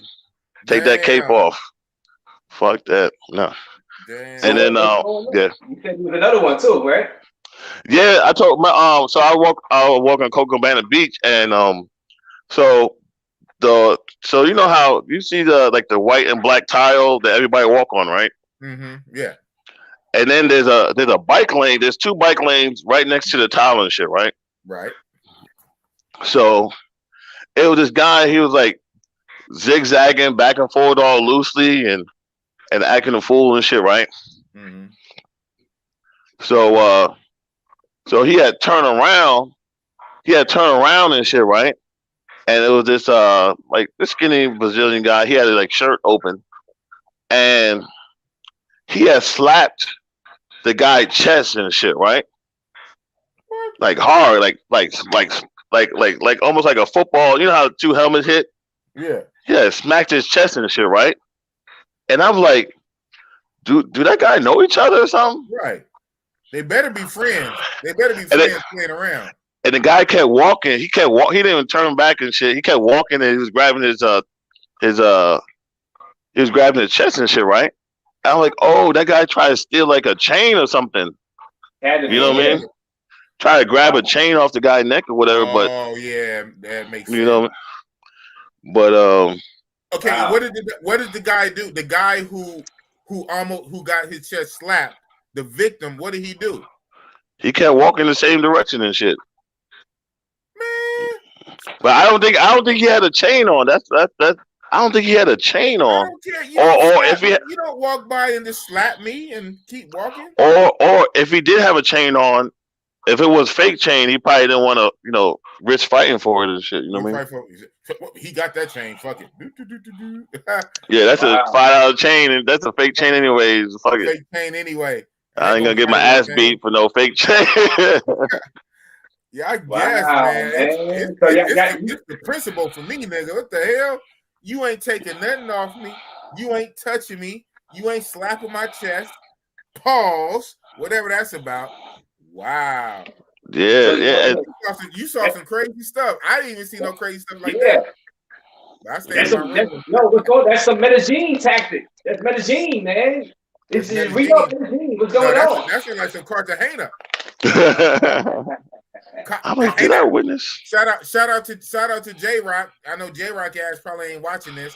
J Rock said when he was in Cartagena, somebody ran by him like real fast and snatched his NBA ball cap off his head. He took his hat? Yeah, he got his hat? Snatched off his head and ran. It was only on feet. Yeah, on feet. When he went on the bike, person was walking by person was walking already, and then he just kind of cut. He kind of cut towards J Rock, and J Rock's kind of tripping. Why did the person cut towards him? As soon as he got by him, he snatched the hat, then ran.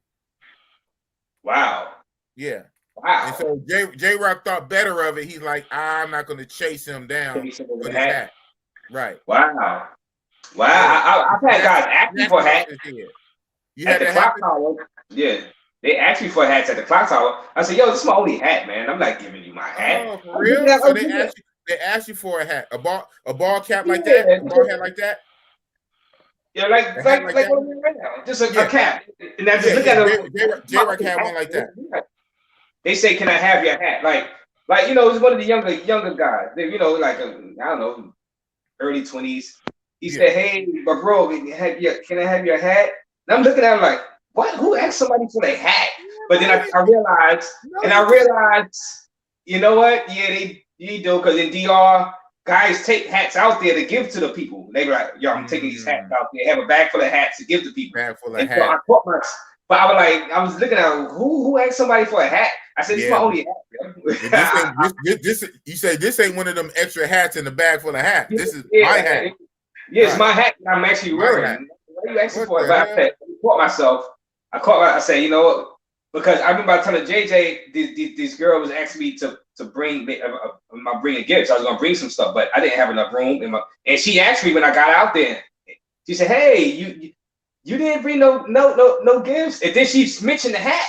She mentioned hats. She said, "Oh, I thought so they got a hat culture out. They got a hat culture out there, huh?" I'm like, a hat. So I was like, I didn't have enough room in my bag. I would have bought, but let me buy some of your beer, some of your beers. You know, I bought beers like a mother. So but you wouldn't. Yeah. So was this one of your friends who asked you that? Was this one of your friends? The female was one of my friends. Oh well, no, she wasn't. No, she wasn't. She was the girl of one of the guys that worked in the barber shop out there in Gethsemane. Oh, yeah. Okay. So I was friends with them. I'm friends with them, but you know, I'm not doing nothing with the girl for that. But yeah. I was about to say for a couple of nights. Yeah. I was about to say, because if she's one of those kind of friends, you know, they be wanting gifts, but you know, they ain't gonna give you no break on the. No. She, you know, she's the girlfriend of the guy that works at the barbershop. So I, you know, but yeah, it was like I said, a hat culture. Yeah, but snatching people hats. Man. I would have had to chase him. I would have had to chase homeboy because I wouldn't have been able to live with myself. I would at least had to chase him for like a block. Say, well, I tried to catch. At least put some effort. At least put some effort into it, right? Yeah. I couldn't just stand there with them. Yeah. I couldn't. At least till you get winded, right? At least you till you get winded. Yeah. Right. So I can look at myself in the mirror and say, this Stephen, that mother. You know what? And who knows? Like I say, I don't want this to be I don't want this to be like whatever. Like I'm saying, a prophet, but that's probably how I'm gonna go, man. Because my ego, it don't allow me to take losses like that, man. Yeah. Big boy, take no loss. Look, I got nothing from me. You're not gonna be hitting me. You're not gonna be doing all that, and I'll go about my way. No. Listen, I got a big boss story, and it's about breakfast. You know what I'm saying? Don't mess with Big Boss breakfast, man. Oh my God. Whatever you do not mess with Big Boss breakfast. You know what I'm saying? They were about to call the Colombian army out here. We was online to we was in Bogota, right? And we was online to Bagatellos. Was it Bagatellos or what? It was the other one. Bagatelli, yeah. Bagatellis and shit, right? Mm-hmm. And so it's a long ass line and shit, you know what I mean? And we wait in, it's 4 of us, so we wait in line or whatnot. And then this guy, he comes up to the front line and he's talking to the waiter, and it looked like he about to get in, and boss like, yo, what are you doing? Right. Yo, it's a line here. Get back in the line. Right. I'm like, boss, you're not really controlling the line and shit. You know what I'm saying? They nah, we waiting here. You know what I mean? Tell the story, boss. Jump, man. No, you got it. Yeah. So boss got like irate. You know what I mean? Like, nah, man, he ain't skipping this line. This not. And this is the nice area. They got a damn Ferrari dealership down the street and whatnot. Right. So they spoke English. A lot of them spoke English and shit, right?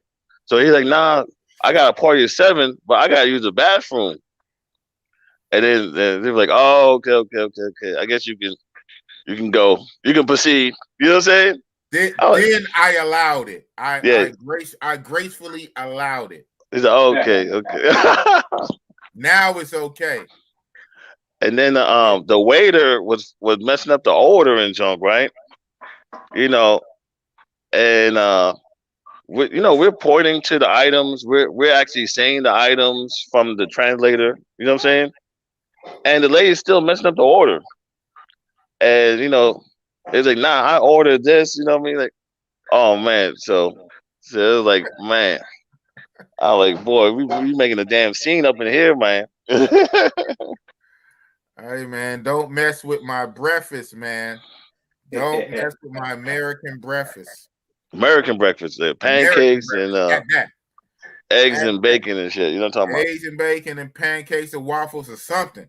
Speaking on food, back to the chat. Mr. said, I guess talking about Thailand, they actually have more 7-Elevens in Asia than they do in America. 7-Eleven is the spot in time. Man, I tell you, they got a million of them, man. They have a million 7-Elevens. They got described, I believe y'all. They like both on every other corner. Yeah. Every other corner. Sometimes 2 on one corner. Shit, you did not need to go. He said you did not need to go to the mall for chicas. They were all over the street before you even got to the mall. Dang. Talking about Thailand, Chiang Mai. Mm-hmm. Yeah. They did that PCR test thing, right? I'm out there. Shit, 126 a month. I can retire now, right? 126. Oh, I ain't used to a studio, but shit, I could do a studio for $130. $130 a month. Pay that rent all up front for the whole year, man. For the whole year. Right across the street from a mall, restaurants, and a 7-Eleven, and a street full of chicas. Man, shut up. I would recommend in Chiang Mai to stick to the apartments that are in a 180 to 240 range. That's where you get into the luxury small apartments in the high-end areas. Okay, so stay in a 200, 250, 180 to 240 range. Right. Yeah, still. Yeah, I guess you don't need the 120, the 126 for the studio. So even if you pay like 200, 240, you'll get something nice for $250.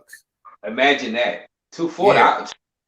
I rock with the 240. I gotta see. You know, it depends on what it is. I mean, yo, man, it makes no sense how we programmed to pay like $900 for a room.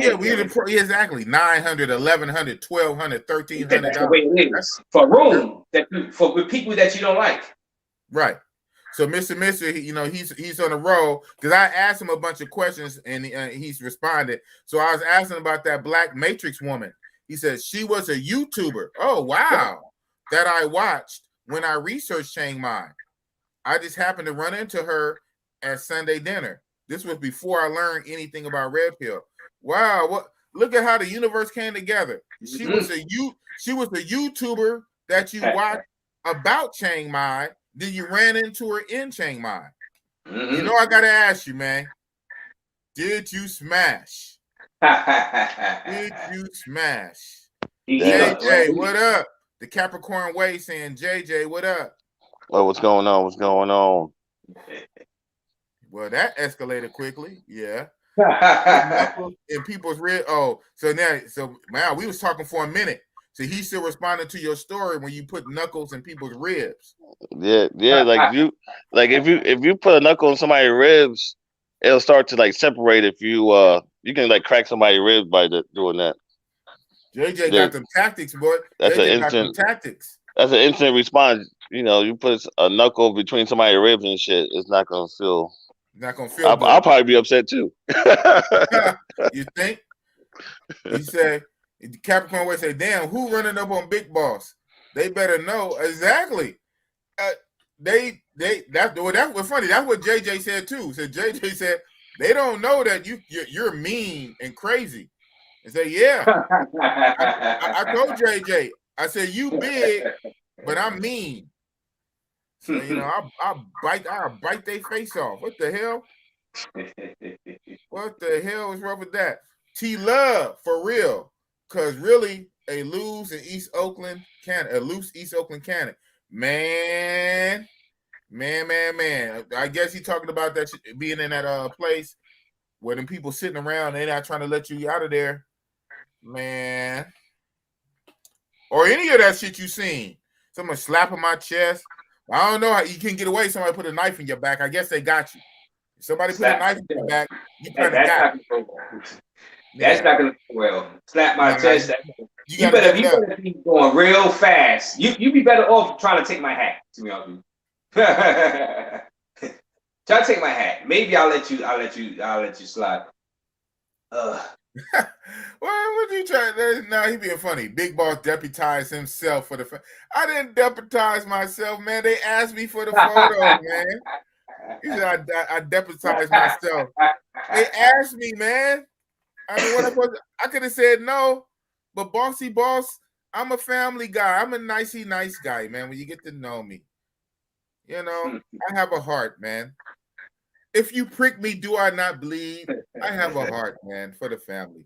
There was a nice little family, little husband, wife, and 2 kids. They had matching shirts on, and they wanted to sit in a row like a little caterpillar airplane. That was cute, man. I'm trying to take the picture for the family, and this fucker gonna walk right into the. I said, "Yo, what is you doing?" And he gonna mouth off at me, and I'm not tripping at first. I'm like, and then by the time I really realized, oh, this motherfucker tripping. Hold on, bro. You got a problem? JJ put the fear of God in him. JJ put the fear of God in him. Shout out to JJ, my unofficial bodyguard. That gives a new meaning to the term strong arm robbery. Yeah. Oh, yeah. That's when the kids were yoking them up. Yeah. That's straight up strong arm. Straight up strong arm. It is a kid, 15, 16-year-old kid, but they knew them techniques. Mm-hmm. Wrapped them up. God, now you playing. I'm not fading, man. What you talking about? Sometimes, other times, yes. Boss is not fading, bro. You just trying to put that fade on me, man. Don't put that jacket on, Bossy Boss. I am wide awake for now. And you're not sipping on nothing. Man, what you talking about? My eyes are just like this, man. My eyes are just like this, man.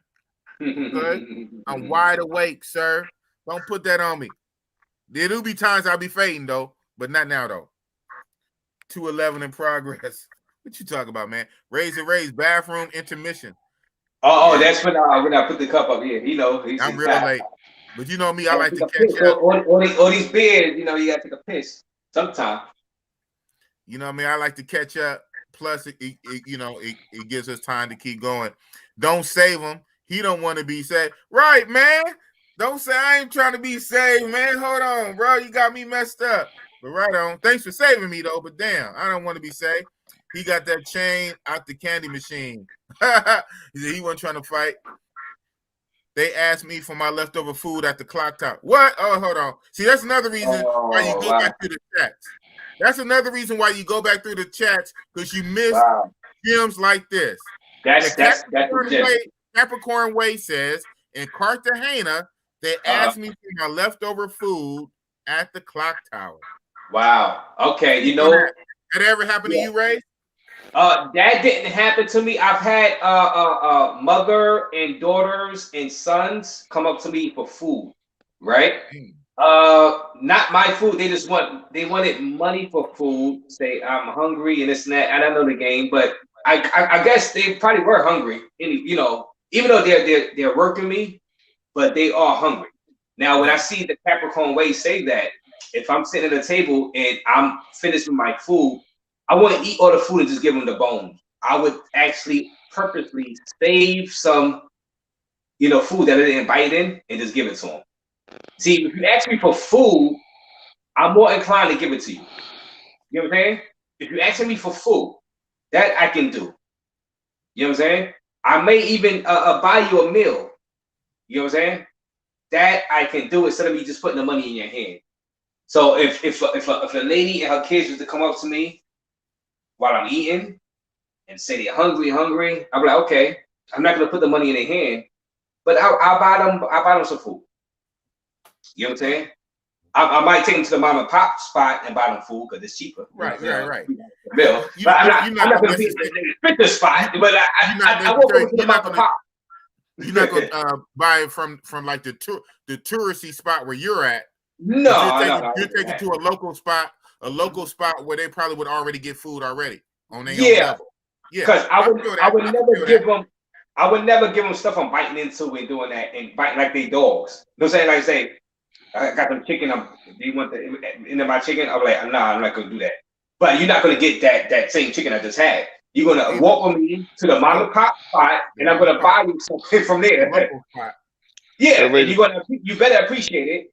You know what I'm saying? If not, you never don't get some beans, rice, and chicken. Right. You know how the the little plates off. So, but hey, it's something, you know what I'm saying? It's something. But I don't want to give them. I'm not gonna give them like in the Matrix, aka USA, I would, because guys could get money out here in the Matrix. You know what I'm saying? They got cool things. They got government handouts out here. Yeah, so you just gonna take my crumbs and take my bones. Out there, I would take them. I won't give them the bones that I've been into. If I have something I didn't bite into, all right, you can have. Yeah. I'll walk them over to the mom and pop spot and buy them something. Like you'll buy it. You won't give them the money. You'll buy it. Oh, boss, I'll buy it. Boss, remember? Because I want to. No, I'm not giving them. I'm just. Boss, remember the time we was in Santa Fe, and we bought that like 5-foot pizza and shit, man. Mm-hmm. Oh yeah, me, you, and Brazil Rob. Brazil, that big old pizza. Yeah, people kept coming around. Yeah, we gave it away to the guy with his little daughter and jump. I forgot about that. Yeah, we sure did. We gave he got like half the pizza, right? Cause that pizza was huge, man. I didn't know. We did not know that pizza. How big was that pizza, man? That junk was literally like had to be like 3 feet across. Yeah, easy. That pizza was huge, Ray.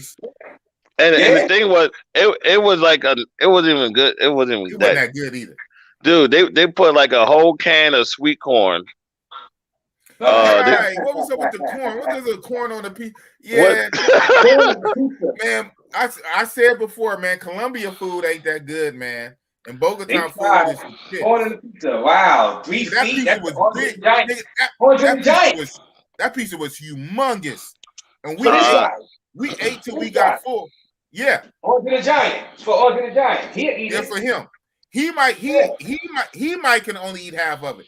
You see how big JJ is.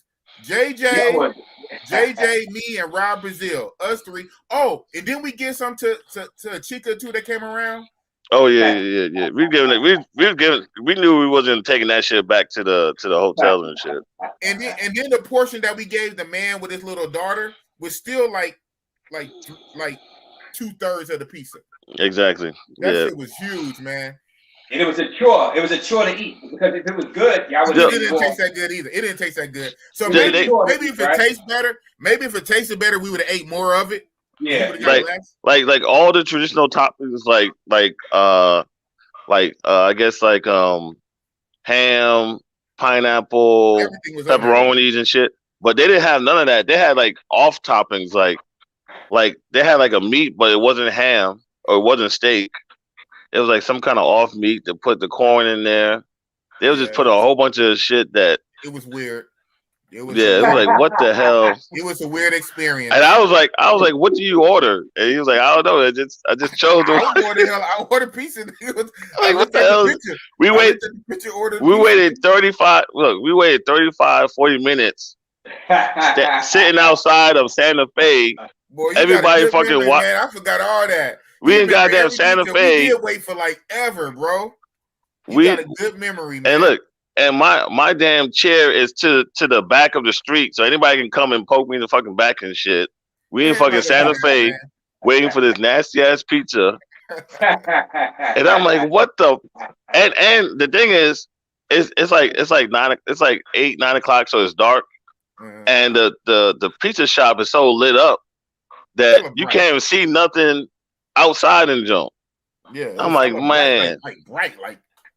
I'm like, what the hell are we doing out here exposed in Santa Fe? Man, Santa Fe is a whole vibe, man. That whole place is like, it's crazy. Look, it's hard to describe. I remember looking out the window. We was in Big Boss room and shit. We looking out the window, and then we see a little crowd, and then we see somebody on the floor. Like, damn, somebody got poked. Somebody got stabbed. Yeah. I'm like, what the fuck? JJ remember everything, man. What the hell? Yeah, well, you remember that. Somebody getting stabbed. I'm like, what's the crowd there? And then you see somebody like laying on their back on the floor and shit. And hella people was around them. Yeah, wasn't it the girl? Was it the girl that got stabbed? It was a girl, yep. Yeah, okay, now I remember. Man, you remember everything, bro. Yeah, that's crazy. I said, did we just witness a stabbing and shit? He said, Capricorn Way said, I would have hit that Usain Bolt ninja the way you gonna learn today. Hell yeah, man. The hell, walking by me, he's slapping my chest. Slapping my chest. Don't do that. Boss, you didn't tell him how remember you was walking and then somebody checked to see if your wallet was in your back pocket in Bogota, man. Remember that? I don't remember that. Remember, so we walking, right? We walking down Santa Fe, the little stroll or whatever. Mm-hmm. And I think a lady bumped you and a guy like tapped your back pocket and shit. And I'm behind you. And you look back and shit, and they like went forward and shit. You know what I mean? But you know, you don't keep your wallet in your back pocket no way and shit. You know, I got the travel wallet. Yeah. I was like, oh, did that guy just tap? Remember that? Yeah. Exactly. My back pocket or something, and I'm okay. Boy, you got a good memory, man. You got a good memory. You got a memory like a damn elephant. Man, especially that shit like that. You know what I mean? I'm like, man. Yeah, but so you know, I be forgetting shit like that, man. And when I'm old, I guess I'm old. That's an old man. Be forgetting but remember, like I saw you have the travel wallet in Dominican Republic, right? Mm-hmm. And I was like, man, I gotta get one of those. So when I went to so when I went to when we was going to Bogota, I had ordered 2 of them. Okay. And that junk definitely come in handy in junk. You know what I mean? Man, it come in. But you know what though? I said this story before. I say it again. You know, I ain't gonna say it too many times, goddamn it. But I say it one more time. I got jacked with my travel wallet, and I was with Rob Brazil. But if my dumb ass, I had the travel wallet out. The whole thing about it, you know, it clips to your belt. And then you slide it inside your pants. I had the thing just hanging out. And even then it was zipped up, but I had the 2 chicks that was twerking on me in Brazil across from the beach on the city side. The 2 chicks was twerking on me.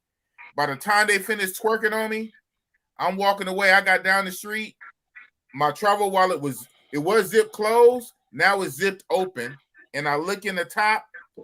I should have had a wad of rails.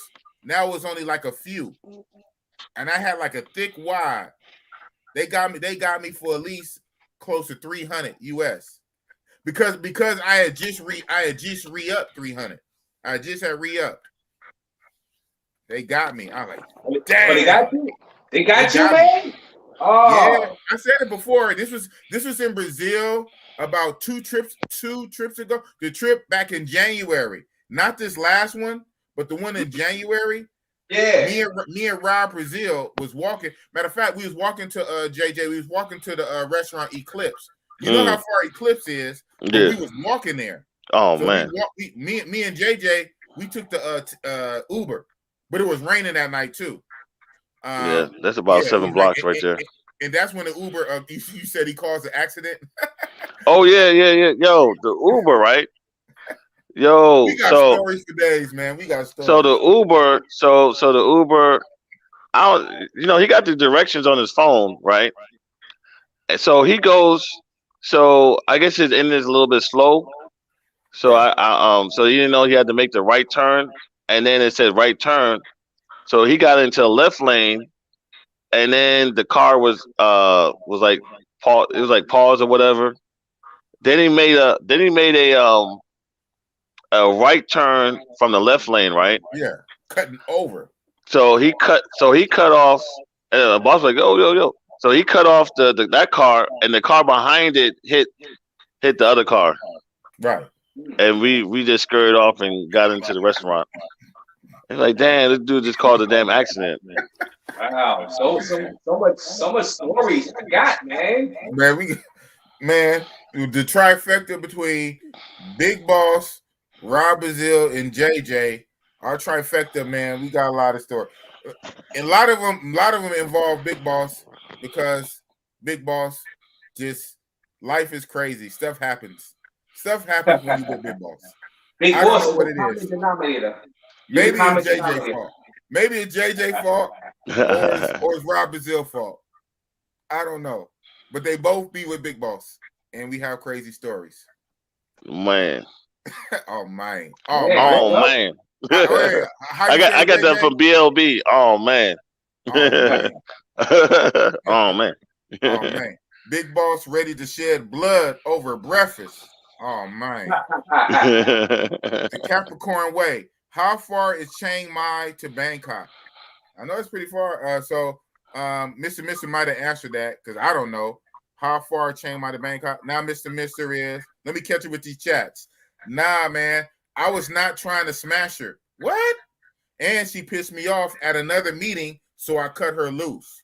By then, I was already dating my girlfriend from South Africa that I met on a border run to Laos. To Laos. You was just doing a whole lot out there, huh? Wow. You was just with it. So the Matrix female YouTuber pissed him off. Hey. He in Thailand going on a dinner date with a Matrix YouTuber. Yeah. And then he's with a girlfriend from South Africa in Thailand that he met on a border run to Laos. Man, you was doing a lot, man. Mr. Man. Brazil is wild. So says JJ, whoever that guy is. Yeah, who JJ? That guy is. Whoever that guy is. Oh man. Oh man. Mr. Chiang Mai is okay. He answered. Okay, listen to the chat. Chiang Mai is a 10-hour ride from the train from Bangkok. Yeah. Okay. So the one YouTuber I watched that was talking about Chiang Mai, yeah, I know he got there on the train. Like, is that like the only way? Well, it can't be the only way, but I guess it's the main way. Probably bus. Bus, and you could probably drive. Yeah. But it's funny. The YouTuber, and it was a black guy. The YouTuber I watched, he got there on the train. Okay. Yeah, we caught up. Mm-hmm. Yeah, that's cool. Yeah, I mean, man, y'all got adventures out there in Brazil. And Bogota, Brazil and Bogota. Brazil and Bogota. Yeah, that's what. So wait a minute. So what's your next trip, big boss? I haven't asked you. What's your next trip? Well, it's funny. It's supposed to be if I stick to the schedule, it would actually be Bogota next month in December. That would be the schedule. Okay. But because I'm going to be going to Africa. What? Next year. Motherland. Wow. Yeah, I'm a hook up with Jordan. So wow. Okay. Yeah, so I'm gonna do it late January, early February. So I am basing it around Jordan's schedule. So Jordan will be coming back. So Jordan's last week, I plan to time it where I go out there for his last week. And so we'll come back together. We'll come back to the States together. Oh, nice. And California. Even though he lives in LA, he lives in Southern California and I live in the Bay Area, but we'll both come back to California. So I might do like 10 days. So basically, I'm going to time it to get out there and spend the last days with Jordan and come back. You know, Jordan's out there now, and he's going to be there until February. So by that point, he'll be there for almost 3 months. Tanzania, he's in. Yeah. Right? Okay. So we're gonna talk about that tomorrow night or this morning, whatever. But it is even though Tanzania is his home base, he flew in and out of Tanzania. In the 3 months he's in Africa, he says he wants to hit 3 or 4 other countries. So I know for sure he wants to hit Kenya. I think he said Uganda, and he's going to figure out the rest because he's going to be there for 3 months. Okay, so you're gonna meet him in one of those spots. Yeah, I'm thinking about. Yeah, I would love to meet him in Kenya. I want to see Kenya, but he's doing Kenya early on. So in the 3 months, he has to space it out. In the 3 months, what other countries he's going to hit? But he did say he has to come back to Tanzania because he's flying out of Tanzania. Oh, okay. The entertainment guy. I forgot that I had him on earlier from that's in Africa right now. You know what I'm talking about? I think it's Enough Entertainment. He was on earlier. Yeah, but he didn't say he was in Africa. Did he say? Oh, he said he was in South Africa. Yeah. He had a stream on South Africa. He was saying that South Africa is better than Brazil and stuff. And he said he'd been to like 13 cities in Brazil. So okay. I really want to get my my coworker on my night job, but everybody say that South Africa is lit. But my coworker on my night job, he's an African dude. I forget he told me what country. I forget. But he said right before he came to America, he lived like 2 or 3 years in South Africa. He's from like somewhere in the mid. I forget exactly where. He's somewhere from Africa, but he's college educated, university educated in Africa. And so he lived in South Africa doing some kind of corporate job for a few years. And from South Africa, he came to America. He tells me not so good things about South Africa. So at work, I be telling them, because I'm in these travel groups, I be telling them what the guys say, blah, blah, blah. He said, yeah, I lived there. I lived there for 3 years. He said, your friends are just lucky.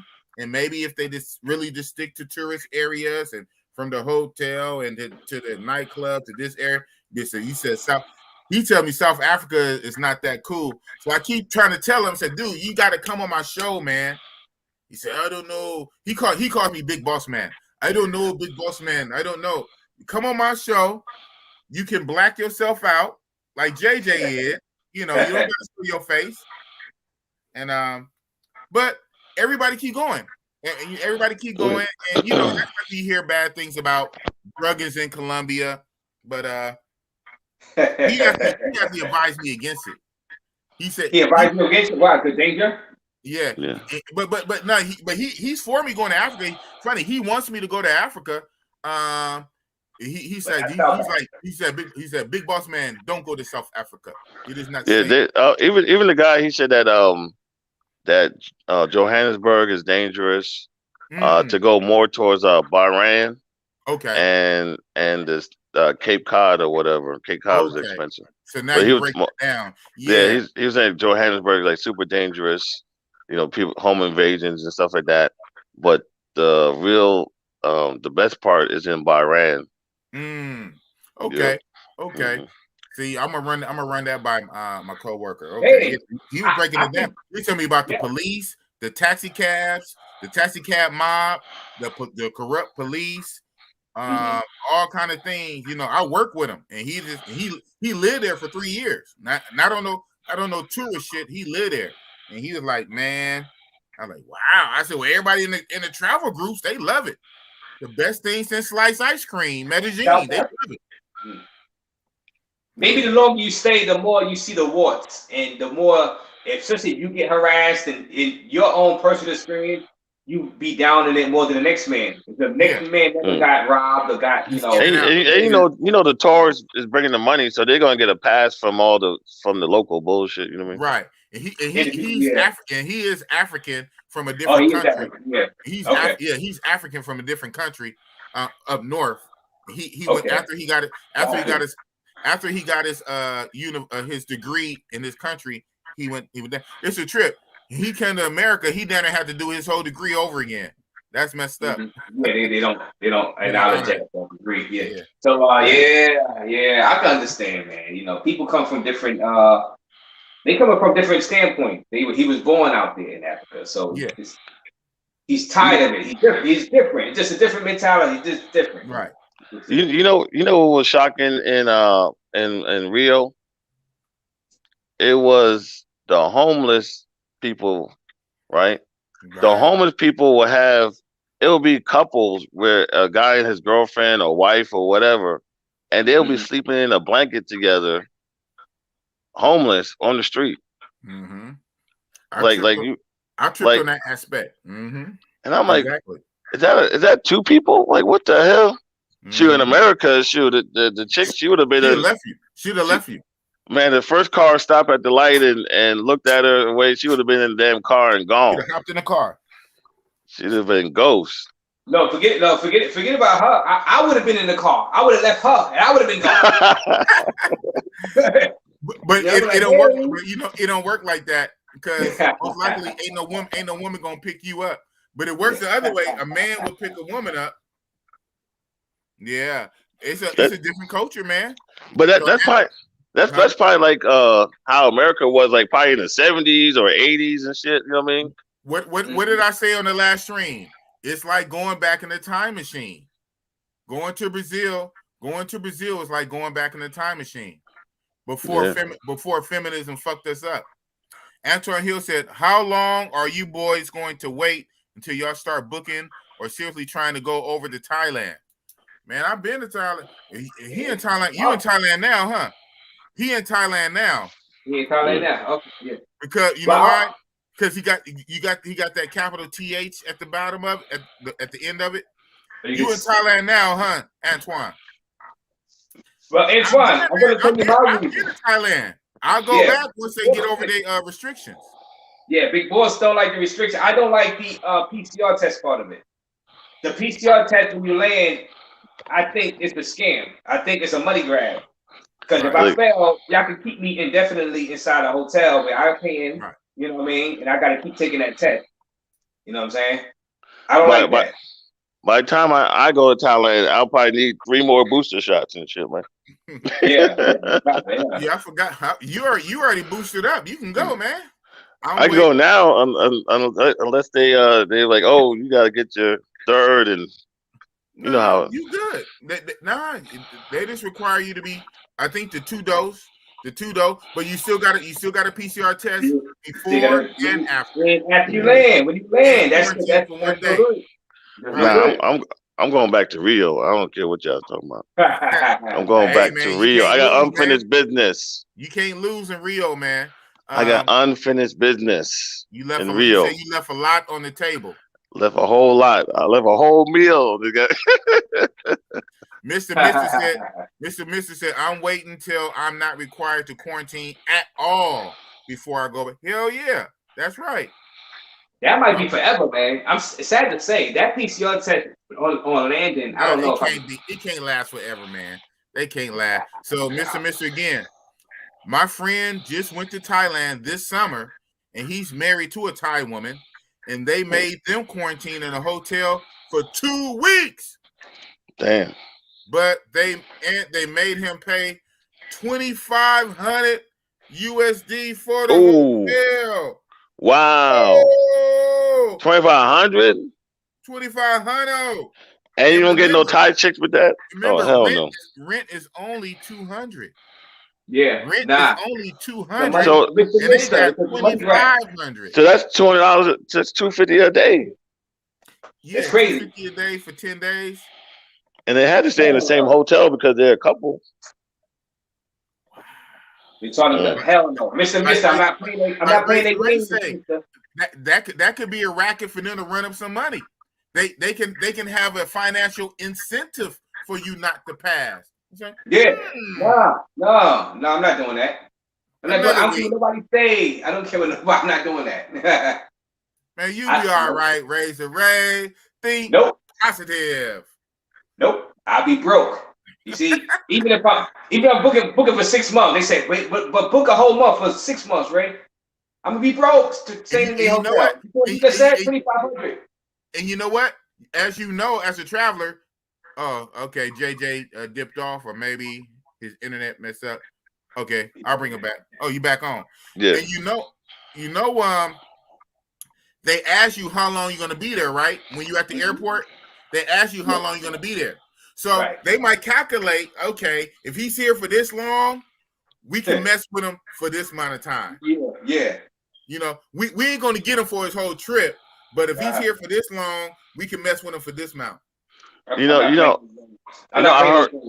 have a coworker who lived in Sao Paulo for like 3 years or whatever, right? Oh wow, okay. And he was like, there's like a big Asian population in Sao Paulo.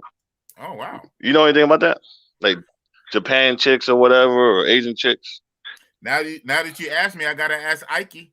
I gotta ask our Sao Paulo resident native Ike. I asked him about it.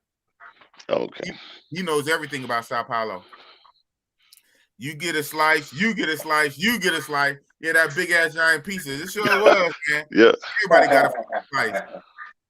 And then we end up giving the rest to this. And then didn't I give him? No, I bought him after I gave him the rest of that pizza. I bought him like something to drink for him and his daughter, or something. We was giving them money and stuff, and then the damn pizza store owner was like, "Hey, I want money too." Oh, Yeah, wait, why you was that? No, own that's the not damn it. store. What the fuck? We just Come on, man. I don't like that, man. Hey, I man, don't like that. JJ, your memory is scary good. Remind me not to do nothing else around You you. got memory like an elephant. Man, your memory is scary good. Remind me to do nothing else around you. Damn. And invite you on the YouTube channel. Big Boss, you remember when you did this? Damn, you're right. It's funny, I forget until you say it. Once you say it, it pops right back in my mind. Yeah. And the emotion comes back with it too. I remember turning on my shoulder tripping. He was behind the counter talking about, I guess he was joking, talking about he wants some money too. Oh, what the? You own the whole business. Yo, get out of here. Yo, you see an American trying to be nice, and now you're talking about you want some money. Now I just paid you for this nasty ass pizza. That's your money. That exactly. We wasn't gonna give no tip for that pizza, man. That was terrible. You ain't get no goddamn tip. I want pizza now. I saw a pizza joint yesterday over by Flip Flops restaurant. Hey, what's up? Wait, you and Mr. Mister, you in DR? You in DR right now, Mr. Mister? Oh yeah, it must be out there in DR. He must be in DR. He said, I heard in Thailand the whole quarantine. Oh wow. Okay. Are you sure? Where did you hear that from? Now this is what me and Ray's is talking about, but we just coming from our own theory. You said you actually heard that? Antoine Hill says, I heard in Thailand the whole quarantine hotel situation is a money scam. If you can't type in, where did you hear that? Because I didn't really hear it, but I'm just thinking my own self. I'm just thinking. I know human nature. I know human nature, and I know the bullshit. Yeah. I'm from Oakland. I know the game. I know bullshit when I hear it. Hey, big boy. Money corrupts, absolutely, money right? Corrupts. If I ran Thailand, I would do it. If they put that rule in, I'm like, hey, all right. They'll be like, hey, at least one person on this plane is gonna be in this goddamn hotel. Yeah, exactly. You do it by the numbers. You do it by the numbers. You got a plane full. Man, look, it's gonna be random, and make sure maybe it might be somebody by itself, by himself, no kids, single dude by himself, and then you ask him how long you gonna be there. Or how long you gonna be here? Oh, you gonna be here a month? Okay, take this test. Guess what? Exactly. 10 days. Right. We admit it, man. We admit it. We not above doing that because we would do it ourselves if we got a situation. You would do it. I didn't say I would do it. Oh, you too. That's what Razor Ray said. All right. Hypothetical. If I was out there, if I was out there, and they put that rule in, I would be getting little. I'll be skimming. So, hey. No. So I know how I would do, and I know what they do. They're doing what I would do. So I'm not gonna play that game with them. Boss cannot condone that. I would not skim. That's what's up. That's what's up. We're in Africa. Okay.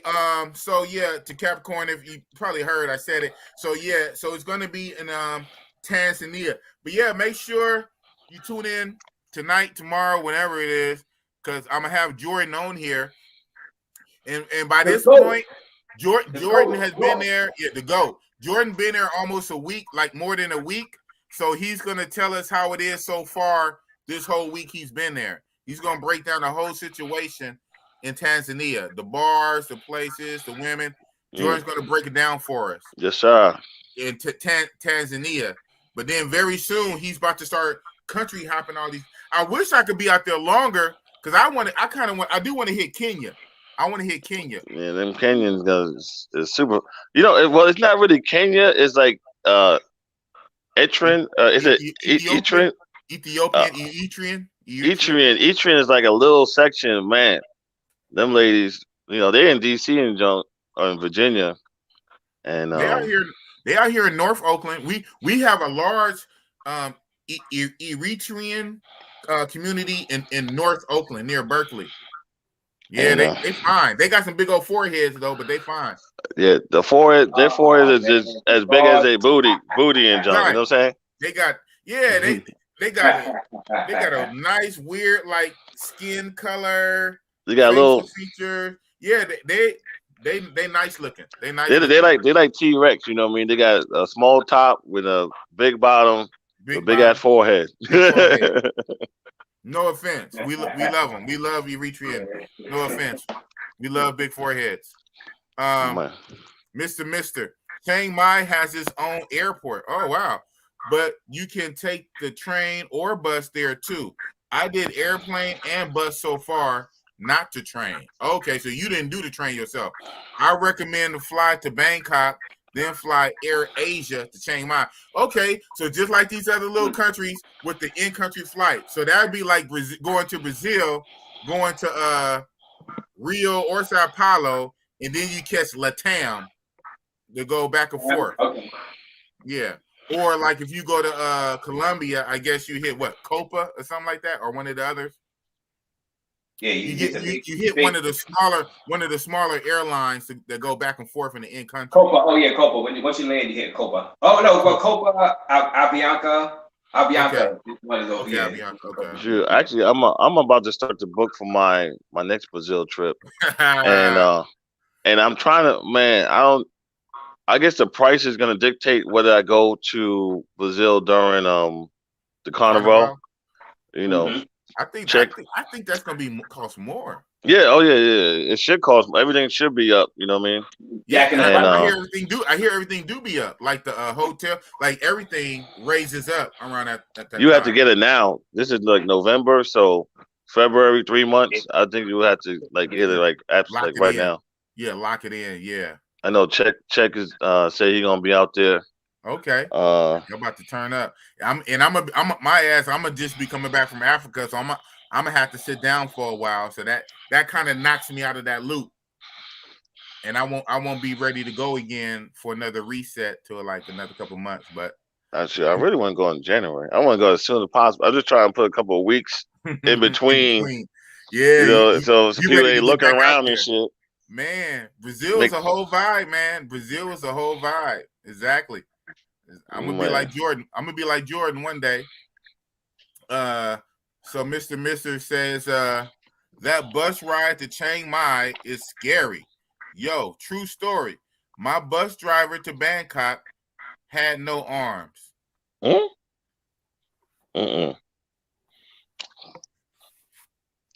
I'm like, look, I'll be like, hey, we ain't gonna do this. We ain't gonna do this. Mans was handling the steering wheel with the nubs. I only realized this after he let me off the bus. Razor Ray. I just heard that. You had a lot to drink. Did you hear this?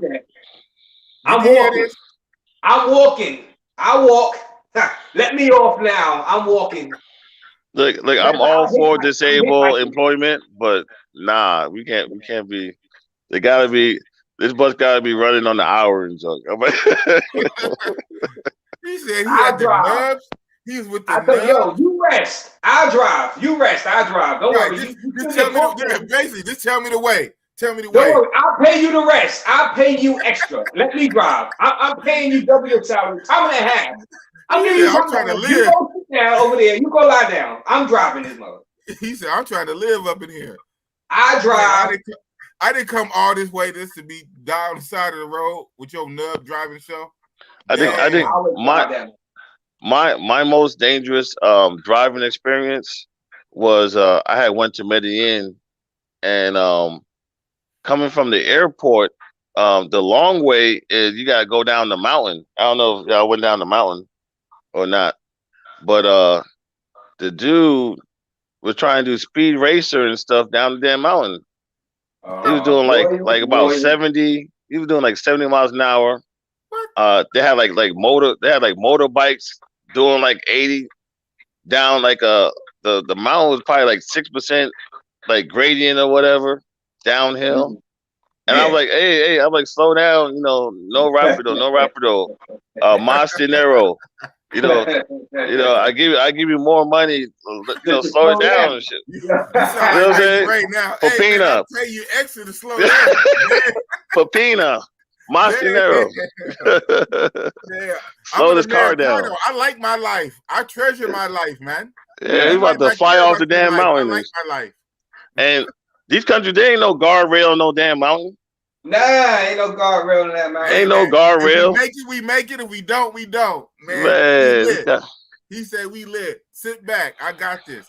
We get there or we don't. Or you going to heaven. Damn. Man. That was messed up. Oh man. The Capricorn Way say the travel groups don't tell you the negatives about the place. Man, say that. Well, I do. Say that. Hey, Capricorn Way, I understand. I do. I tell a nigga. I tell a nigga to call that hater. I tell, yo man. I got that story. I just say. Because I did withhold one story about a pickpocketer out there in Cartagena. I did.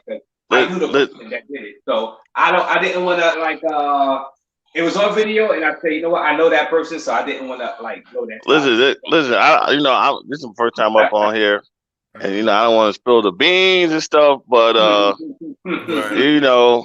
man, oh man, it's like people was promoting Medellin and stuff, and every weekend somebody was getting got. You know what I mean? And it was like, when is everybody gonna catch on? Like somebody's getting got every weekend. They promote these parties and shit, and right, and dying, and dying. Yeah, Americans. Right. From the scope, on some level, man. I don't know. I'm like, yo, like, I get it. I know what we into. I get it, and maybe sometimes that can cloud your judgment and make you override everything. But I noticed that, man. Sometimes in these travel communities, they sugarcoat and they gloss over. They say you need to know how to move, but if knowing how to move is staying in your hotel 24 hours a day, that's not. That's not moving, huh? Like, they need to tell you, hey, you need to have a hotel with the DJ and the pool, and everybody come to the damn do security. You know what I'm saying? Right. They ain't because people coming out there, they're getting their own hotels. They're not staying in the most expensive hotel or the most expensive building or whatnot. So they're gonna be on the street. You know what I'm saying? Right. Especially if they trying to get into casas and all the other stuff. Guys who live out there got girlfriends and junk. You know what I mean? They're not out there like that. Out there risking it, huh? Yeah. They say blend in with the locals, dress like the locals. Well, you could get robbed like the locals too, because the locals get robbed themselves. So it's not going to protect you because the goons are out there, and if you look like a local that got money, which you would, even if you dressing like a local, quote unquote, unless you got holes in your pants. You know what I mean? You got your sneakers look all messed up. You got to look dirty. You got to look dirty. But if you got new sneakers, even if you're not.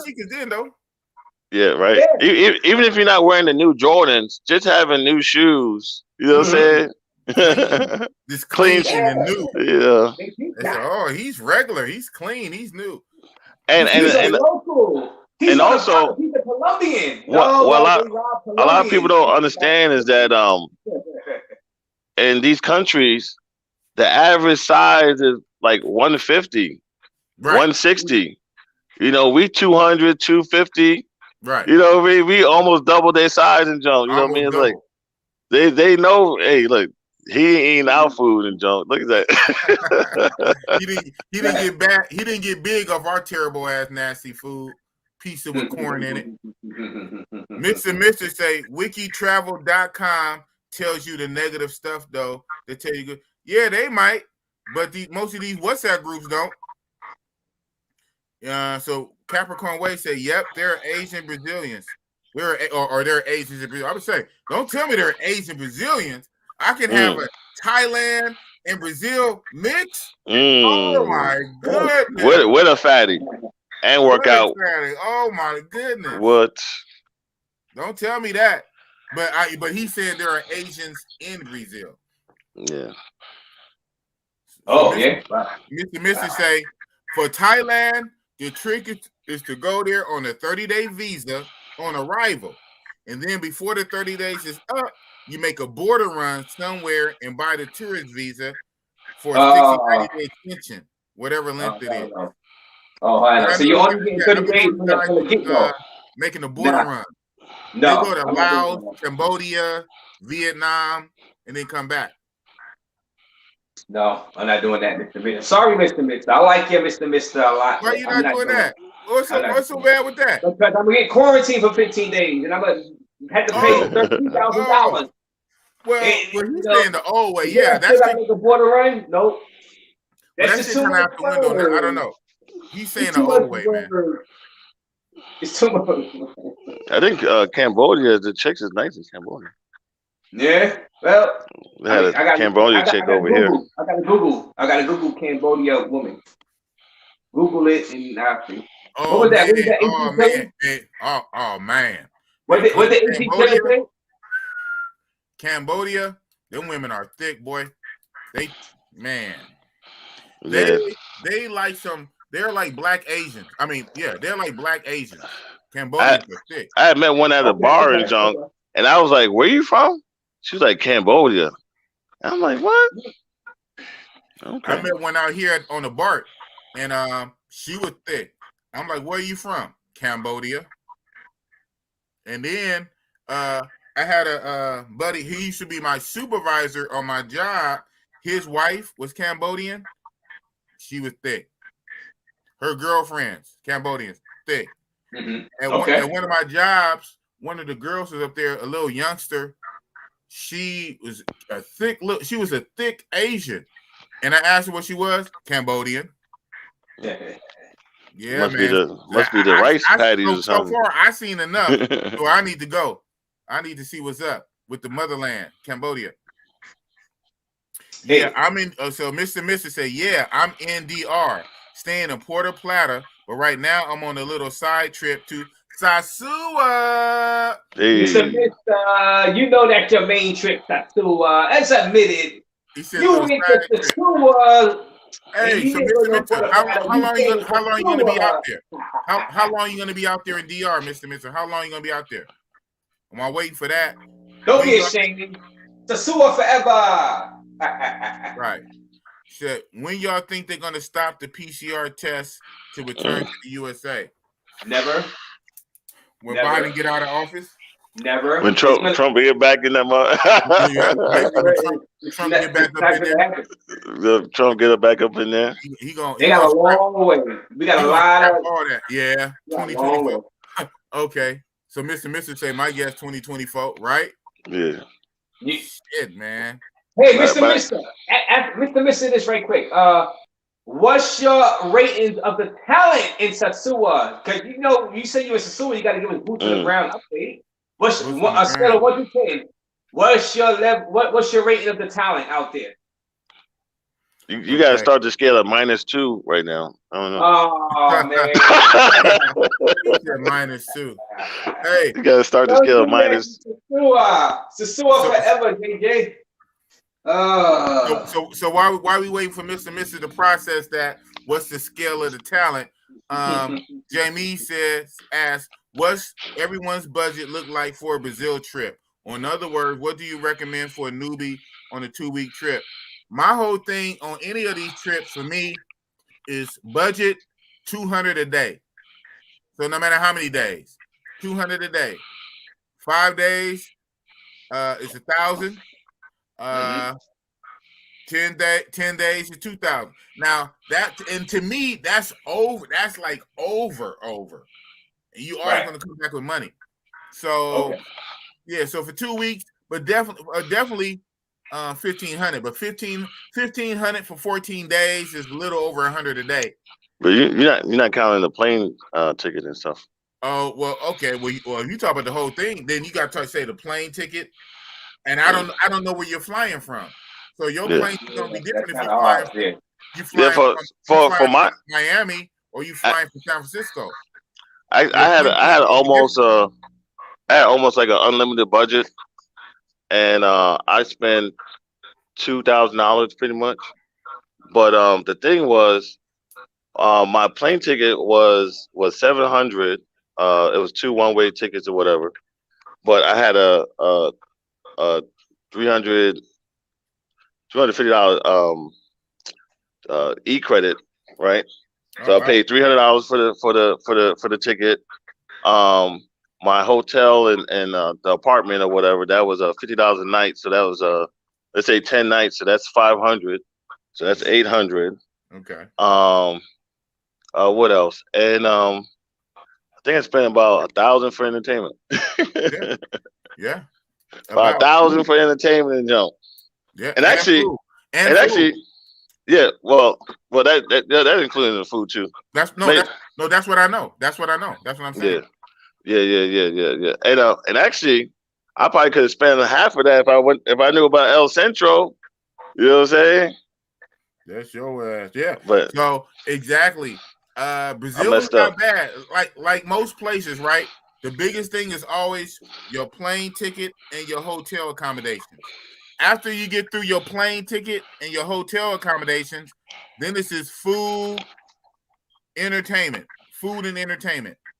Food and entertainment is not, believe it or not, it's not going to run you a lot in Brazil. Prices are very good for entertainment. But your flight, I don't know where you're flying from. Yeah, your food is if you get the hotel, most hotels have the breakfast in there. Yes. So you eat breakfast from like 6 to 10 or whatever. Mm-hmm. And then you probably eat dinner.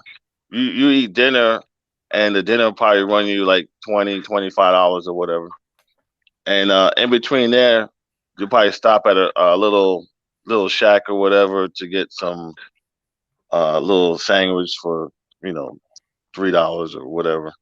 So yeah, so you're looking at like $20, $30. I'm like, unless you try and go in the damn steakhouse every damn day. Exactly. You know what I mean? And even if you did, what is that going to be? It's only going to be with $20. I mean, if $25. Yeah. And you to figure for the whole day, you still got $75, and we know what you can get for like $40. So you can make it off 100 a day. I just say budget for 200 a day. But yeah, but I would say a flat $2,000, a flat 2 G's. If you've been traveling a lot, it'd be almost the same as anywhere else. I had so I think I pulled out 400 out the ATM. So that was what, 2,000 reais. Mm-hmm.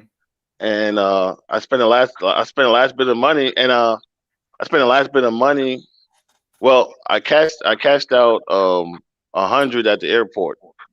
So 200, 2,500 reais, and I spent the last 50 mil or 50 reais in the airport. So I I'm playing it perfect. I don't have no Brazilian money on me. JJ, what's 100? What is 100 reais in American dollars? So the people watch it with 100 reais is $20. Yep. Like $17, $20, and you asked it right. I wanted to see what he's gonna say. And 500 reais is $100. It's $100. So that's so 2,500 reais is what? $500. Well, you do the math. Yeah, 500. Yeah, 500. Hey Jay, remember when we was at the ATM right next to 4x4, and I said I wasn't gonna get no money out the ATM. But this is why. Look how much I still got. Damn, we can go back. We can go back to Mimosa. No, he's not going back there. Not back to the. We didn't tell a story about Mimosa. I'm gonna let. I ain't gonna go. Razor Ray told the story already. Oh, okay. Yeah, I told you in my own way. 100. That's 1, 2, 3, 4, 5, 6, 7. Let's count it. One chica, two. At Villa Mimosa, yeah. So at Villa Mimosa, and I couldn't find her again. One of them said, "What did she say?" She said 65. I said 65. My dinner cost is 70. 65? Are you serious? Damn. 65? And then the one with the big booty who played me for the head, she was 90. But the exclusive ones would be 3 of those, Joe. Yeah, but I digress. Of course. I digress. The 3 of these. And then the little 19-year-old that was going to come spend the night, the 19-year-old would have been 4 of these. $80. $80. Because 5 of these, because like each one of these is $20. 100 of theirs is 20 of ours. Yeah, 20. That's the easy way to count. Yeah. Yes. 100 is 20. So 5 of them is 100, but 4 of them is 80. Hope we're not giving too much information out. I know, right? Too much information. He said, "How much money do you need for?" You see, I came back with money, man. I came back with money. Things are cheap, man. Things are cheap. People be overthinking shit. Yeah, people like I'll just pull out 100 out the airport, and then just use the ATM as you go along and talk. You know what I mean? Because I got so many. I got Mexican pesos. I got Colombian. I got $70 in Mexican. I got that too. $70 in Colombian pesos. I got Dominican pesos. And when you go to the airport and stuff, they're like, "Oh, we ain't taking that. We ain't exchanging that." So I got like $300 in other country pesos and shit. You know what I mean? Man, I got that too. Look how much, and I ain't even going back no time. Look how much I got. Yeah. You know what this money is, right? Before you see it good, do you know what this money is? There's Italian money, right? No, that's Brazilian. No. I just showed you Brazilian. What's You don't that? recognize it yet from a distance? Hey, chat, y'all recognize this before I put it up there? The color and the thing? With the stripe? No. Let me see.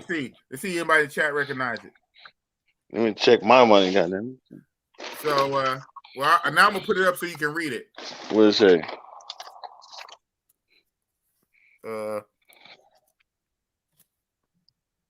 Can you see it? Republic of Central. What the? You didn't see that? Dominican. Oh, Dominican. Oh, okay. Dominican. You both kind of be DR, so you better get that. You better get that in. Can you see that now, Dominica? Yeah, Dominica. Okay. Of Dominica. Yeah. So you this one. You might as well do like a little sweepstakes or something, because you ain't gonna Give that to somebody at the Robert. I'll go back one day. Shit. One day. Give a peso giveaway to some peso giveaway. Dominican peso giveaway. If you can answer this question, what is Big Boss's favorite whatever? I'll cash up you. Damn. Oh man. Boy, kind of. Oh man. No cap, dead ass. His arms was cut off at the elbows, and he was driving the bus 70 miles an hour with nubs. Smash. No. And Razor Ray was just sitting in the back chilling. Not even. I'm moving him out the way. I'm driving that motherfucker. I'm paying him for me to drive. I drive. You go rest over there, homeboy. You gonna pay him? I don't know who I'm driving to, but I'm driving that motherfucker. I'm gonna sit close where I can grab the damn wheel and shit, just in case. Yeah, I'm right there. Bus ride from Bangkok to Patio is pretty chill. It's way cheaper than the taxi. Yeah, it's gonna be way cheaper than the taxi, but I just like the private taxi when I go from Bangkok to Pattaya. Shout out to Rob Brazil. My first time, well, I guess my only time, right? Yeah, Rob Brazil paid for us a private taxi to go down. Hey, who would ever think to check if your bus driver had arms? I know, like, what the fuck? Yeah. Damn. Yo, you got to search for that now. Oh, did he have feet, or was he using like sticks and bricks? See, don't you have to be able to lift a 50-pound box before you get employed and shit? Man, anyway, not in other countries, obviously. Golly. Growing Simba, but you can see yourself living full time in Thailand or Latin America better overall. You know what? For me, it'll be Brazil to live. But God damn it, that Thailand ain't no joke. I would do long. It'll be perfect because I guess in Thailand they only want you there for so long. For you got to do your border runs. That's fine for me. My border run, I take my ass back to Brazil, and I come back when I come back a couple times a year. That would be my perfect trip. I would live in Brazil and I would fly to Thailand a couple times a year for a vacation. Hey, Big Boss, tell them about that German chick that pretty much picked me up in the Dos Vita Club in Joe. Oh man, okay. At least on that, my old brain can have a memory on that. But anything more than that, you the one that with the good memory. Yeah, so we was up in Dos Vita on the Halloween night, the night before Halloween, coming back from Villa Mimosa with that crazy shit that just happened. So we up in Dos Vita, and me, I'm macking on chicks. I got chicks dancing. We go to the bar.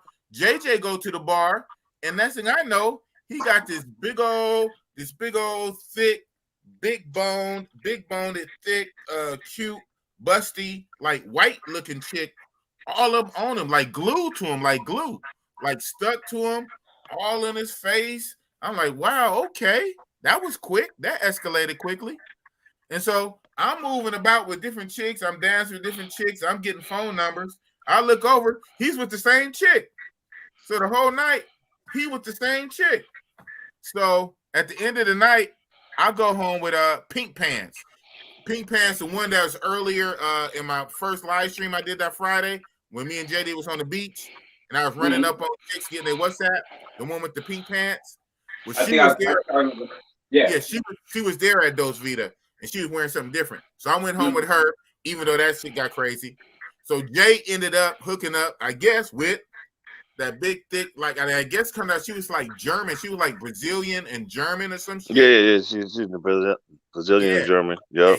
He ended up down there wifing her up, man. He booed up with her a couple of days off and on the trip. I probably beat it up about 20 times, though. Oh man, you can't. Man, she was on you though. I saw that in the club, man. She was stuck to you like glue. Like the crazy. So we went up in there and it's a club scene in Junk, and some people got some tables and stuff, and it's crowded and whatnot, and you got the black chick. There's a lot of black chicks in there, they had a Halloween costume on and shit, right? So I'm trying to scan the room, see where the exits are. You know what I'm saying? You know what I mean? Scan the room and shit. And the chick, she come up to me. She couldn't speak no English, but she was like, why am I like sad? She's doing like little faces and shit. Like, she trying to like cheer me up and stuff. And I'm like, I'm good. I'm not, I don't be smiling. I'm not Mr. Smiling and shit. Right. And, and she was just doing so much to try to like cheer me up. I'm like, you know what? I'm gonna buy you a drink. You showing 1,000% cooperation and shit. You know what I mean?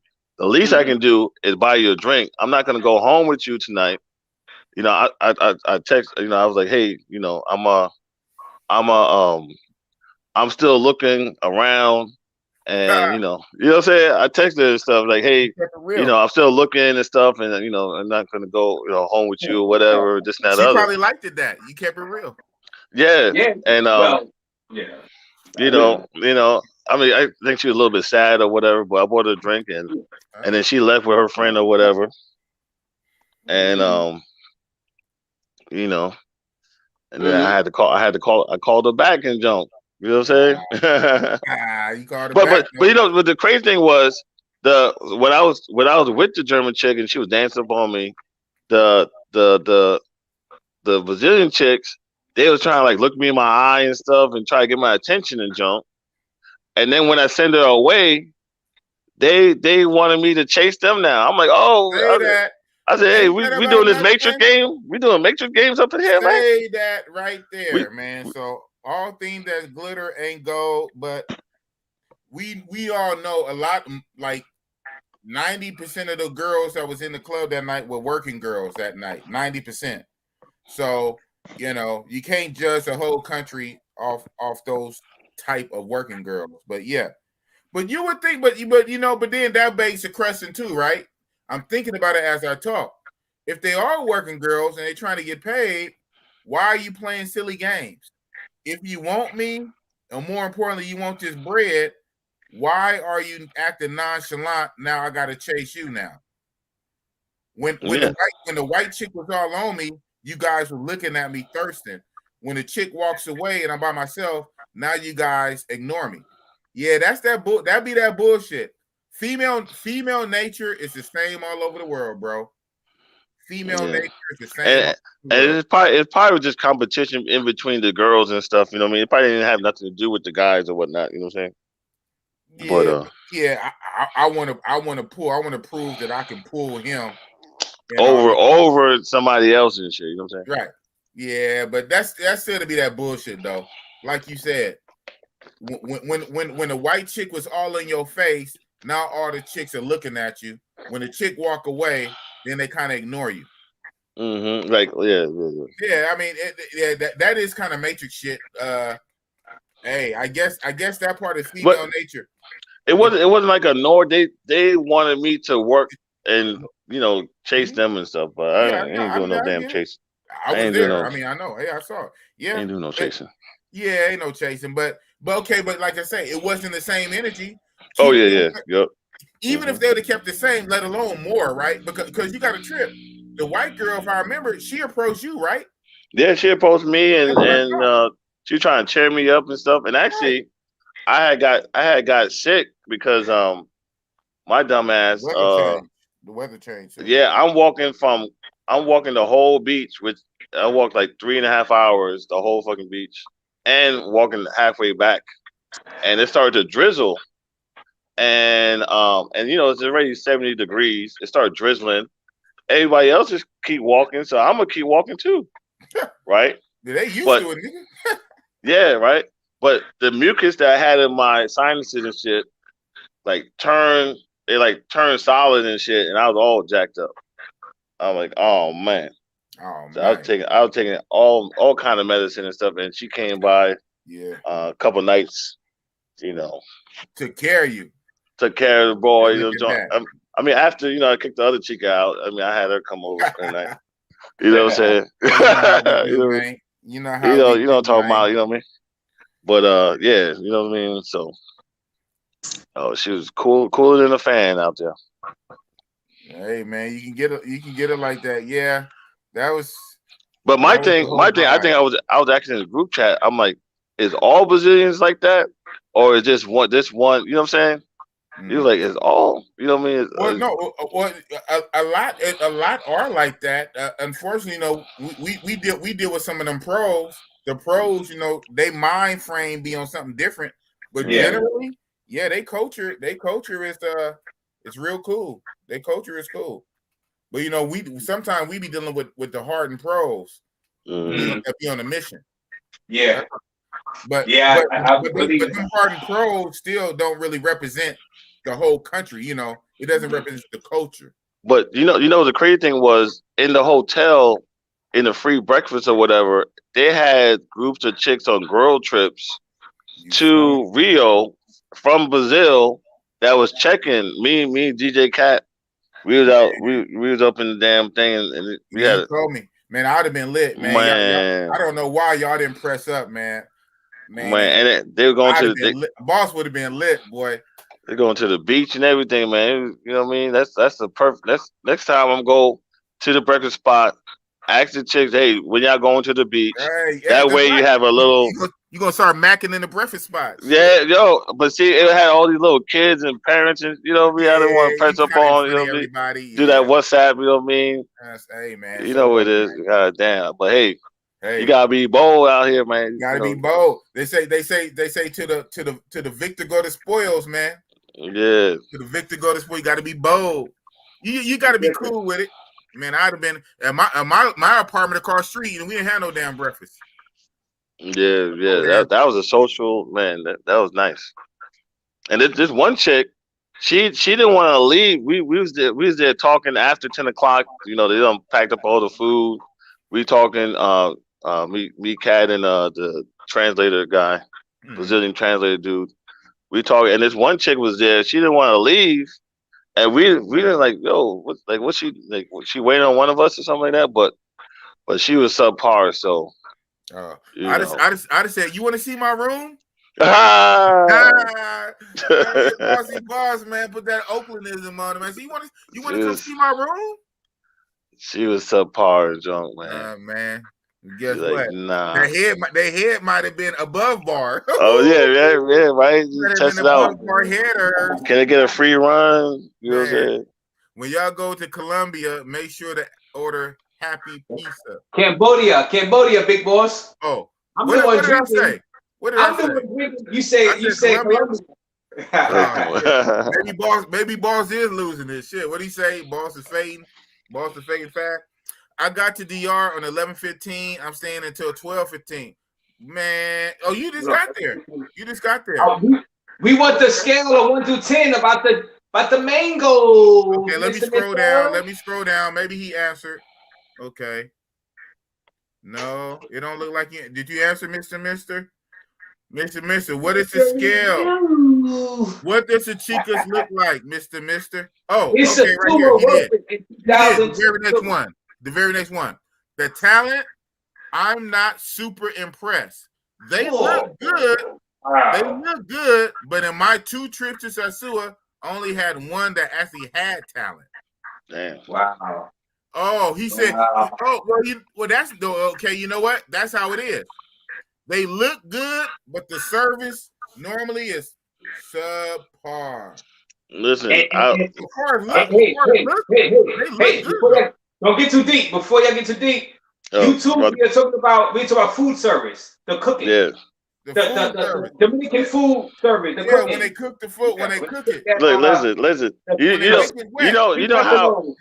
Look, you know how in Survivor they try to make the fire with your hands and shit. Yeah. I was trying to make a fire, and that shit was not lit. You know what I mean? No finale. I like No finale. You can go. Exercise for nothing. Yeah. Exercise and no fire. Man. Rice and beans. Their rice and beans no good. No good, Poppy. No more. No. No good. Mr. Rice and beans no good. Walls all gone. All gone. Not like all the walls in the house is gone. No. Like 2014. We got to code everything, man. All the walls in the house is gone. The gingerbread house has fallen. The gingerbread house has fallen. It was like a cave. Man. It looked good. It looked good. It was exclusive. Yeah. They do. Exactly. They look good. They look good. But they working too much. That's the problem. They're working in that kitchen too much. Too much. Too much work. Man. Take a break. Right by you in the Bay, boss. Hey, in the Bay. Hey, where at in the Bay? What city? Growing Simba. Great show. Good info being shared. Appreciate it, boys. That's what's up. Oh, growing. What's that? Growing Simba. Growing Simba. Salute to you, Growing Simba. I gotta get some glasses for sure. I got. So I can't read the comment. But it's off a tablet though too, right? Yeah. My eyes are going to work. Mine's off a laptop, a 17-inch laptop screen. You want me to read it? It says, for Thailand, I take cash with me and exchange money at their booth. Mm-hmm. I do. Do y'all recommend the same for Brazil, or do y'all just hit ATMs? Are there money converter places in Rio like Brazil? I think they're just ATM banks. There's ATM banks all over. Like once you get off the beach and you go 1 or 2 blocks into the city, there's ATMs on there's the banks on every other street. Every other corner. Yeah, there's like a bank on every other street. So you be good. Yeah, you find one or two banks and you pull $200 out. At a time. Yeah, $200 WAP at a time. A thousand reais. That lasts you at least 2 days. At least 2-3 days. It should. It should. Mm-hmm. And everything, like you can pay your food with your card. So you pay your food with your card. Mm-hmm. That's the one. And you save your paper money. Yeah. So you don't have to. I remember. I think me and Razor was at the clock tower, right? Mm-hmm. And yeah, I go on all my trips with y'all too and shit, right? So me and Razor at the clock tower, and Razor asking for the ATM, and it was to the left of the clock tower, right? Yeah, I remember that. And it was all dark. It was all dark. You know, it had no lights and shit. It was like a block of darkness. And then it was like, nah, we ain't going down there. Because earlier, it was a whole bunch of homeless people sleeping and stuff. And we didn't see no homeless people. You know what I'm saying? Yeah. Where did they go all of a sudden? They was in the shadows. Man, they were still there. They was in the damn shadows. They was in the fog. They was in the mist. They was lurking, big boy. Yeah. I bet you a white person would have walked down there anyway. Yeah. All you see was a little dim ATM. And you know the ATM, you got to go inside the little enclosure. Yeah. The enclosure. Yeah. All you see was a little dim green light and like, nah, man. You see that in the distance, the little dim green light? That was like the little lure. That was a lure to that green light. Come to the green light. Never make it. The light tower, every light's on in the damn the clock tower. Every light's on, and then by the ATM is shut off. Get out of here. It's all dark. You know, get out of here. Wow. What station? So I'm glad you put it in that reference. So the whole area is lit up. The one spot where the ATM is, that spot is purposely dark where the ATM is. How about that? I wonder who set them lights up. Who took that light? Yeah, nah, man. It'll be dark by the ATM. We don't see Poppy. We don't see what happened, Poppy. Right. Too dark, Poppy. I guess I ain't gonna have no money tonight. You gotta wait till the morning. You're gonna need excellent negotiation skills. Yeah. We don't see. I'll pay you more in the morning. For real. Here, you can hold my phone for Colada. Hell no, you ain't holding my phone. Hey, Mr. at Growing Simba, I can absolutely live in Thailand full time. Only reason I left was to pay my taxes, and then I got locked out with the pandemic. I prefer Latinas physically, but Asia has been better. So Mr. Bishop said he can absolutely live in Thailand. Wow. I see it though. I see it. The vibe is cool. I haven't been there, I can see it. I haven't been there, I can see it. Yeah. Right. Damn. Even Philippines. I haven't been there and I can see it. I can see why guys would want to live there. I can see it. Chill. One of our Brazil trip, you can live for a whole year rent. One of our Brazil trips that they talking about. Yeah. Hey, if I spend $2,000 in. I need some good cheap rent. What's the monthly cost in Brazil, JJ? Actually, the apartment that Boss stayed in, my chica was saying how it's like $400. For one bedroom with a kitchen. Yep, that's what I think. About $400. $400, yeah. Rio, not Sao Rio. Yeah, Rio. 1 block, 2 blocks from the 2 blocks from the beach. Dang. The choices. Man. Hey. Tell them about the tell them about how the workout group that was working out in the alley. Them chicks out there, man. Yeah, I'm working out in the alley. Man, doing the powerlifting stuff. The big old giant tire that you pick up and lift over. Squatting and shit. With the big old squat bar. Yeah. Workout culture. They got a workout culture. Make you want to exercise. I fit right in. Yeah. All right. You be exercising twice a day. Yeah. If I live out there, I'll finally get out there, You get my muscles up. So don't no crazy white boy walk up on me talking crazy. Talking crazy. Mr. say, better for me in all other areas. So I love Latin America, but I am Team Asia all day.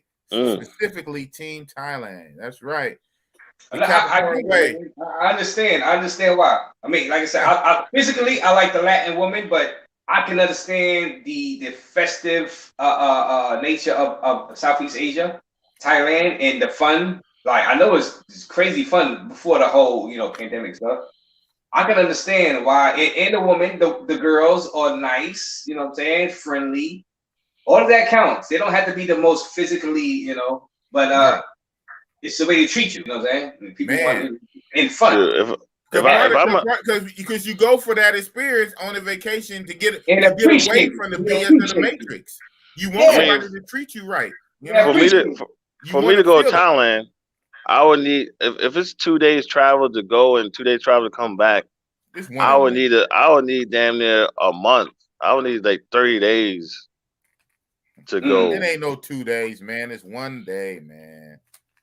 One full good day. One day quarantine too. That's gonna be 2 8. Oh, the quarantine. 20 hours. No. Well, coming out of where he coming from, he got to because he got to take like two flights to get out of USA first and then go out. But you got to when you do get there, you're gonna be tired, man. So you might as well just count that day. The day you get there, your mind is gonna want to do stuff, but your body gonna say.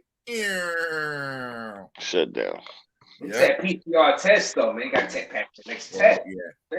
Well, maybe that come in handy. Why you got doing the PCR test? You always gonna be tired anyway. That'll be your recharge day. But that's if you pass it. That's if I ever pass it. I might not never pass it. I don't know. I can't. I don't know when they're gonna allow me to pass it. When they're gonna allow me to pass after 30 days, 60 days. Hey, it depends how long you stand. They're gonna prorate it to how long you stand, to how much they're gonna get out your ass. Depends on how much money I got, how much I keep paying. When I run out of money, they say, "Oh, okay, you passed." Hey, I got no. You passed. Have fun in Thailand. Now you have no money for entertainment. Now I'm broken abroad. I'm broken abroad now. You paid it all for a COVID fee. Broken abroad. The Capricorn Way says, let him get these pesos. You want these pesos, man? These Dominican pesos?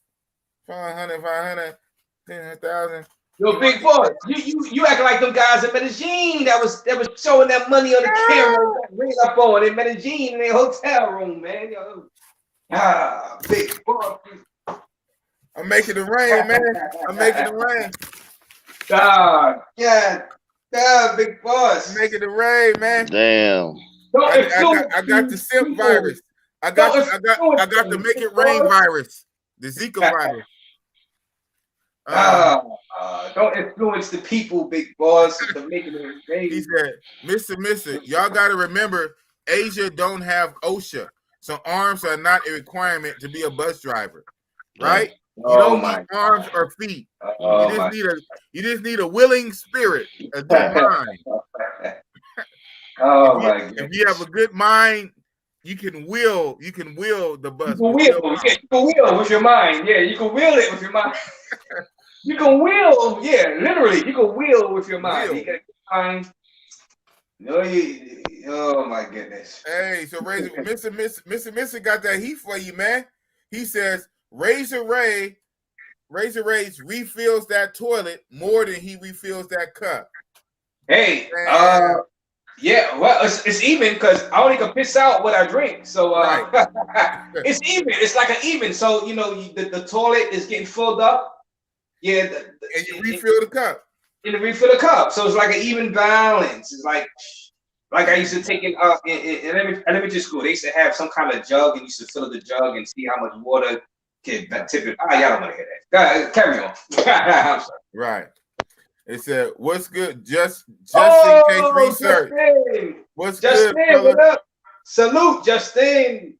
Just in case research. Salute to you, man. Salute. So Justin, you going out to Colombia, right? You going out to Cartagena soon, right? I'm about to come back in 2 seconds. All right. Let us know where you gonna be at, just in case research. Let us know. You gonna be around the clock tower soon? Where you going? Where you going? Because I know that's where I'm gonna be. That's where Razor Ray's gonna be. He's gonna be around the clock tower. But more so Gethsemane. I like Gethsemane and Cartagena. You know, I've done the clock tower so many times. You know what I mean? I avoid smacking, you know, the hustlers and the beggars so many times. So but I'm gonna be hanging out in Gethsemane. I'm gonna hang out in Manga a little more this time. My next, you know, go around. I'm gonna hang out. You know what? The funny thing is, Boca Grande has a beach. I don't really be around Boca Grande. At first, I wanted to be in Boca Grande because it reminded me of Southeast Miami. But now it's like, man, I like some of the other areas in Cartagena. You know, I love the Gethsemane, like I said. Manga, I'm going to be hanging around Manga a little more. You see, if I notice, the more I go, the more I get more comfortable around the locals, away from the tourists. And I feel more, I don't know, it feels more natural. It feels not, it feels more, less artificial when I'm out there. And talking to the locals, and people would say, hey, get to know the culture. Get to know the culture. Go to the mom and pop shops. Go to the bodegas that they have out there.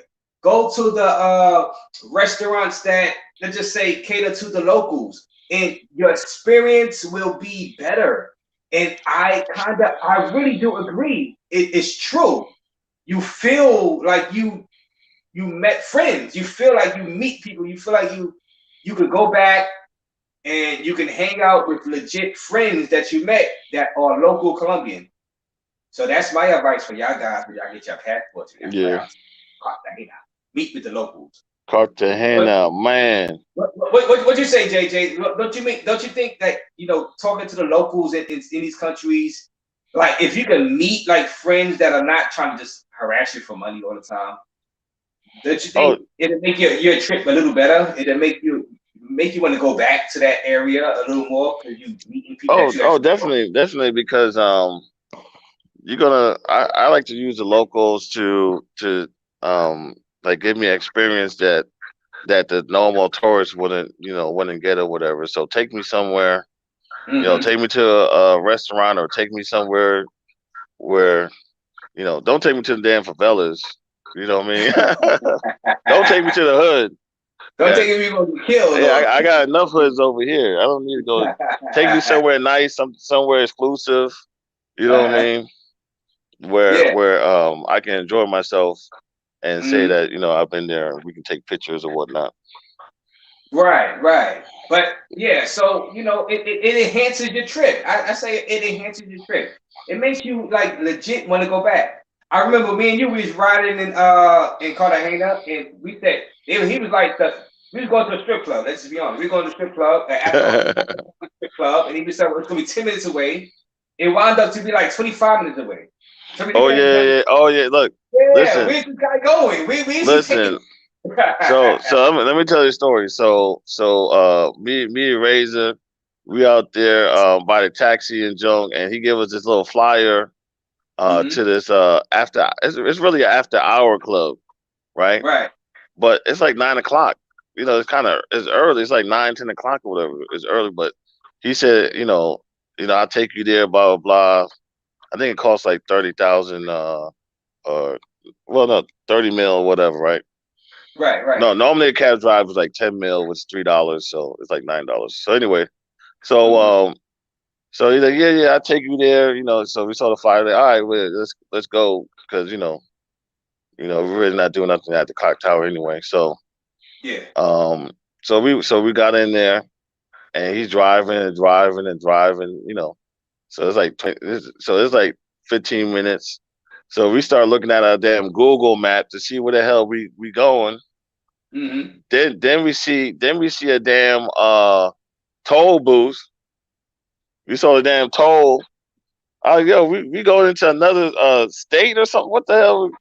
So like, where the hell we going? We going to Barranquilla? Where the hell we going? I thought we might go to Barranquilla. Yo, I was like, yo, we might have to tie this down. We had to tie the driver up and shit. We both in the back and shit. I'm like, man, we might have to tie the driver up with one of our coats and shit. You know what I'm saying? Oh, look at that. We think he taking us to Medellin or something. You know what I'm saying? Yo, no, we ain't going to Medellin. He taking us in the backwoods and shit. We like, yo, we about to F this guy up and shit. You better not play with us and shit. So anyway, so he turns onto the block of the after hour spot. Mm-hmm. After like 30 minutes. Like, yo, you just said it was. Hold on. Tell him that block was like isolated. That block where he made that turn, like it was still suspicious. Yeah, it was near the bridge. It was near the freeway, not the bridge, but freeway. It was like an alleyway. Yeah, you had. Oh man, like, you about to get jacked out here. We about to get robbed. Yeah, because look, because he got off the freeway, right? Yeah. And then he had to like make a U-turn, like turn the opposite way down a little street. Yeah. Like, oh no. No. Oh, man, they about to have the guns on us. That's it, man. Oh man. I was like, hey, the taxi driver ain't gonna make it. If we don't make it, the taxi driver ain't gonna make it. Use that taxi driver as a human shield because exactly, yep. Yeah. But I saw the sign. I saw the sign for the club. That's our spot. And of course we were the only people there. They're charging super much for the damn drinks and all that stuff. And yeah, it's too early. The chick is whatever average chick was there was talking crazy. Yeah. It was so early. It was so early. The taxi driver didn't tell us he was getting there early. He just wanted to. He just wanted to take us to get the money. You know what I'm saying? He didn't tell us that. Yeah, because it'll start for like 12 midnight. Yeah, every time the taxi bring somebody to the club, they give them money and shit. Right. You know right. I mean? Yeah. So he got little two people to come there or whatnot, and so we just got a drink and like, all right, man, take us back to the clock tower, man. Yeah. Take us back to the clock tower, man. Matter of fact, I was leaving the next day too. The next day. So I really wasn't gonna stay out that long like that. I had to fly back to Matrix, aka USA, the next day. Oh yeah. Damn. Yeah, that was depressing. Shit, we helping them turn their furniture over and shit. What the fuck? Man, yeah, that was man. But it was just too empty. It was too empty. It was too early though. But we did like 4 hours before it really get popping. That place was like a Black Bear kind of place. Yeah, like a Blackbeard in Puerto Plata, Dominican Republic. If y'all guys don't know, it was like that. It was nice. Yeah. Had the rooms and all that other stuff, and they had the pool. Had 2 pools and the bar and all that stuff. It was a good setup, but see, the thing is, we can't. It starts at 2 o'clock is the after hour spot, but the curfew is at 12 midnight, or was it 11 midnight or 12? Back then it was like 12. Back then, so, that was 2 a.m., but back then it was 12. So I asked my chica, she actually was a interpreter and shit too. So I was like, yeah. She was like, yeah, I'm going to that club that we went to. And she was like, yeah, I'm going to that club. You want to go, or I'm gonna be there. And I'm like, well, isn't that after curfew? He's like, yeah, it's after curfew. Like, well, wouldn't I get in trouble after curfew? It's like, well, if they stop you. I said, well, why the hell am I gonna go over there? Of course they're gonna stop me and shit. What the fuck? They're gonna stop you, They're gonna stop me. You know what I mean? Like you telling me to go somewhere where after curfew, it don't start till after curfew. You know what I mean? I'm like, man. They bugging. The people in that hotel was telling me, hey, they were trying to tell me to take these guys that's new to the hotel to that spot we went to. He was like, yo, take them over there. And I was like, yeah, the curfew. I'm not going over there. I said, He said, "Oh no problem. Yes, there's a problem. How you gonna tell me no problem? If Yeah, because we got to give them the police money, and who knows how much they're gonna try to charge us and shit. You know what I mean? Yeah, that was my second. That was my second time I was over. He was like, "Oh, take them to this place." I said, "I've been there before. The curfew though." He's like, "Oh no problem, no problem." Yes, it is. I'm not taking them over there. And the thing about the clock tower is that the police be blocking off all the roads coming in and going out. So I couldn't get to my hotel 4 days. For 4 days on one of my. Big Boss is back. Well, I don't know. I'm on my phone. It's messing up. I'm gonna get off my phone. I'm just gonna let y'all rock on here. Hold on. You did right there. They say, "Hey, just in case research says, is there casa in Cartagena?" Casa meaning like as far like in Brazil, like what you witnessed. Yeah, like a rollout. I didn't see any. I don't think so. I don't think there is. Yeah, I can't say 100% no, but from what I heard and what I've seen, nobody, because you guys on the street, they would tell you, "Hey, my friend, you go to this spot, you go to this casa, you do this." So they would have told us. We went to the clock tower, Boca Grande, and La Guido. How you say that? La Guido Beach. La Guido. La Guido Beach or whatever, and it's just a whole bunch of renegades. Damn it. It's not freelancers. No casa.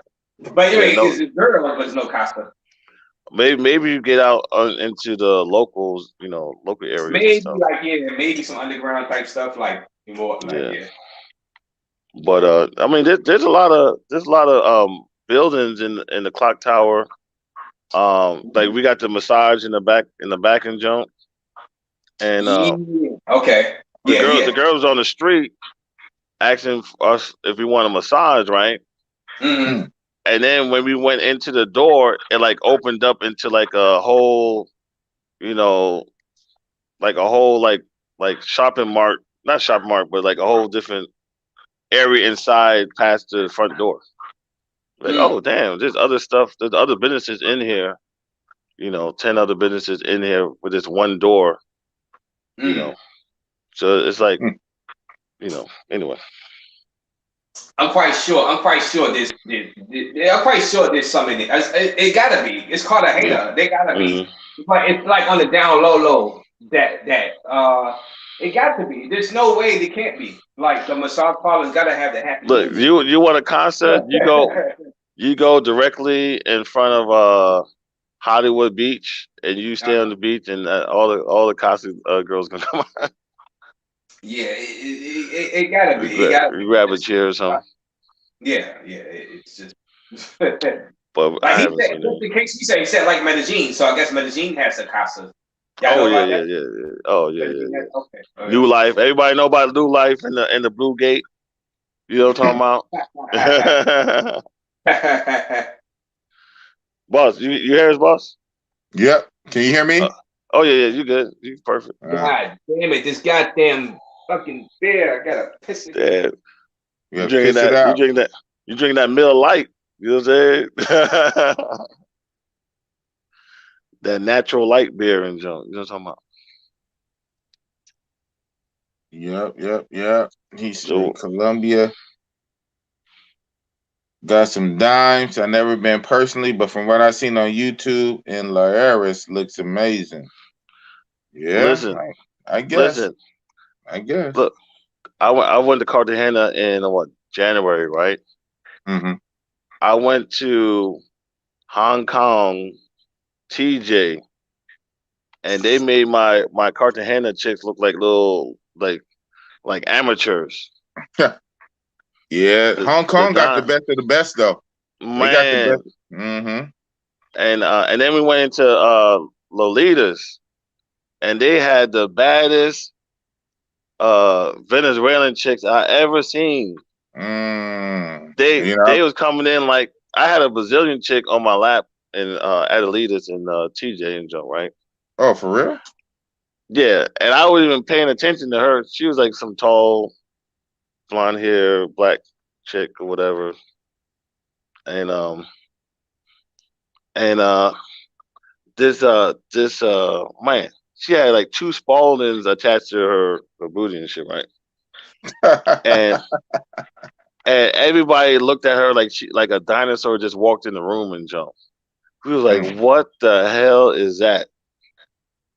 She was so off saying the that it didn't. You saying that it didn't look good, or it looked very good? Oh, she was like a 12.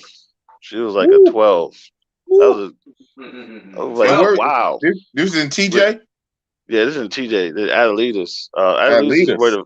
Adelitas is where the Venezuelans is at. And then Hong Kong is like more of the Mexican, American. Yeah. But a lot of people don't understand that most of your porn stars are like Mexican, American kind of type. You know what I mean? Like the white porn stars and junk. Right. They got a little Spanish in them. But TJ, man. TJ, Tijuana. Hey, let me. Hey, that guy just was saying something about some of the Colombian chicks. But let me give a shout out to HD Chillin for that. Thank you, HD Chillin, the Hall of Fame YouTube viewer. I really appreciate that, man. But that guy was just saying something about the Colombian chicks before Jamil Edwards, who's another great viewer. We saying something about how the Colombian chick. I wanted to see that. Damn, I wanted to see what he was saying. What he was saying, Big Boss. He said that. Okay, he said they got dimes. Okay, let's see. He said he never been, but from what he can see, they look amazing. And Lareras, right here. This is what you're talking about, Razor Ray. Okay, Colombian got some dimes. Colombia got some dimes. I never. L'Oreal is that's Medellin. But what I seen on YouTube in the areas looks amazing. Yes, they do. That's Medellin. They look amazing. They drug you. They put that love potion in your drink. Listen, they look great. Cartagena chicks look better than the Medellin chicks. Because the Cartagena chicks have a little bit more black in them. I mean, first of all, Medellin chicks don't have no black in them, pretty much. Right. You can't even find a black chick. You can't even find a chick with a tan in Medellin. You know what I mean? Even though it's 90 degrees outside every day. They said there's a part that you can. There's a part, but not in Yaris. But in another part, we don't need to go in no backwoods and shit. That's too much work. Finding them, huh? Yeah. All the black people are sweeping up, doing odd jobs and stuff, man. Exactly. You notice that when you be going to these countries, the darker they skin, the more menial the job they be doing. Yeah, DR like that too. I turn on the TV in Medellin, and it's like there's nobody with no kind of color. It's like pure white, like no color. You know what I mean? They might as well have red hair and junk. I'm like, wow.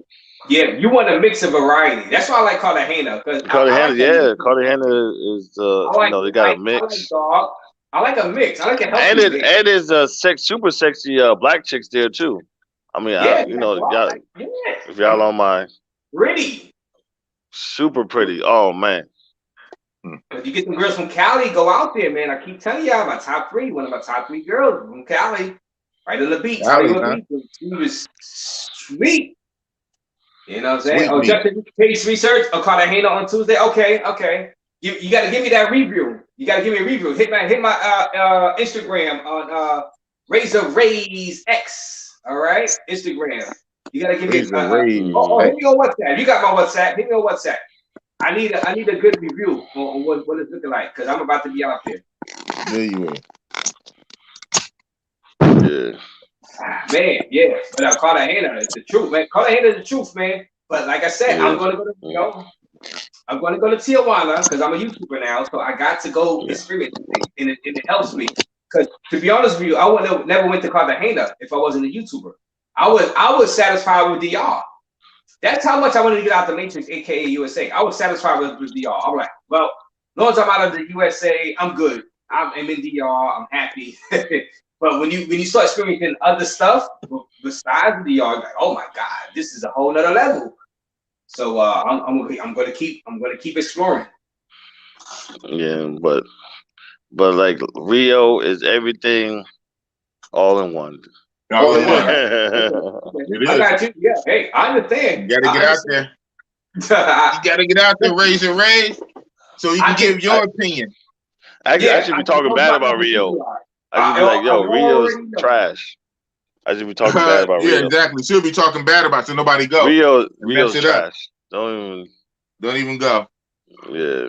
We don't need DR Sasua problems. Oh man. It's a wrap. I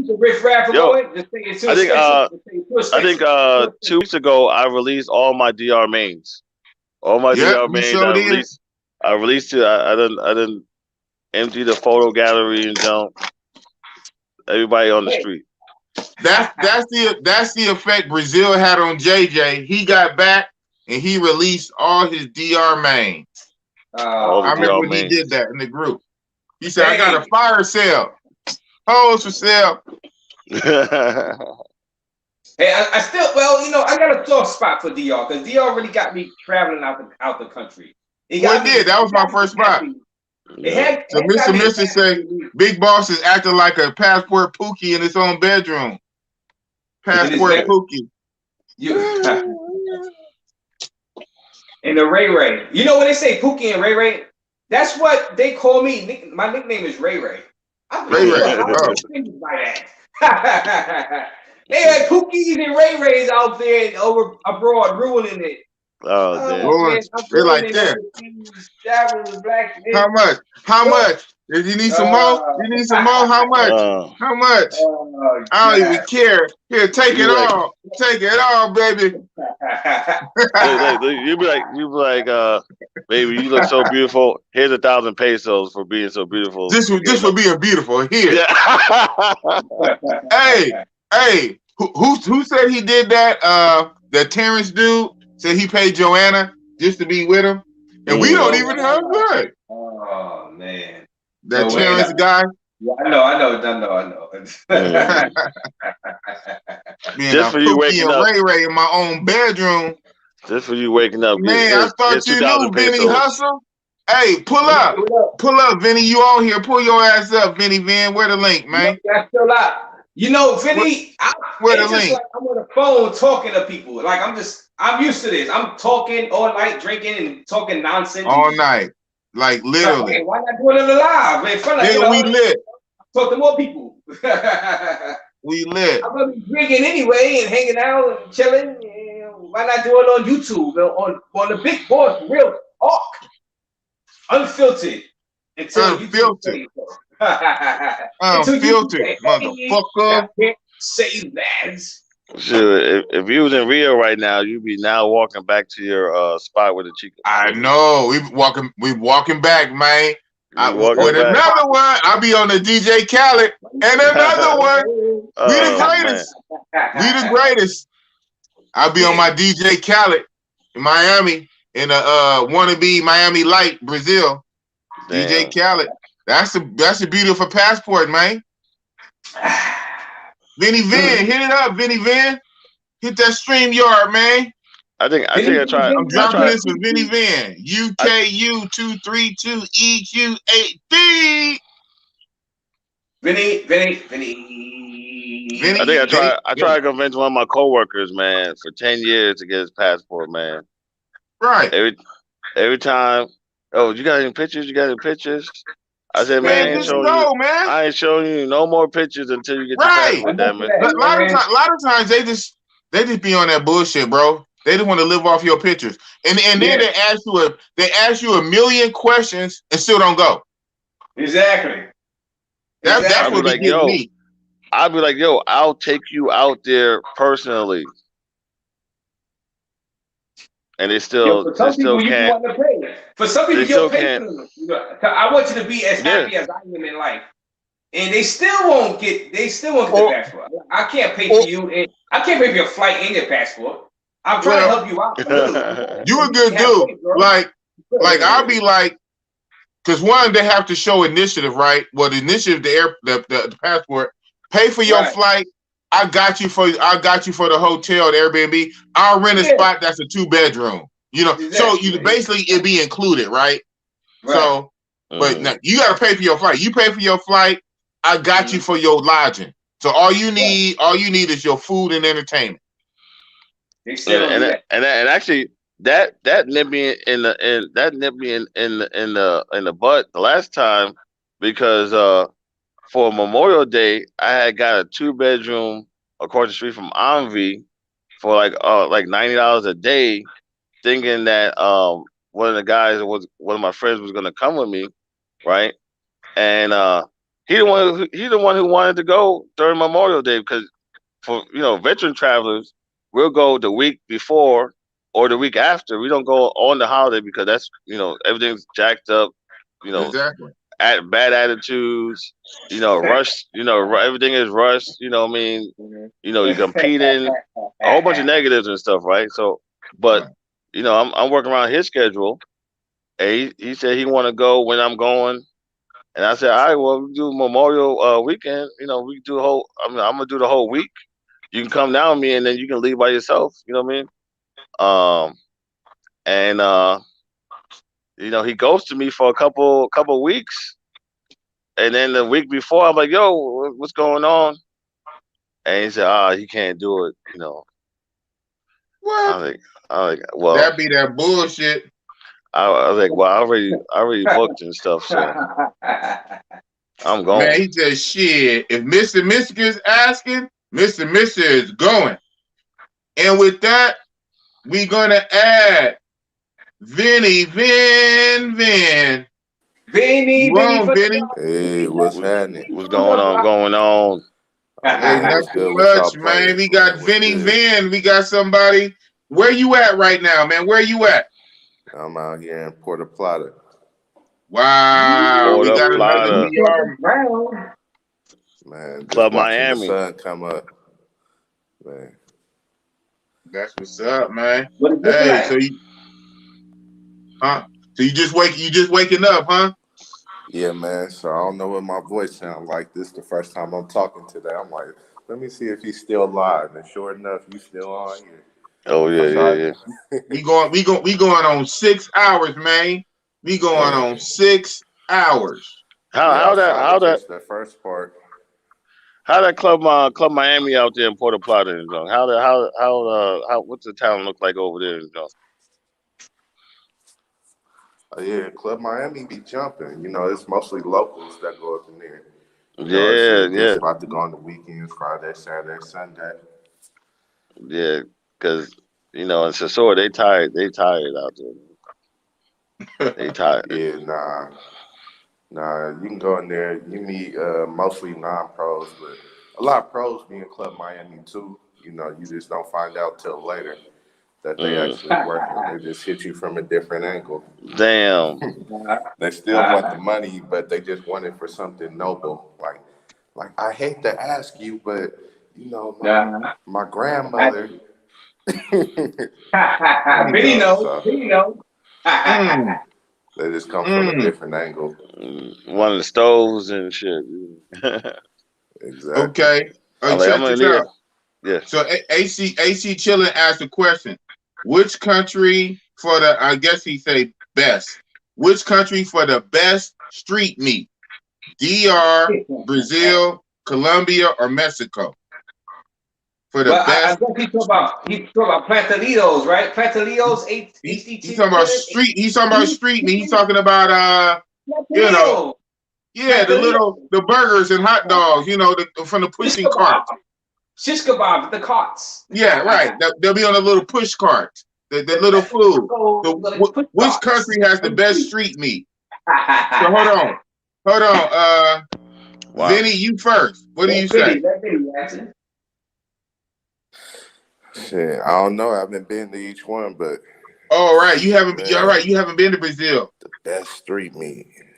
Oh, man, that's a tough one. It just depends if you like them thick, if you like them skinny, if you like them cheap. Right. You know what I mean? Depending on how you like your street meat, your carne asada. You like it, huh? Yeah. Okay. Right on. That's a good question. But I forgot, Vinny, you haven't been to all of these just yet. That's right. Not yet. But yeah. And I know you haven't been to Brazil yet, Ray. I haven't been to Brazil. I can just say Cartagena and all right. Street meat. Come on, street meat. I know what AD said. All right. You haven't been to Mexico either, huh?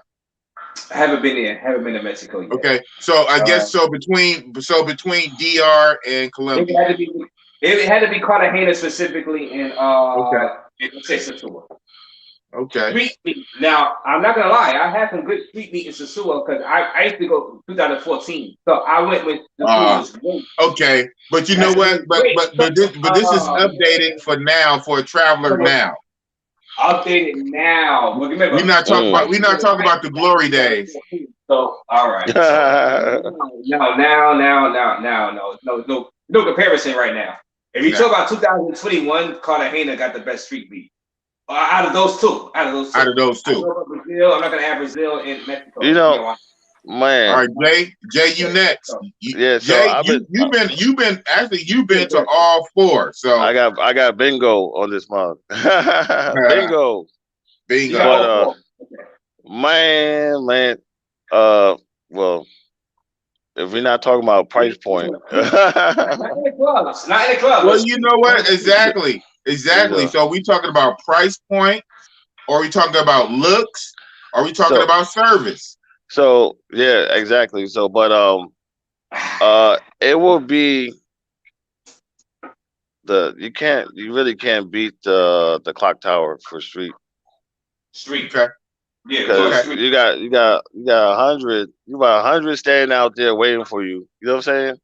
Mm-hmm. They look good. Everybody. Price point though. The price point. It's a triangle. It's a triangle for the it's the looks, price point, and service. Yeah. Yeah. Looks, that's a triangle. Well, see, the thing in if we talk about I'm gonna talk about in Cartagena, we're talking about 250 mil, right? Which is 60 or whatever, right? Mm-hmm. Actually, what's that, 70? 250? Yeah, about divided by 3. 60, 65, about 65. Yeah, but then the in Brazil, you're talking about 300 reais, which is still 60, right? Okay. About the same, yeah. Mm-hmm. So it's the same price or whatever, right? But street meat. There's way more Cartagena chicks than the Mavs. You're only gonna find 30 chicks in Mavs. Mm-hmm. You know what I'm saying? Outside of Mavs or whatever. When you go to Clock Tower, you're gonna find 150 just standing around, and then in the club or whatnot. You know. Okay. No, street. So, street. I gotta see for myself, man. I gotta see for myself. But we're not talking about like done up inside the club, because when you talk about street meat, we talking about short time. Street meat, yeah. You talking about short time and not hanging out and I gotta see for myself. But Cartagena is gonna be. But Rio, the best experience is Rio. But, okay. For the you can have a good variety in Cartagena. You can't lose if you go to Cartagena. You can't lose. Okay. Can't lose. No. And that's where I haven't been. Because obviously I did Colombia. I did Medellin once and Bogota twice, but never Cartagena. So I did Colombia, but not Cartagena. Of course, I did DR, Sosúa about 4 times, Santo Domingo once, Santiago once. Brazil 4 times, Rio 4 times, Sao Paulo 2 times. And so I hit all of them, but I didn't do Cartagena, Colombia. So yeah. So and let me probably make it clear. Like the difference between Cartagena and Brazil is that Cartagena, your time is your time and stuff. You know what I mean? Right. 5 minutes ago, you probably in the shower or something, and they're gone. Now in Brazil, sure, you might be going on for another 2 more hours in Joe. You know what I'm saying? For the same price. For the same price.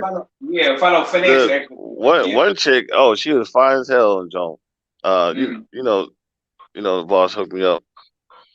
The one with the bike? The one with the bike? Yeah, man. Yo, she slept in my man. I hooked you up with that one, man. She slept in my arms for an hour and a half. Ah, man. Man, you lucky I was leaving. Hey, so I'm gonna tell the story. I'm gonna tell the story on that. Yeah. Ah, shit. And actually, I had to actually kick her out because not really kick her out, but I had to. She was like a regular. She was almost a regular though, almost like a real semi. Oh yeah. Oh man, if I could have went to the beach, man, I would have had to be my damn tour guide for real. Man, I would have taken 1,000 pictures with her. She must have been like a 9. Now body and stuff. Oh man. Boss is crazy, but there's benefits to rolling with Bossy Boss. I went boss mode. That was an alley-oop, man. But to be real, the only reason he got the alley-oop because I was leaving. She looked so bad that couldn't go to waste. On some real shit, that couldn't go to waste. So I was like, man. So I did all the work. Broke the ice, everything, and whoop, passed it to my boy Jay. So I'm glad you hit that. I forgot my ass. I forgot to ask you. I didn't mention it too. You know what I mean? You didn't mention it. You didn't mention it, and I didn't think to ask. I could do low. That was cool, man. You lucky boy. You lucky. I was leaving. And the only reason why, look, check that right. So the only reason why, I had, I put all my clothes in the laundry service. The same day laundry service, and the next day was a holiday, so I had to get my laundry, or I wouldn't be able to. They was gonna be closed the next day or whatever. So it closed at 6. So at like 5:20, I'm like, hey, I gotta get down to the laundry and stuff, right? So I was walking her out, we went down the street or whatnot, and I saw the German chick, I guess walking with her daughter, from school and junk. You know what I mean? So, wow. So as soon as I dropped the other one and let her go, the German Brazilian chick was walking with her daughter and shit. Because she pick her up from school and whatnot, right? Did she see you? Yeah, she saw me. And I was like, damn. I was like, did she see me with the other chick? I'm like, oh, how long she was out here? What the fuck? She out there. But see, the one thing different between the Brazilians is that they live in the same area. They're not like Sasor where they're coming from another city and they don't want to be filmed. They doing some 007 shit. Right. You know what I mean? They actually live in the community and shit. But a lot of them do, but some of them do come from Sao Paulo though. But yeah. Oh, okay. They still don't mind being filmed though. Yeah. Look who's there. Look who's there in the chat. Yeah, Drees. What's going on? So you see the question he threw up? Oh no. At Big Boss Real Talk at JJ, which one of you had the finer broads during the last trip to Rio de Janeiro? Which one of y'all had the finest broad? Yeah, so I know y'all cheered one, but which one had the best, like overall? Yeah. My default is Big Boss one. So, but Big Boss had the pink pants. She's a smoker. The pink pants. I remember that first spot. The pink pants. Yeah, Pink Pants was a smoker. I don't know. Maybe you had somebody else, you know. Yeah. Did you ever get the last? Did you ever get the last one? My overnighter, I shot you. The info. Yeah, that's the one I'm talking about. Oh, Yeah. oh, you talking about her? Well, no. Yeah. Oh, I shot you. Oh, okay. You know what? You know who I thought you were talking about? What? I'm not talking about her. Yeah, I shot you her. I thought you was talking about the one when we was walking and we was coming from like near the Lapa steps and she was on a Oh yeah. bike. Oh, the university chick. Yeah, the university. The Yeah, semi. I don't know if she was. I didn't want to get caught up in the. I don't know if she was working or she's a student, or I didn't want to get caught up in the. Oh, let's hang out, and then, it's something else and shit. So she was trying to hit me up, and she was kind of too thick. She was too big. She's kind of too thick for you. Oh, I have a weight limit. I know you like them Amazons and shit, but I like them Amazon. Okay, that's who I was talking about. Oh, the other one. Oh, yeah. So the overnight one I had. Oh, yeah. Yeah. I shot you her. Yeah, I knew you did that. I knew you did that. Yeah, she was a smoker. Yeah. The university chick. I don't know what she was on. We met her downtown. We met her downtown. She was exercising with her. I don't. Yeah, I don't know what she was on and shit. So. What you mean? She was just a regular chick. Yeah, that's what I'm saying. Like, she's a regular chick, so. She was too big. Let's be honest. She was too big for JJ. She's too big for him. Okay, you know what? I wish I'm gonna do both. How can I show y'all? I got her picture.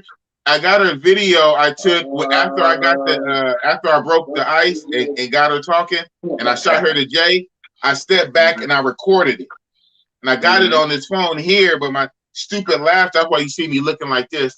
My laptop, my camera went on my laptop, so I'm working on my phone. But then I could show y'all. See what y'all think. Don't gotta show us. Yeah, but yeah, like what Dree's saying is that nah, bro, they don't live in the same area, bro. Yeah, a lot of times they don't. You say they rent the same Airbnb you rent. Well, yeah, so a lot of them do come from Sao Paulo. But they do it for the long game. They'll be out there for like weeks and weeks on end. They be out there for weeks. So it's not like Sosua where they come out there just for a couple of days, like they come out there Friday and then leave Monday. They'll be out there for weeks and weeks. So you might think they live out there. Yeah, but a lot of them come from Sao Paulo. Yeah. Now, with the German chick, she had her daughter in school and shit. Her daughter, yeah. Well, yeah, that was her.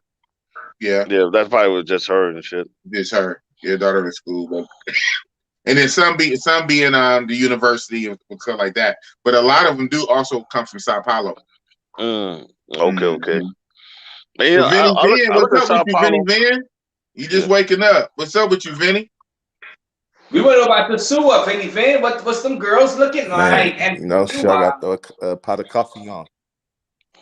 1 to 10. Well, you said that you got some good ones out there, Sasua, but man, see, that's all you really see. Thing is, I was in your position, Vinny, when I was just doing Sasua, North Coast, Dominican Republic, and I was satisfied. I was content because I was out of the Matrix, aka US of A. I was good. It's perfectly fine, guys. I'm not saying don't go to DR because we just comparing places that are away from the Matrix. USA.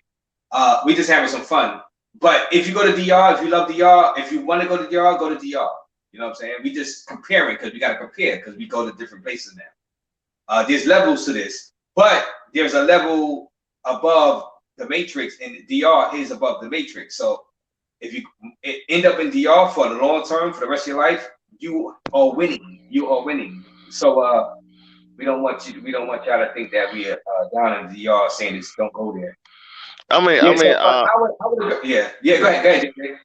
I mean, if I was gonna do like a long-term stay in DR, I would have to go to Puerto Plata and get like a regular chick. Go to the grocery store or whatever. Yeah, because you get one of the mangoes and they're gonna drain your pocket. They're gonna drain. They're gonna hang out, and then the next thing you know, they're gonna be like, they're gonna start computing. Exactly. Exactly. They're gonna figure out ways to help you save money on your bills so it could go towards their bills. Like, right. Next you know, you got the police and shit at the door. you gotta hit their pockets, really. You know what I'm saying? The police, you gotta make sure you protected. You know, it's pretty much what the mafia do. You know, you pay them money to protect you from them. The mafia, you gotta pay them to protect. Nothing is free in Dominican Republic. From us. At all. They create the problem. You gotta pay the police for protection from them. You know what I'm saying? Yeah. It is, you know, that's the way it works. The supermarket, that's where they at, man. You go to Jumbo, La Serena, man, you'll clean up out here. They clean up. I'm gonna get tailor-made, prepaid, legal, and jump. You know what I mean? Oh Lord, this guy's funny. This guy's funny. Shout out to the general. Shout out to the general, and I'm gonna leave Alvin alone. You make the race choke on this light beer. I'm sorry.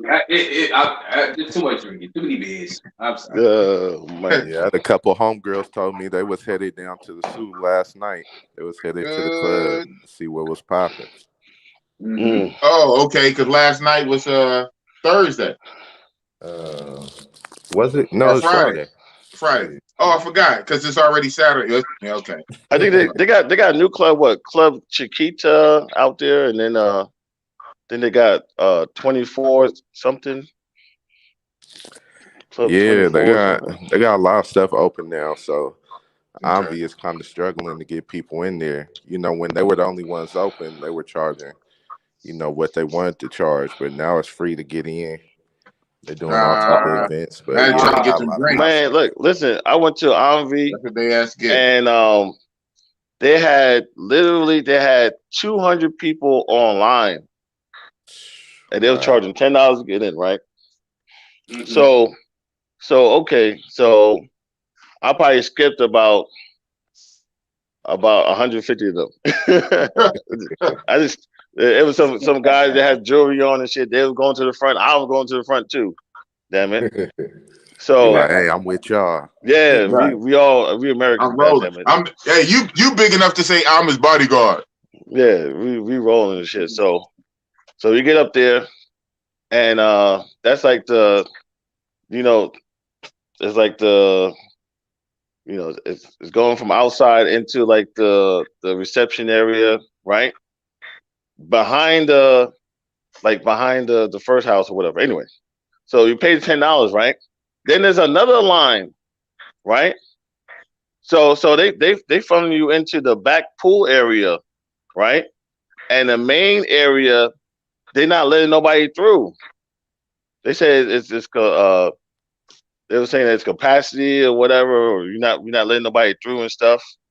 Mm-hmm. Then people start pushing the security and jump in the little bush area to get into the main. I'm like, oh man. What the hell? That shit. We didn't win full Matrix, nigga. We didn't win ATL. Tear the club up. Tear the club up. Man, tear the club up. Fuck security. Little John. Yeah. So I text one of my Venezuelan chicks and John, right? I was like, yo, where you at? She in Envy. I'm like, yo, come across the street. I'm across the street and shit, man. You come hang out with me. I'm like, I'm not dealing with this. Come across the street. It's like, oh, okay. That's right. And then like she's supposed to. She got to follow orders. She got to know the assignment. She got to know the assignment and follow orders. Yeah, I just watched the zoo from across the street and shit. The zoo. I'm like, man, that's like, this is crazy. Oh my madness. Yeah, they was eating during the curfew. They was eating, huh? They was getting it. They was charging what they want. Exactly. I hope they save their money because they got competition now.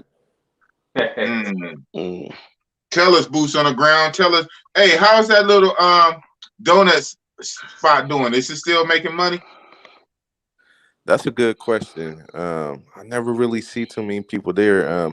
I just noticed yesterday the Cheeky Chula they got here in Puerto Plata is gone. It was here for maybe like 6 months. So the one in the Sioux might be doing a little better.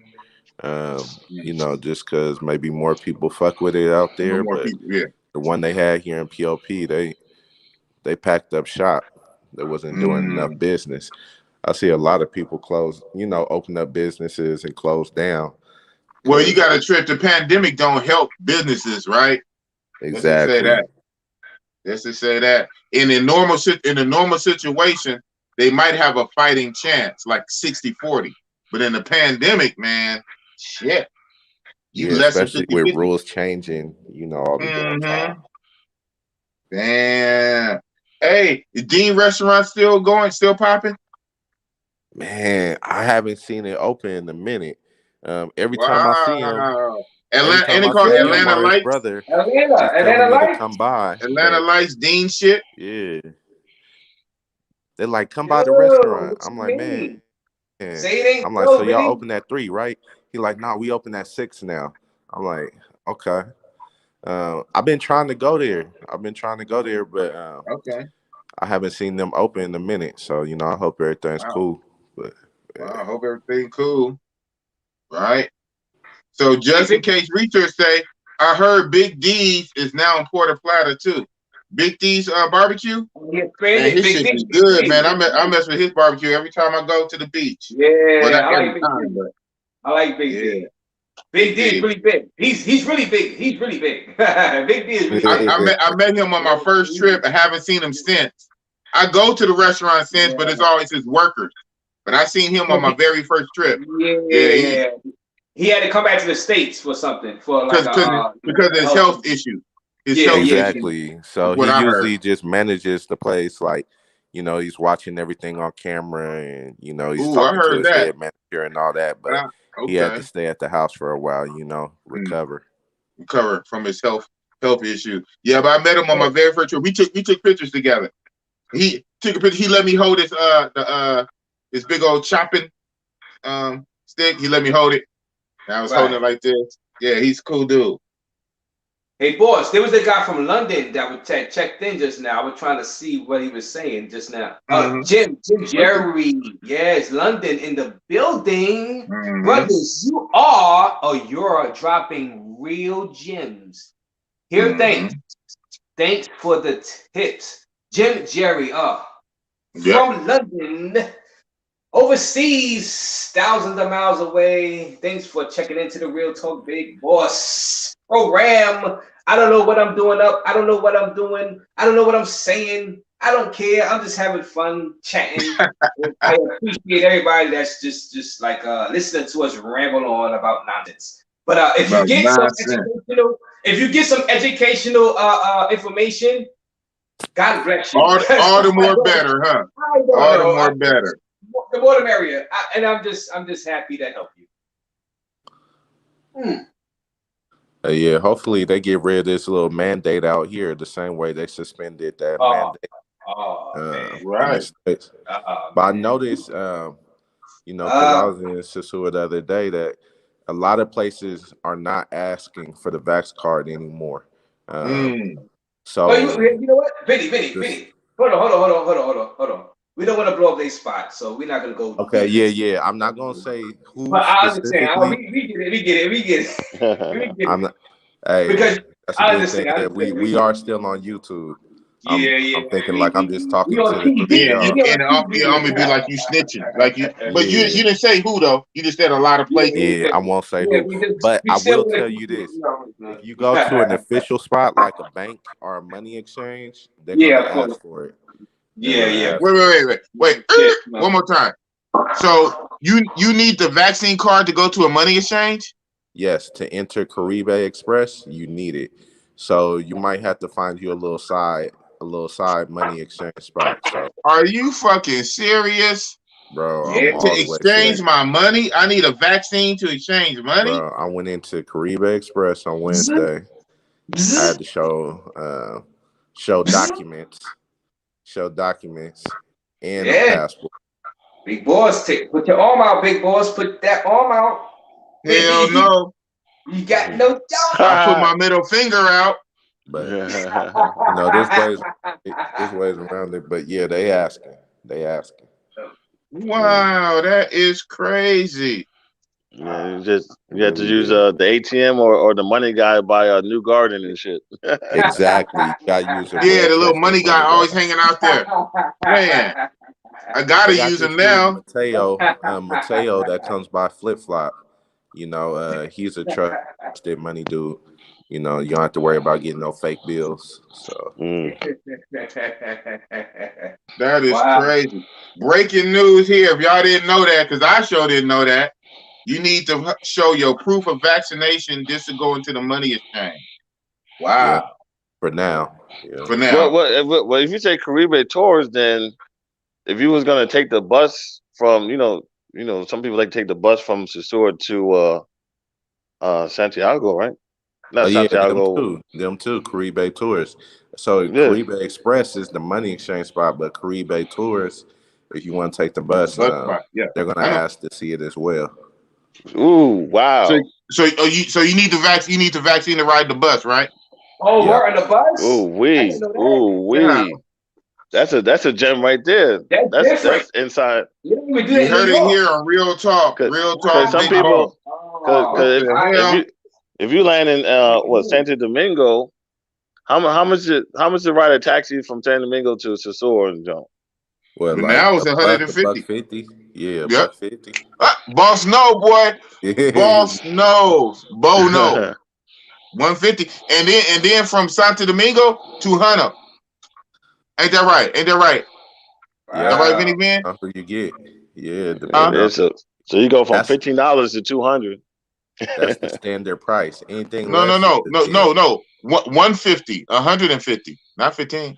No. I'm talking about if you're gonna take the tour bus. Yeah, right. Yeah, the tour bus is like exactly. If we plan on tour bus is 500 pesos from Santo Domingo.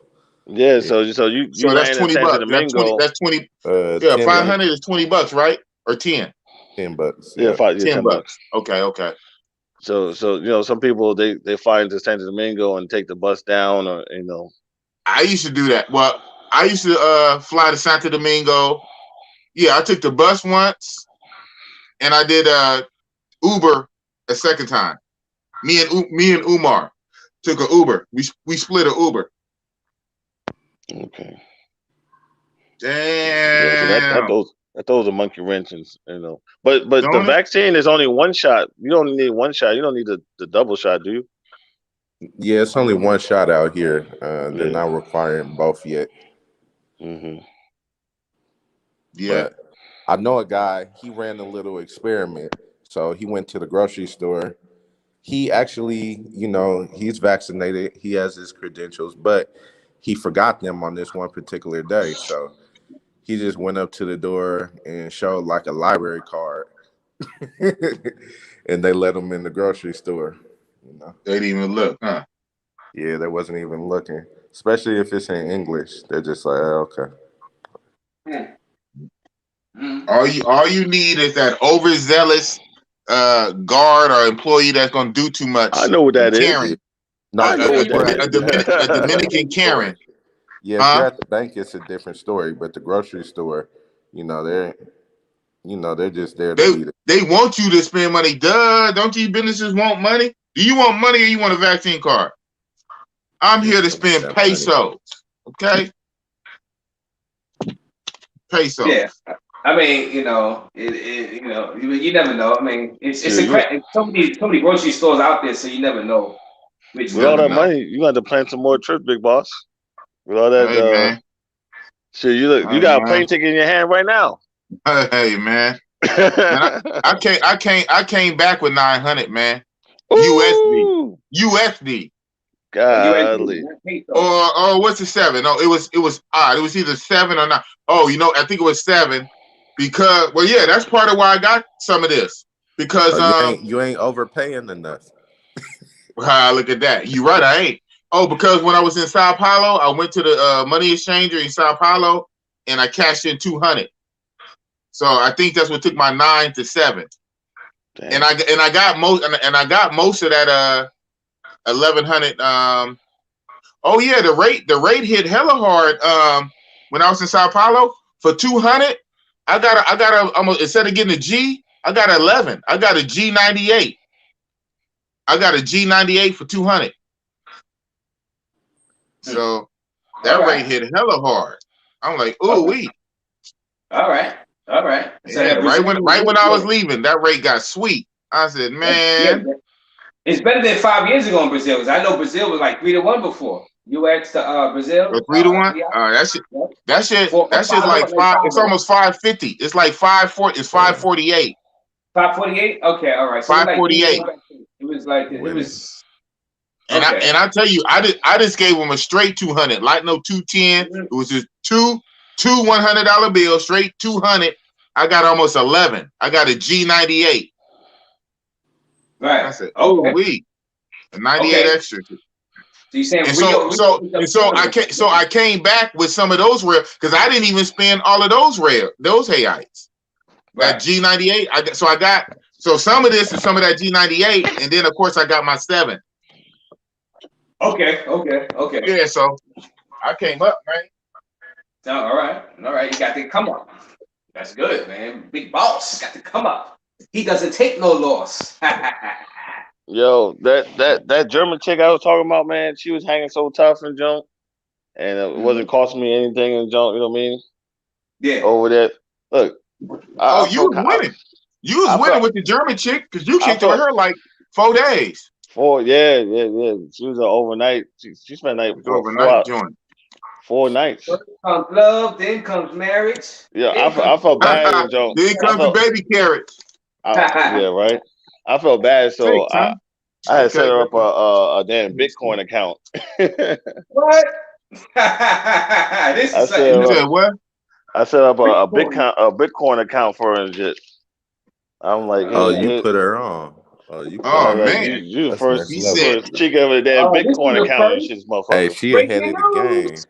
Breaking news. Next you know she buying Shiba and Inu coins and shit in Portuguese. Hell nah. Shout out to Zeke. We got Zeke in the building. Good morning. Y'all not playing on the stream. Hell no. Big bucks up top. This shit is for real, man. This is that Oakland shit, man. Even though we got New York up in here, New York and DC, we don't play on the stream, man. New York, right here, over here, this East Coast. The sun is already up here in Sasua. How long we going for, man? How many hours, man? I don't know how many hours. I'm until I finish my beer. Goddamn, I need to finish my beer. Yo, what you mean? We'll never stop, dude. Your beer never run out, man. What you talking about? He got a damn keg next to him and shit. You know what I'm talking about? Oh, so we just said this shit already. So I guess Thor Ragnarok. We talked about the Thor Ragnarok, right? Ragnarok, yeah. The Thor Ragnarok. You know what I mean, Razor Rays. I know what you mean. Jordan, you up? Dang! Shout out to Jordan. Jordan said it's 2:30 p.m. in Tanzania. What's going on, Jordan? Hey, Jordan, we on tonight or tonight, tomorrow? I don't even know what is Big Boss doing right now? I don't even know. I don't know what time it is. He don't know what time it is. I don't know. He in Tanzania. We just rocking out. We just rocking out. If it's sunny, it's early. if the moon is out, it's night. Well, I'm gonna stop when I see the sun through my window.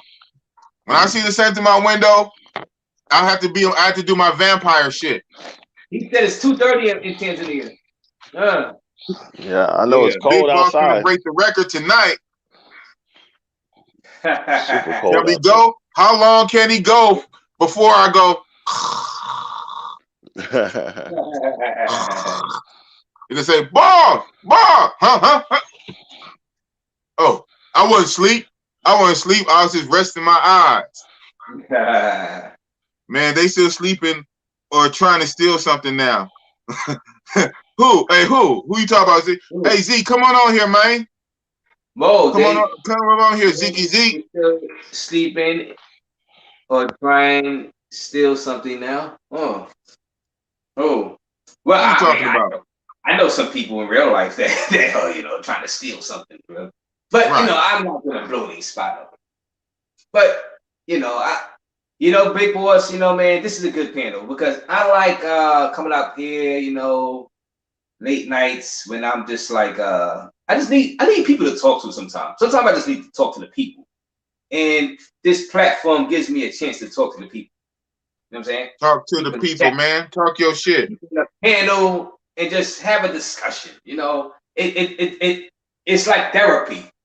They don't know. People don't know. YouTube is therapy. I get to take my mind off the quote unquote real world because we in the YouTube world, the YouTube universe. You know what I'm saying? That whole metasphere coming out, metaverse coming out. This is the right. This is the YouTubeverse. The YouTube metaverse. I feel good. I feel like I'm blocking out all of the craziness of the Matrix, USA. Hey, that metaverse gonna be crazy though. I'm in my whole other universe. Man, you gotta love to chat, man. You gotta love to chat. These guys are something else, man. Between him and who is that? J Mill talking about boss is fading. Boss is fading. Place your bets. Big Boss gonna fall asleep. At what time? Who got the over under? You gotta check Vegas for that. What Vegas? This guy.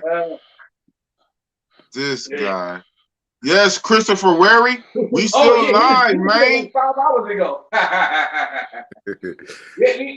Yeah, we still live because we got no life.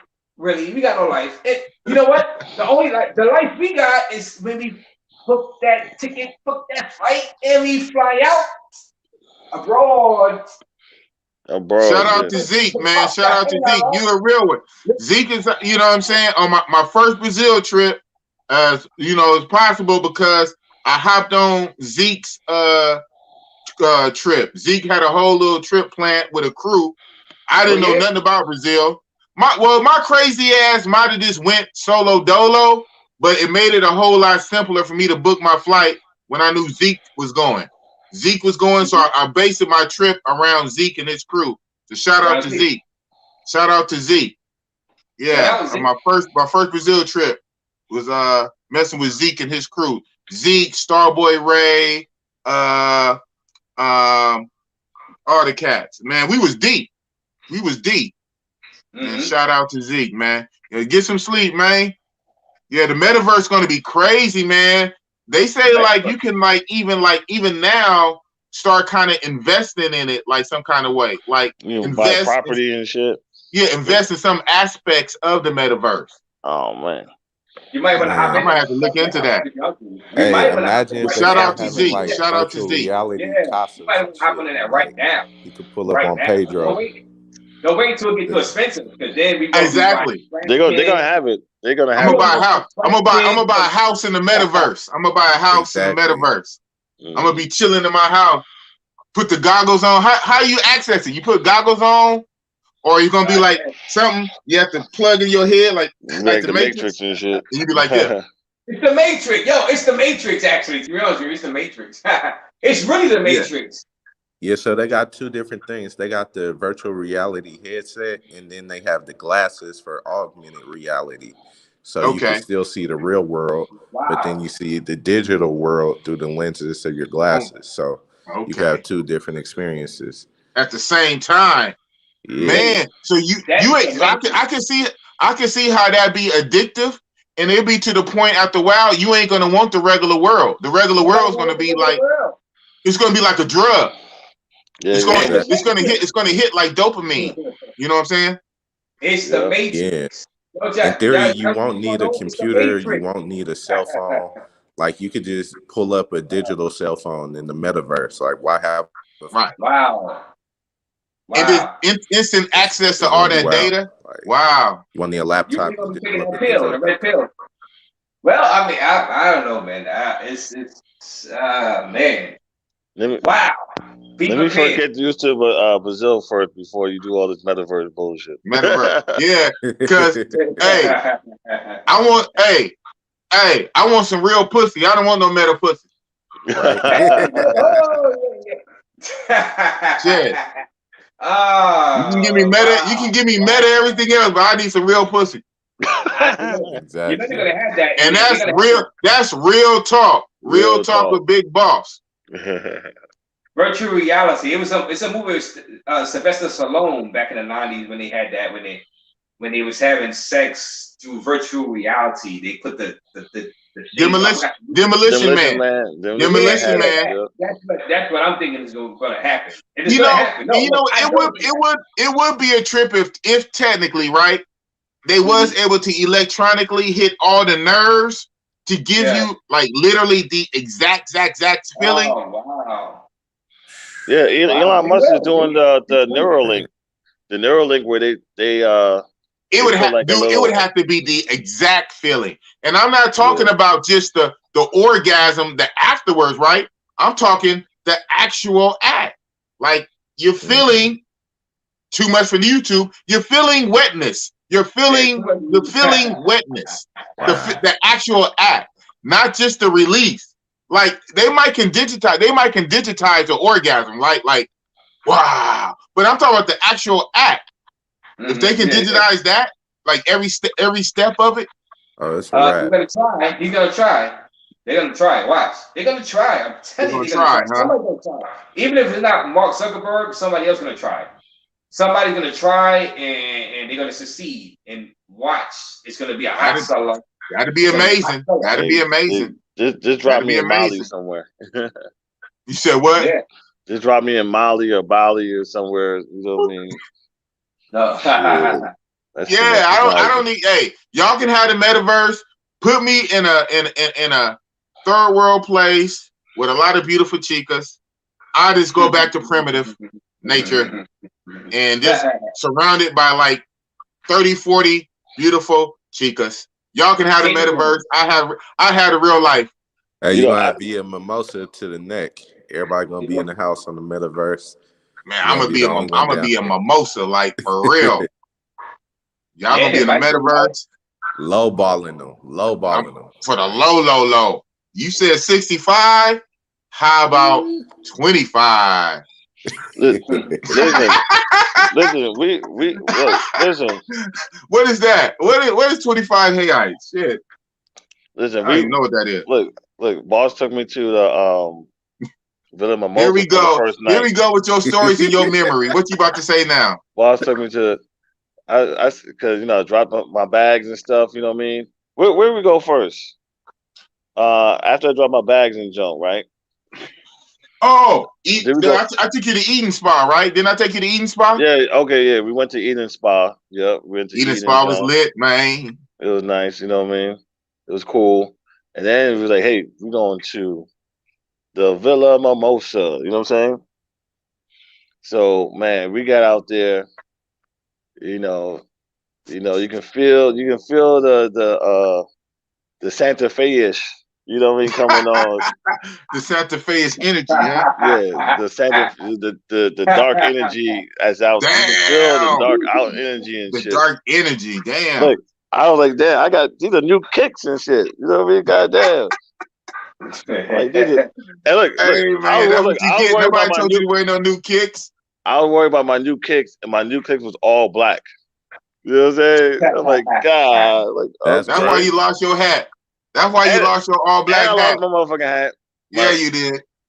Fucking around. Fucking around in the fuck around. They matched my outfit and shit. Anyway, but man, you was black on black, man. Chicks was walking around. Just a thong in the middle of the night on the street. In the street. Like it. You're like, what the? Are you serious? Just like, where are we at? This Somalia? Head high and shit. Just walking down the street. Just like, really? Okay, is that okay? We must be in Wonderland and shit. You know what I'm saying? That's why Rio is #1 in a lot of guys' books. And then we went into the Rio is #1. We went into the building part, right? where like a damn flea market, and you look in every room and shit, and it's just 4 chicks there, 4 chicks there. Like what? It is crazy. It is crazy. It's mind blowing. It's mind blowing when you first see it. It's like surreal. It's like you really think like, is this real? Like, what the hell is this? Is this what we doing? Right. It's crazy. Yeah. And then you start asking them their prices. You're like, what? And you don't say it right, but in your mind, you're like, that's it? I said, nigga, I'm about to fuck 10 of y'all. No, we talking. Hey, YouTube. We're talking about cooks. Fine. You're talking about cooks. Yes, cooks. YouTube. They're cooking up, and they bring them to the crib, and they cook as a fine Brazilian cuisine. Look at that. Look at that. Yeah, that's who it was. Jamil Edwards. Always talking shit. Now look at Jamil Edwards. Big boss. I was trying to clown you for sleeping. Now I'm about to go to sleep. Now I'm holding on though. Now he's falling asleep himself. Yeah, he falling asleep. Talking about Brazilian. He did 8 now, Eminem, because he's falling asleep now. Like he was clowning you earlier. He said you choking. He's choking. He's falling asleep. Brazilian roast beef. Yeah, Brazilian roast beef. Yeah, down goes Edward. Ding, ding, ding, ding. Down goes Frazier. Look at you. You're going down for the count. Bossy boss. Boss, I gotta keep remember to look at this. I'm looking at my laptop because I'm still controlling the chat from my laptop, but the camera is on me here. Ding, ding, ding. Down goes Frazier. Down goes Frazier. All of y'all to real solid brothers. Jordan. Shout out to Jordan. TZ. He's in Tanzania tonight. Later tonight. And how many hours? Damn. What is it? Oh, many hours. Many hours.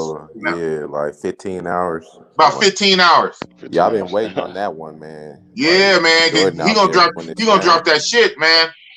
Jordan gonna drop that knowledge from Africa, though. Think about it. Africa, guys. Africa. Our motherland, where we were stolen from. We were stolen from Africa. Give us free. He got rid of 45. I'm about to clown tonight, Jordan.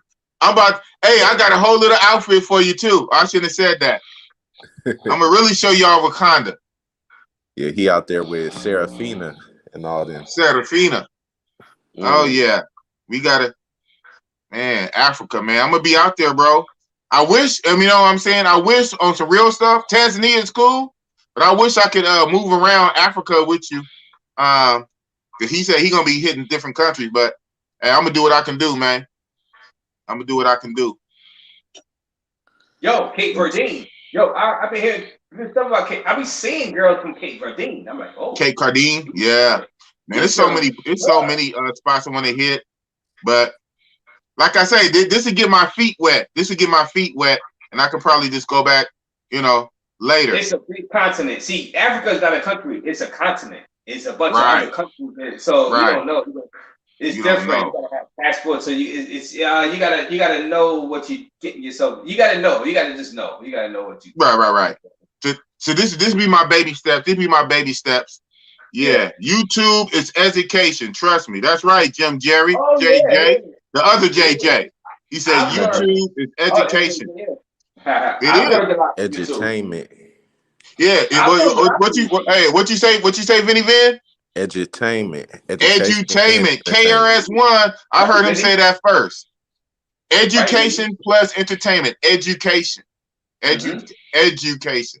Hey, I got a riff on that. I put it on my what's the name? I call it infotainment. I should have. I know somebody had to come up with it. I should have copyrighted it, but I think somebody else. I'm the first person I heard say it. But I'm sure somebody else came up with it. I call it infotainment. I like that, infotainment. Infotainment. I should have just checked to see if it was copywritten or trademarked or whatever. Well, Salute, Razor Ray, Big Ball, and the rest of the panel. JJ and Vinny Vin. Okay, so Mr. I'm back to this one. I'm still wondering if Razor Ray's mom's actually showed up to a stream before. That's why I blocked all my social media. Oh, yeah, Mr. Mister. Yes, you're right. I remember when I was saying my mom was talking about she was going to tune into me and the Big Boss a few weeks ago. And I was, oh, no. I can't have my mother tuning in. But she didn't see it. She seen my other video when I was trashing the Matrix Woman. So she felt kind of way about that. And she sent me a long paragraph of oh my God. Thank you for doing that video about the Matrix Woman. So hey, I know you sat there reading it. I know your stomach dropped when you sitting there just reading it. It was like a little kid. Oh my God. A grown ass man feeling like a little kid. He's like, Ray, what you be doing at that clock tower, Ray? Young man. Trying to tell the time, of course. Trying to tell time. Oh shit! JJ said I'm at the clock tower. I'm trying to sell time. No, you trying to buy time. You ain't selling. You buying time. Trying to tell the time. You buying an hour. Damn. That's what we do on YouTube. We buying time. Time shares. Time cooking in the kitchen. Palms itching. Yeah, I hope my mom don't ever look at my channel, but if she do, hey, it's too late. It's too late for me. Too late. I'm gonna have to block them, but that's gonna make it worse if I block her. How you gonna block? You gonna block her from a whole you can't block. Okay, so what if she go on YouTube and just look at video? How did that work? Can you do that? Can you block somebody from YouTube? Yeah, and they just won't get your notifications and stuff like that. But I guess they can find. Like they want to search you, they'll find you. But they won't get your notifications. Right? If she type you in, or if she just on YouTube. Period. It's on your random video. She click it. It's going to play on her thing, right? Yeah, I mean, you probably go on Google and just put Big Boss, and then all the videos probably come up from the just Google. Make it work. Nah, she got to put in Razor. Yeah, just put in Razor Ray. I don't want your mom to send me no paragraphs. I got to deal with my own. I got to deal with my own mama. Shout out to moms though. We love our moms though. As only females only real female that really care about you. You know what I'm saying? You could be an axe murderer and kill 10 people. That's my baby. That's my baby. He didn't do nothing. He didn't do nothing wrong. So, he didn't do nothing wrong. Shout out to moms. Shout out to moms. Mr. Raymond, I know you out there messing with those fat ass girls. Oh, you said your mama saying that here. Raymond? You out there messing with them fat ass girls? Oh, no, fast ass girls. That sounds like something my mama would say. Right, fast. Raymond? I know you out there messing with those fast girls. Yeah, she was with them heathens, with them Jezebels. You out there with them. You need to find you a good woman. Yeah, she was like them the former girls of just as bad as the Matrix girls and the black. Well, she was saying black girl, but Matrix girl. I'll say Matrix. I don't never say black girl. I say Matrix girl. The Matrix could be white girls. This girls in the USA. You know what I'm saying? It's a mindset. Girls that fly in here and they get that Matrix attitude. So they be acting funny too. You know, the Spanish girl that fly from DR acting like they wasn't. Doing that in DR, they're not in here. Right. The worst attitude chick I've seen is a Dominican chick, a fine Dominican chick with her passport.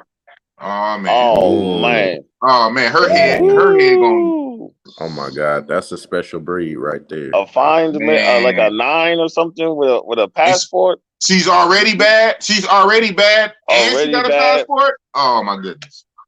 Oh, and you can't tell her nothing. You can't tell her nothing. She got simps on. She already got simps on deck. Yeah, she got everybody on deck. Everybody. I think I was in the duty free, and I don't know if it was Puerto Plata Pop or Santiago. Man, she was just running amok in the joint, man. Her attitude was crazy. Like she was Queen of Sheba or something. I'm like, Queen of Sheba, huh? Yeah. You know what? I ain't gonna front. I'm probably not that nigga that can break her down, but I know some niggas that could probably break her ass down though. I ain't gonna sit here and cap for YouTube. I'm probably not the nigga to do it, but some nigga break her ass down. Hit her with that super duper ferocious game. They got. Don't y'all get the feeling like when they be abroad, I say in DR, Colombia, and you coming back to the States, right? Y'all about to board that flight. They be all nice. I think somebody said this. I don't know who said this on the YouTube channel. I was watching the random YouTuber. They coming back to USA, but in the airport abroad in Colombia or DR, the women are all nice. They're smiling. They're talking to you. They're happy. You know, hey, and then once you get in the flight, once they enter JFK Airport or whatever airport in the Matrix, aka USA, they totally flip on you. They change. They stop talking to you. Full bitch mode. They start feeling the simp energy empowering them. Millions and millions of simps. I feel it. I feed off of it. It's almost like, damn. It's almost like the one fine chick in the gym. You know what I mean? She on one. She on one. She know that other people. She know. Especially like, let's say a fine chick go to the gym later at night where there's like nobody in the gym or whatever. She already know that she's fine. But if she go in the morning where all the other fine chicks come in there, you know, she's docile. You know what I mean? So. Yeah, but they were just happy. They were just happy talking to you. You know what I mean? Just talking and smiling and drinking some tea with you in the airport. And that don't matter. You land in the States. I'm in the States now. I'm in the States. I feel that simp energy. She's empowered. She's on the Goku shit, man. She powered up. She's charging up on her Goku shit. Yeah. That's crazy. That's crazy. Damn hoes. Especially you give us some baby fat jeans. Oh man. Man, the baby fat. What you know about the baby fat jeans, man? Baby fat jeans and a Chanel belt. Oh, you can't tell. Those fake designer glasses. Yeah. Apple, man, you can't tell her nothing, boy. Like JJ said, he hit on the head. He said she like the Queen of Sheba, nigga. She Cleopatra, nigga. Right. Queen goddess, all that. Queen goddess. Kneel. Bitch, you not Storm. Kiss the ring. Man. Nah. You fine. I mean, man, if you fine, but I can't deal with that attitude though. I'll give me a good 7. No, an 8. Nah, an 8. Or a good 7 if I had to. Finny, what's the attitude going on out there? What's the attitude? I've been hearing about the attitude. Like attitude out there in Sasuwa hasn't been ridiculous. Nice. You know what's going on? They turning guys down out there. That's unheard of. They turning down good money, man. Turn it down, guys. Taking I said I got 2,500 pesos, man. What's good? Like literally, I literally do. Like right now, I got 5. I got 2,500 for you. The attitude. Let me show you how the attitude get right. Mm-hmm. So Thursday, Friday, Saturday, right? Right. They walking away. They moving fast and jump. You know what I mean? Mm-hmm. Sunday they slowing down. Monday they want to talk. Hey. And Tuesday, they call it. They hit you up. The weekend is over. That weekend money is gone. Tuesday, hey, you in town? You still? Hey, look at you. Tuesday, Wednesday. Man, say that, man. But hey, Wednesday. Let Thursday hit. Let Thursday hit. Oh yeah. Now they back on. They back on and jump. But and then when Friday hit, forget about it. Yeah. On Friday, yes. For the week on the weekends, they be in they shark mode, boy. In the weekends, Friday, Saturday, Thursday a little bit. Oh, you can't talk to them. You know the crazy thing was if you ain't talking 5,000 or better, 5,000 pesos or better, get out their face. The funny thing was on Monday, Tuesday, because I stayed of course from Armsby. 2,500. They was messing with the damn they was messing with the motor control dudes. And the older players, the older retirees, they took over Envy and shit. Them older 60-year-old dudes and shit. Right. They go to Envy and they was taking over. And I'm like, oh, so that's the dynamic when everybody go home and jump. You know what I mean? Because everybody go home probably Sunday, Monday. By Monday night, the retirees and the motor contra will take over, and they mess with damn motor contra dudes. Yo, let them. Hey, yo, you know what? You know what? This is what I was down on Sasua. I've been down on Sasua for a couple of years, even before the whole pandemic and stuff. I've been down on them because I noticed the quality. I'm down on the quality and the price raises. I'm like, nah, y'all not worth that. You know what I'm saying? Y'all not cleaning my house. Y'all not cooking that good. Hey man, I can't hear you, man. You ain't talking money, man. Can't hear you, man. His boss has to pay some money. They don't do the house cleaning, big boy. They don't do the house cleaning. They're not worth that. They're not worth what they asking. You know what I'm saying? Nah. Now when I go to Cartagena and get that quality for that, no. That quality. Mr. said, no, ma'am, no, ma'am. Right. Mr. said, I had a nice 7 last night, but her opening offer was 4,000 for a 7.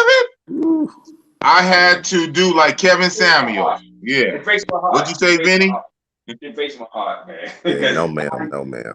Damn. Her opening was 4,000, and she is 7. Oh my goodness. Oh my goodness. 4,000 what? You better give me 4,000 push-ups. The 4,000 rupees. 4,000 rupees, not basic. Rubies, shillings. Shillings. Some 4,000 shillings, man. Hey, when they get to America, as soon as they learn the neck roll, it's over. The neck roll and the finger. Cut your losses. It's over. Time to cut your losses. Man, competition keeps them honest. If it ain't no competition, you lost. You lost, man.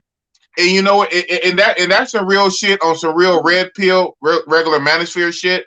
Is even if you is kind of like dealing with a chick on a semi-permanent level, you still need to keep her on her toes. And she need to feel like she can be replaced. Even if you ain't gonna replace her, she needs to feel like you that nigga. Anytime you really, really want to, you can go out and replace her. She needs to feel that competition. If she gets comfortable, he ain't going nowhere. He can't pull nobody else. And he barely got me. He can't get nobody. She gonna act up. But if you keep her on her toes, she said, "Oh shit, I ain't trying to lose him." So you know what I'm saying? That competition. What you say, Vinny? That competition keep him honest. Yep. And that's game. That's real talk from an old head nigga. The most he said apple bottoms with the fur. Apple bottoms with the fur. Everybody was looking at her. She hit the door. Something.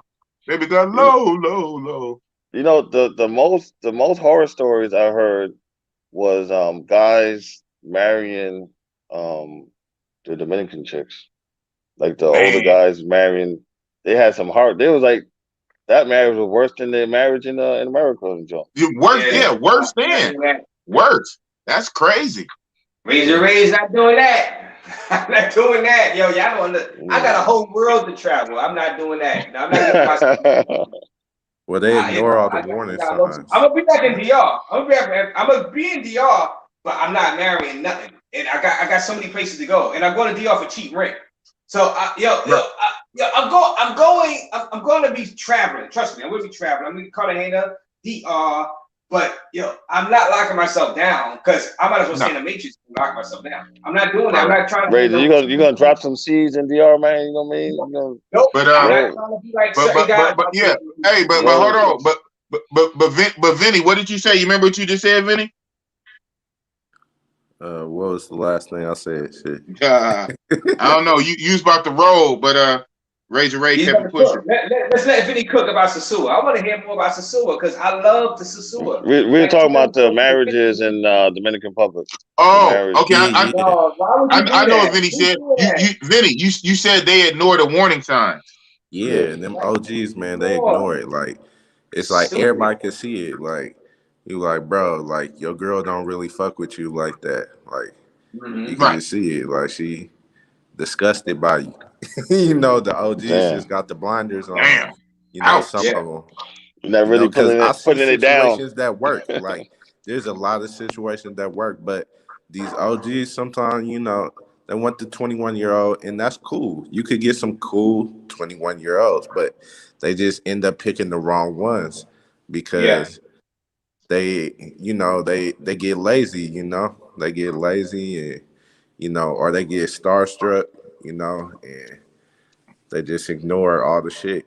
You know, so if they just really put in the effort, put in the time, vetted the brides, you know, got rid of a few, replaced them, and go to church, spend some time, they could find a quality where the chick. remix hurt.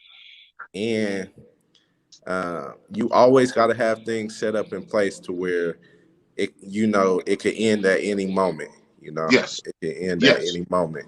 Yes, and you don't want to put yourself in a position where she walking away with half your shit. You know. So. Child, alimony, child support, something like that. Exactly. That's easier said than done, but that is the assignment. Actually, you know, I was looking up the child support thing, and DR doesn't have the reciprocity where they can file a U.S. court. I heard different. I'm gonna cut you off. Well, I heard different. I heard they got the agreement with America. New Jersey for sure. Not every state though. Certain states. New Jersey is one of the states. On where you're at in the state. Not New York. Okay. But you know who was on the list for child support? Who? Brazil. For real? Oh, come on, Brazil.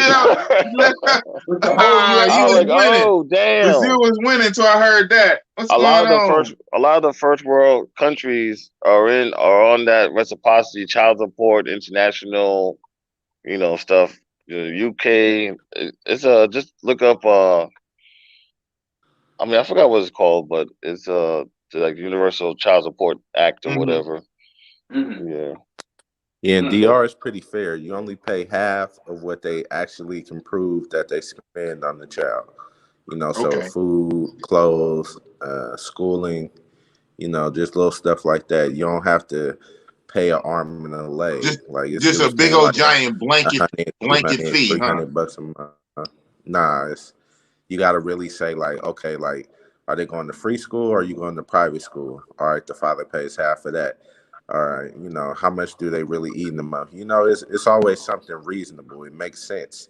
That's what because I feel like most dudes, like, of course, they want to provide for their kid. They just don't want to get. Of course, right? Of course. Yeah. We ain't trying to get ripped off, and the kid is an excuse for us to get ripped off, and then the mama ain't going to spend all that extra money on the kid anyway. Exactly. Because therefore the kid don't need it. I mean, she gonna take what the kid need and all that extra surplus, nigga. She gonna spend that on her new nigga. Oh yeah, her moto concho, nigga. Her moto concho guy that she got. Boy. I know you gonna hate that.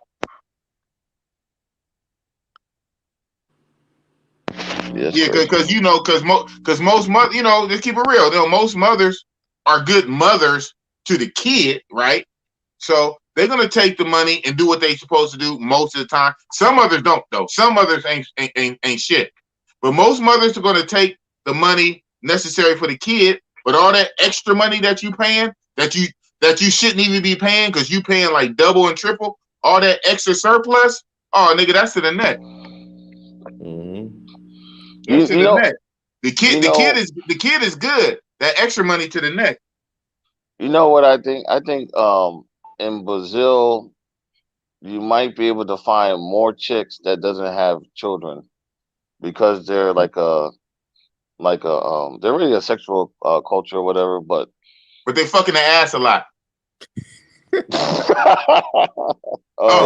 Okay. Sorry, YouTube. Damn. Sorry, YouTube. Damn. Boss kept it real. But they fucking the ass a lot, so they don't pop out a lot of babies. A lot of throat babies. Huh? Yeah, a lot of throat babies, a lot of ass babies. Yeah. So all right, I digress.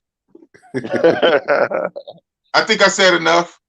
But I think you'll find younger chicks that doesn't have children in Brazil more than, you know, in the Dominican Republic. I really didn't find too many chicks that didn't have children, and Cartagena, you know, all the chicks out there have children pretty much, most of them, and I think Brazil will be probably the last place where if you wanted to make your own family, you know what I'm saying, that you can go out and party and actually find a whole bunch of chicks that don't have kids and stuff. Possible, yeah. I see it. I see it. So that's important, then. So Brazilian culture, they don't believe in just having a kid just to have a kid. They don't. Yeah, they don't pop. They don't just pop out babies. But you know, I get it. A lot of cultures think that babies are a gift from God, and they are. You know, when you do it the right way. But I see that too from my little 4 trips and just gleaning information from other guys have been going. Yeah, they take really having a kid serious. They're not popping out babies left and right like it's cute, like pretending like the baby, a real ass baby, is a Barbie doll, and then after they get bored with it, pass it off to the mama or grandma and auntie. Yeah. Go back out there and thaw it up and pop out some more. They're not with that. They're not baby factories just popping out babies to the left. In the cold part, but guess what? But they like to fuck. So they're very sexual. They like to fuck, but they don't pop out babies. So that's very interesting. I wonder what the abortion laws are out there. Who knows? Who knows? Exactly, right? Maybe that might bear some looking into. But I can tell you this: they're not into just popping out babies to the left. But they fuck a lot. So that's very interesting. But they're very big on anals. So that's my theory. You know, Boss got I got my crazy theory. That's my theory. That's why they so big on the back door. They say, you know what? We need to have sex. A man is a man, need to have sex. So pop it off in there and ain't gonna be no baby. Everybody wins. Hey, win. Ain't that some shit? No pun intended. I digress. Damn it. In my JJ voice. It's gonna be like, hey, go to the 7 hour 10 minute mark. He was going in. He was talking record. He going in. Hey, you gotta go deep. You gotta go deep for that though. Hey man, that last live stream you did, who was that with? Supreme Ja or something? Oh yeah, Ja King. Ja King, yeah, man. I was watching that shit all week. Like yeah, they're so long. Yeah, you gotta keep coming back to it. You gotta keep coming back to it. Yeah. Hey, that should be like a one-shot episode, huh? Exactly. To break that shit up into chapters. A one shit episode. Like the Squid Game episode 1 through 9. Oh, well, if we go for 9 hours, that's what it's gonna be. Hey, okay. Oh, my bad. I didn't even know you. Dang. Woo, my bad. I didn't know you was back. I didn't look up. I'm so busy counting this money, man. I'm so busy counting my trap money. I don't know if you can hear me. Y'all can hear me? I'm back. Yeah. Yeah, I'm back. My bad. Nah, I guess you were probably there for a minute. Because I'm looking at two different things. I'm looking at my phone and my laptop and my money. I'm trapping. I was just cashing out my Cash App from HD Chillin. HD Chillin was just he's just a cool guy. HD Chillin, man. Yo, you know. Shout out to HD Chillin, man. Cool viewer. You know what I mean? Yeah. And I needed the money too. I need the money because I need the. Wow, look at that! It came out on time. To get the Cartagena quick. You needed that money, yeah. Now you can walk to the store and go get you some more Stella. Stella got a groove back. Yeah, shout out to G. He calls it Stella. I never heard it called that before. Stella Rosa. We're raising that. They got some Stella toys. Stella Rosa? Yeah, I get. Yeah, duh. Stella Rosa. Okay. You talking about more expensive? Okay. That's more expensive. We're raising that the homeless people are asking for $5. They're not asking for $1. They're asking for $5. Right. Yeah, that's inflation. Inflation. That's crazy. These people out their mind. They out their last mind. They want a damn supersized meal or some shit. What the hell? Right, Yeah, man. You get the 99-cent menu. You get the 99-cent burger from me. You keep begging, somebody else going to get you the fries. You keep begging, somebody else going to get you a drink. Before you know it, you got a whole meal. You ain't getting a whole meal off me. You like, B, you got $5. Like $5. Wow. Now I'm getting a dollar menu for myself after that. Now I done bought you all that. Now I'm stuck in the dollar menu. Yeah, now you getting a dollar menu. Ain't that about nothing? No. Yeah, I get a dollar hamburger. Not a double hamburger, not a double cheeseburger, a hamburger. You better stay out there. You better stay out here and stay with it. Somebody else will add to it. You better stay with it, man. Man, I got too much foreign money, man. I need to open up my own bank. Be an international banker. Literally, an international banker. Don't go back to Medellin, show that money, big boy. That guy we showed her that. You're gonna be like the Indian animals and shit. Money. Yeah, all these animals, man. What's up with all these animals? No, the Indian animals, the one with the dancing. You know what I'm saying? The Indian animals, the one that had the dance moves and stuff. They got tied up in Medellin. Back out to the Medellin. You remember the guy that they were showing the money, and then that ran him up in the apartment and tied him up and. Yeah. Oh yeah. Okay. Yeah. What he say? What he say? Talk to me. Talk to me. Talk to me. Yeah. Damon. How can I? Yeah. There, you remember everything. JJ, we can call him the memory of an elephant. Talk to me. No, JJ. Talk to me. They talked to him all right. They ran up in their apartment. They call Allen Iverson the answer from the NBA. The Allen Iverson the answer, right? JJ is remember. JJ nickname remember because he remembers everything. He remember everything. Watch what you do. Watch what you do and say around JJ. Damn. Especially if you're a YouTuber. Yeah. Damn. Oh man. Oh man. I love Villa Mimosa. That's right, Jordan. That's our home, man. Yeah, Villa Mimosa. Hey, Razor Ray try to put boss on restrictions. Say boss can't go to Villa Mimosa no more, man. Hey, I mean, you know, he already trying to stop me from hang gliding. That madam is stopping you from hanging out, and I mean that madam. That's just one. First of all, that's one bar. That's one bar. And second of all, if I go back up there, I'm going up there with money. You know what? I'm relaxed now. I'm gonna buy her a drink. That's what I'm gonna do.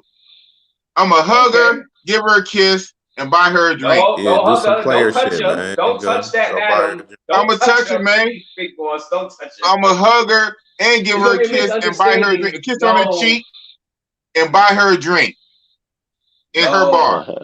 No. Don't do that. Why? Because I'm a Mac-ass bossy boss player from Oakland. No contact. See, this is what happens when bosses on the live for like 7 hours. Well, wow.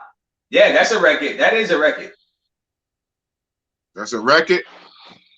For you, for us, for you. For us. Great. This is our first. On a Friday, like too. 20 people watching, right? How many? Like 20 people watching? Yeah, we got a straight dub, man. I can't let off the gas. I got 20 people. I got to keep matching. I'm trying to wait till the numbers drop, but the numbers ain't dropping. What do people want to know? What do people want to know? Yeah. So we on here talking. What do y'all want to know? JJ said it best. What do y'all want to know? I'm gonna spill the beans. 8 hours in worth. Yeah, so I don't know. It is going to be a point. I am going to land this plane. If it's not an 8 hours, the max I'm gonna do is 9. Then I'm gonna cut it just because. I know that's kind of crazy, but it looked like we might can do that. So it's going to be 8 or 9. It's going to be even 8 or 9. So after 8, we're going to see what we can do if y'all want to keep pushing it. Drees TV. What I want to know, if the fuck you need money to go to VM? 300 R's tops to have a great time there. Oh, hell yeah. You don't need a whole lot of money to go to Villa Mimosa at all. Man, when the average chicks are asking for like 60, 70, 80 rails, and yikes. Shit. Nah, boss messed up, you know what I mean? You know, I messed up big time. Tell him. Look, so he had a cool JJ is telling all my business. Tell him, JJ. He had a cool shorty, light-skinned shorty, her nipples poking out, you know what I'm saying? Crazy. Young, 19. Puffy, crazy nipples and shit, you know what I mean? And he got the number, he about to take her back to the crib, out all this mucky stuff, you know what I'm saying? You know what I mean? She about to hang out with us and you know, talking about with Austin, whatever, right? And he was like, he said, I got her, but I just can't leave with her. I gotta get another one. I'm like, what? Damn it. He said, I need another one. I just can't. I got her, but I need another one. And that's when the shit turned left. Damn. That's when it turned left and greed. shit. Greed. Supposed to be greedy out there. Man, green-eyed monster. Man. I said, I got her, but I can't. I need more. I just can't. I need more, man. So he wanted to bust another one down and then take the one over. You know what I'm saying? And that's when it got hairy. Where you know, I don't know where we can go there. I mean, that's what happens, man, when you got a robot monger out there surrounded by all that, you know what I'm saying? All them yams, all that meat, man. All that food. All that food, all the delicious food. Man. And look, even the chick was like, see, you should have we should have just left and that would have been. Didn't she just say that, Joe? Yeah, the next day. Like the next day or two. She texted me. She said, what'd she say? If you would have left with me, you would not have had those problems. Something like that, she said. And I'm like, wow. And we had major problems. Major problems in the worst place in the city. Man. And all because of Mas. Boss wanted more. I wanted more, man. It's not enough. It's never enough. Hey, who left? I did not kick him off. He left himself. Come back on here, Jay. They don't think I cut you off because you on here spilling the tea. JJ spilling the tea. Oh, there was J Maz. I did not cut him off. I'm still. How you pronounce J Maz? J Maze. This live been keeping me entertained my entire work shift. Shout out to you, J Maz. I'm happy to entertain, even though I'm just talking, rambling about nonsense. But my rambling and Big Boss and JJ and Vinny rambling entertained you. Hey, we're happy to entertain. I must have said too much. It doesn't kick me off and shit. I must have said too much. Nah, see, no, don't even do that. Stop it. That's why I hurry to put you back on. They're gonna say boss kicked him off because he was spilling the tea. Nah. YouTube was like, oh, he going. Nah, YouTube say bossy boss. And boop. Nope. I said no. Let me. Even if you were trying to get off, nah, nigga, you can't get off. Because it's gonna look away, you know, like gang shit. Like, hell no. Hey, J Maz said, explain Villa Mimosa. He don't know what the hell you're talking about. Villa Mimosa. What is a Villa Mimosa? What is it's hey, explain it, JJ. It's one L. Hit him on Instagram. Mimosa is one word. Mimosa is one word. Just go to X videos. Go to X videos. Go to X Hamster, put in Villa Mimosa. You're gonna see exactly what we're talking about. Yeah. Okay. So, but a little more about that though. Villa Mimosa, man. It's obviously it's a red light district. You said it's a drink. It's a red light district, obviously, but this red light district is in like a industrial area, right? So the whole area is like it has like warehouses, factories, old apartment buildings, but the whole area is kind of bombed out, like Beirutish. It looked like some shit like Somalia or Black Hawk Down shit. I mean, for real. And you know, graffiti everywhere, trash in the street, grimy, like industrial, like a forgotten zone, an industrial area. And in the middle of all that, there's a thriving little like shanty town shit. And they have like little makeshift bars and cantinas, all kind of interconnected and looped. And it's on both sides of the street. Now on one side of the street, going straight, the left side of the street is more regular streamlined bars. You got maybe 4 or 5 or 6 streamlined bars on one side. The other side is built inside this warehouse, abandoned warehouse, and it's all kind of mazy rooms and lifts and weird and lights and music everywhere and kind of trippy and vibey, and everybody walking around and a lot of gangsters and a lot of lowlifes, naked women, or basically naked women walking around. It's hard to describe, man. You got to go. It's hard to really just describe it. And I think that's the best description I heard is what I just gave. It's weird, bro. But it's grimy and it's cheap and it's lit. And you feel alive, you feel electrified when you're there. Because like any fucking thing can happen. Like Wild West. It's weird. Your spidey senses is definitely up over to 11. Your spidey senses go up to 11. I mean, it's like what you'll say. What maybe 2.5, 3 blocks long, I guess. Yeah, about that. Yeah, 2.5, 3 blocks long. Mm-hmm. Yeah, and it's all condensed right there. So it's a trip, man.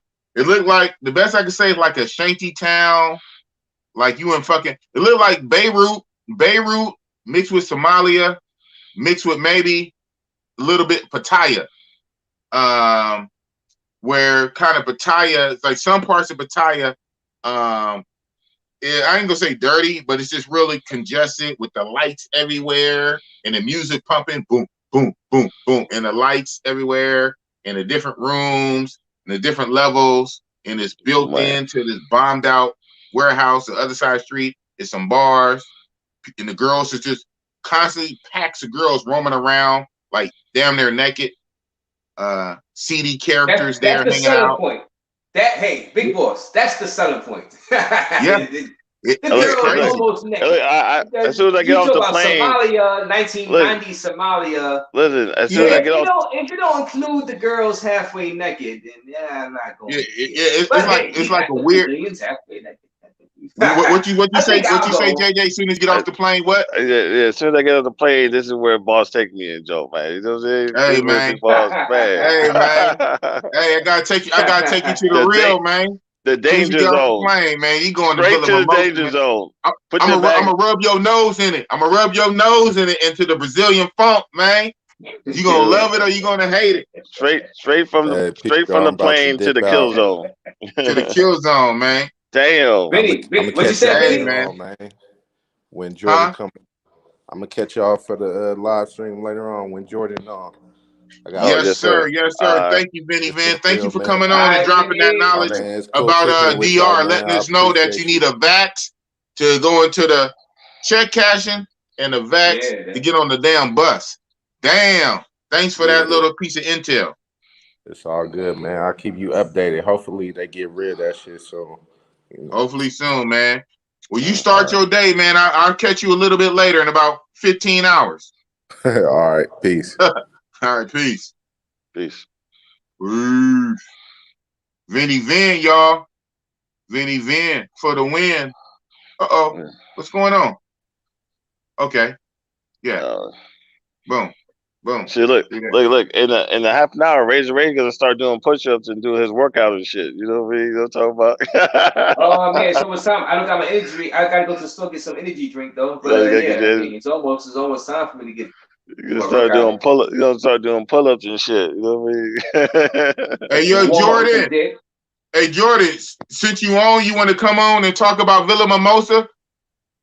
You can. If you do, we don't talk nothing about Africa. Say that for tonight. But hey, you family and you own. You are still Mr. Brazil, Jordan. You're almost a Brazilian citizen.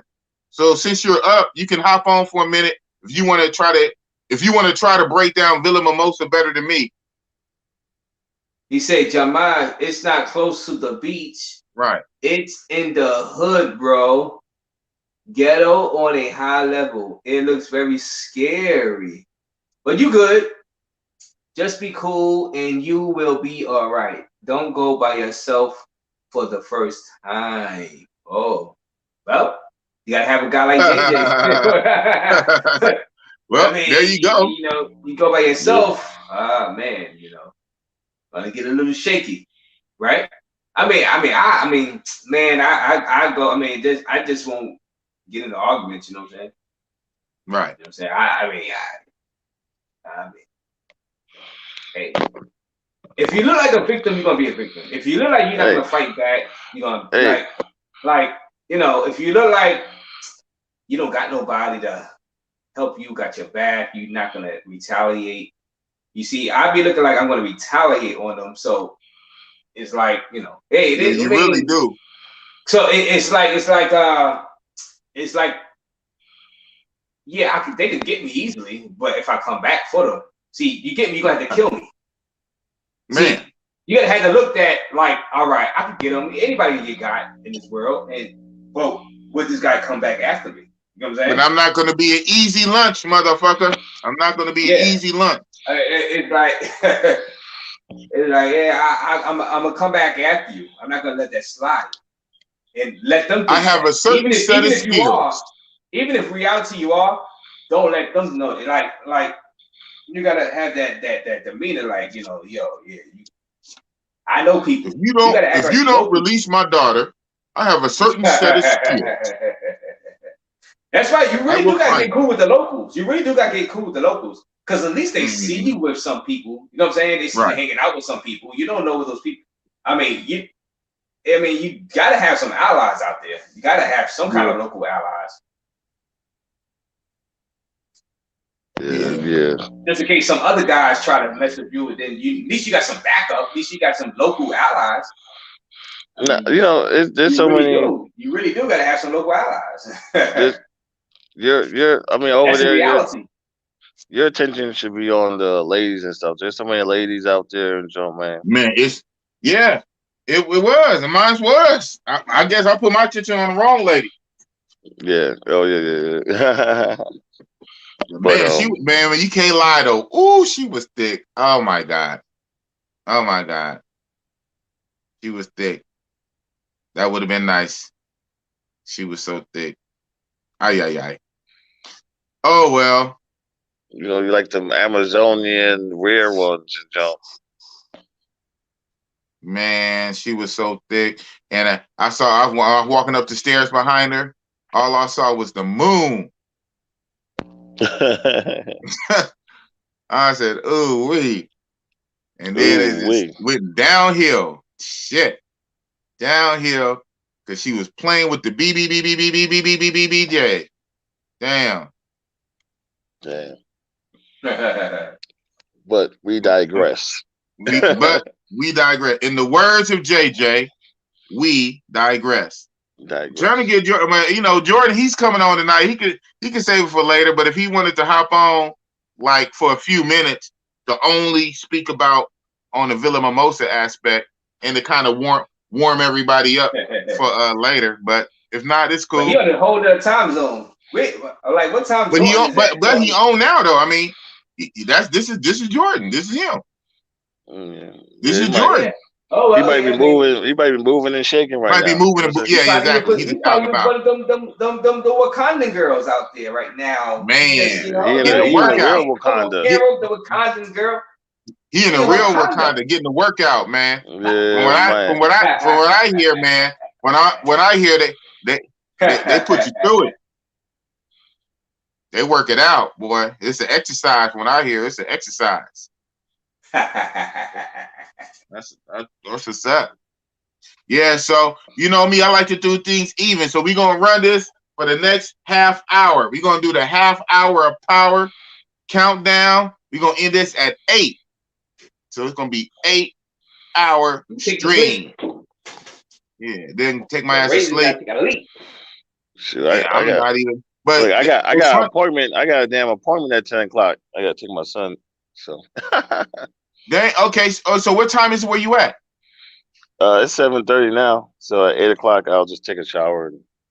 Yeah. Okay. It's all good. Yeah. Let's just run it out for the next 30 minutes or so, 27 minutes. Let's rock out. We're gonna rock out with our 20. And we still got 20 people strong, man. I don't know if half of y'all sleep. If some of y'all sleep and y'all just logged on, I ain't mad because I'm getting your watch time. But if you still awake, yeah, you know I had to put hella bees on it for the what's the name, man? I had to put hella bees on it.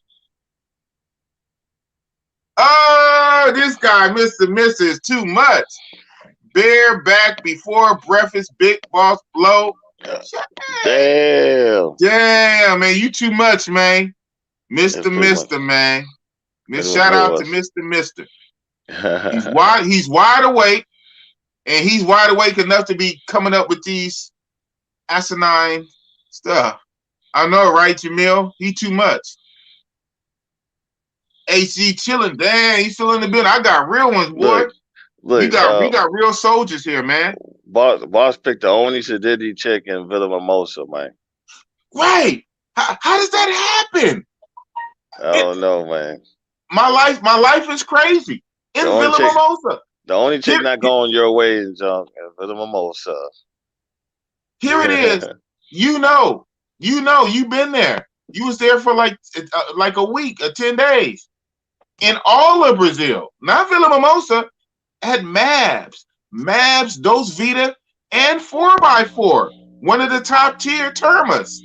You know they do BBBBBBBBs, J's. You know that. And at Villa Mimosa, they really do it. I picked a Sadiddy chick in Villa Mimosa that refused it. Were chicks in termas and casas and what's the chances of that? Man. Bossy boss. EBJ, big beautiful juice. Man, exactly. She had a big beautiful booty. Ooh, man. Man. But you know what though? That makes sense. You know, as she did appear to me. She did appear almost a little out of place for Villa Mimosa. She seemed like one tier too high. That's why you picked her. That's why you picked her. You say. Yeah, that's why I picked her. But she did seem like one elite, like not super, but like one tier a little too high for Villa Mimosa. So I guess she walking around there with Queen Itis. Mm-hmm. You know what you're getting paid for? What the hell? And like you say, and I'm at Villa Mimosa, and I already got to deal with this small dirty ass room. Yeah, I'm down there. I down there need to get everything I need to get. Yeah, you got a big booty. Yeah, you got a big booty, but I need a headpiece to go with it. Man, got me tripping on that. But everything worked out. Hey Jay, guess what? So the little youngster who I had skipped over, and the one that texted me the next day said, "You missed out on me." Why she started texting me last week? She thought I was still there. Damn. So she went that long without texting. Because remember, I was texting her, and she just like straight ignored me. But then she started texting me last week, and I told her I'm gone, and she said, "When you coming back?" I told her like February. She said, "Oh, you coming for Carnival?" I said, "Nah, I'm coming for after." She said, "You should come for Carnival." So, yeah. So she's messaging me again. I'm still trying to find out what the vibe is gonna be like during Carnival. You know what? I've been 4 times, and I've never been to Carnival. I hear you. I am curious about it. One of these years I'm gonna hit it, but I know I'm not gonna hit nothing else. I might have, if it was not for Africa, I might have maybe this be the year 2022 when I try the carnival. But I'm going to Africa in January 2022, so no way I can do Africa and the carnival back to back. Yeah, the carnival. I hear the carnival is like. I hear the carnival is super lit. Would it be though? Would it be with the whole situation in the world with the whole pandemic? Will it be? You know, would you get the real feeling of carnival? Okay. Well, that's a good question. So, did they have a carnival this year in 2021? Yeah, it was in July. They postponed it to July. Wow! But it wasn't like a parade. It was like parties on the beach and stuff. I didn't see no parade or anything like that. So it's real toned down, huh? It might be more. It might be more the same this year. It might be toned down again. Yeah. Well, it's so funny. You know what? Almost like some Thailand shit, right? So the carnival is so off the hook, off the Richter. Maybe if they toned it down, maybe it'll be bearable. Kind of like how Pattaya is. Like I said, Pattaya is overpowering. Pattaya can, to be honest, it can stand to be cut down like in fifths to be more manageable. So maybe the carnival is like that. Maybe if they cut that shit down, maybe it'd be more manageable. Because I hear the carnival is like insane. Yeah, hundreds of thousands of people on the street. Just thousands of on top of pretty much on top of each other. Pretty much on top of each other. Overbearing. You can't really concentrate. I know. Yeah. And I heard that from people who go. And it's funny, they still like it. I guess like I like Pattaya. They still like it, but they admit and they say it just is, and you just join the madness. Right. Yeah, they say you just join the madness. If you like to dance and shit. If you like to dance, I guess that'll be the perfect. Yeah, if you're not a dancer, you're not gonna really. But just think, if your Portuguese is up the game and everybody's there, man, you could probably just really make a killing, man, on straight semis and nines. It's wooda because everybody in a festive spirit. You got drink, or even with your what's your name, man? It might be lit. I'm gonna try it one year. I might try it in 2023. I might do festival in 2023. So it might be lit. But like, como va você? Tudo bem. Tudo bem. Prazer. Man. Cause like I was trying to tell Razor Ray, the women are so receptive, man. They ready, man. The Brazilian women, they ready. Do you hear me, chat? Do you hear me, 23? Say no, man. Chat? The women, man, are they ready? Are they receptive, JJ? Are they receptive? Man, I was blown away and jumped. They ready. They open. I mean, it's like 60-40, like leaning, like yo, they ready. Dude, it's hard to explain because it's so alien to what we have here in the Matrix, where it's 80-20, 90-10 our way. Over there, it's like 60-40 their way. Open-minded. Yeah, they're like. Shoot, I probably could have moved in with that German chick. Probably, chick. Man. That shit is Brazil is a vibe. Okay. All right, HD, let's do it. 23. We got a whole year. We got a year and we got 13 months, huh? 13 months. It's gonna go fast. Let's do it. Carnival 2023. Whatever it takes. Avengers, put your fists together. Put your fists out, Razor, right? Whatever it takes, man. The stone. Whatever it takes.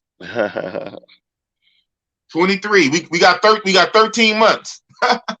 Or 14 months. Shoot, I probably have my Brazilian ID by then and shit. By then, huh? Shit. Or at least that CPF. At least have that CPF. Oh yeah. You can't buy nothing online. You can't even super chat without a CPF card or number. Dang. It's the CPF is a number that is like that's how they get their tax money. So you can't do no online No, you can't buy nothing online without a CPF. Without CPF. Yeah, you can get a temporary one with your visa. With a visa, right? Yeah. Mm-hmm. Well, look, somebody been doing their homework. Somebody been doing their homework. Yeah, because what I like to do. Taxes, that's why. What I like to do, the Bernard Rowley show, right? Okay. So every time I go to another city, I super chat them, right?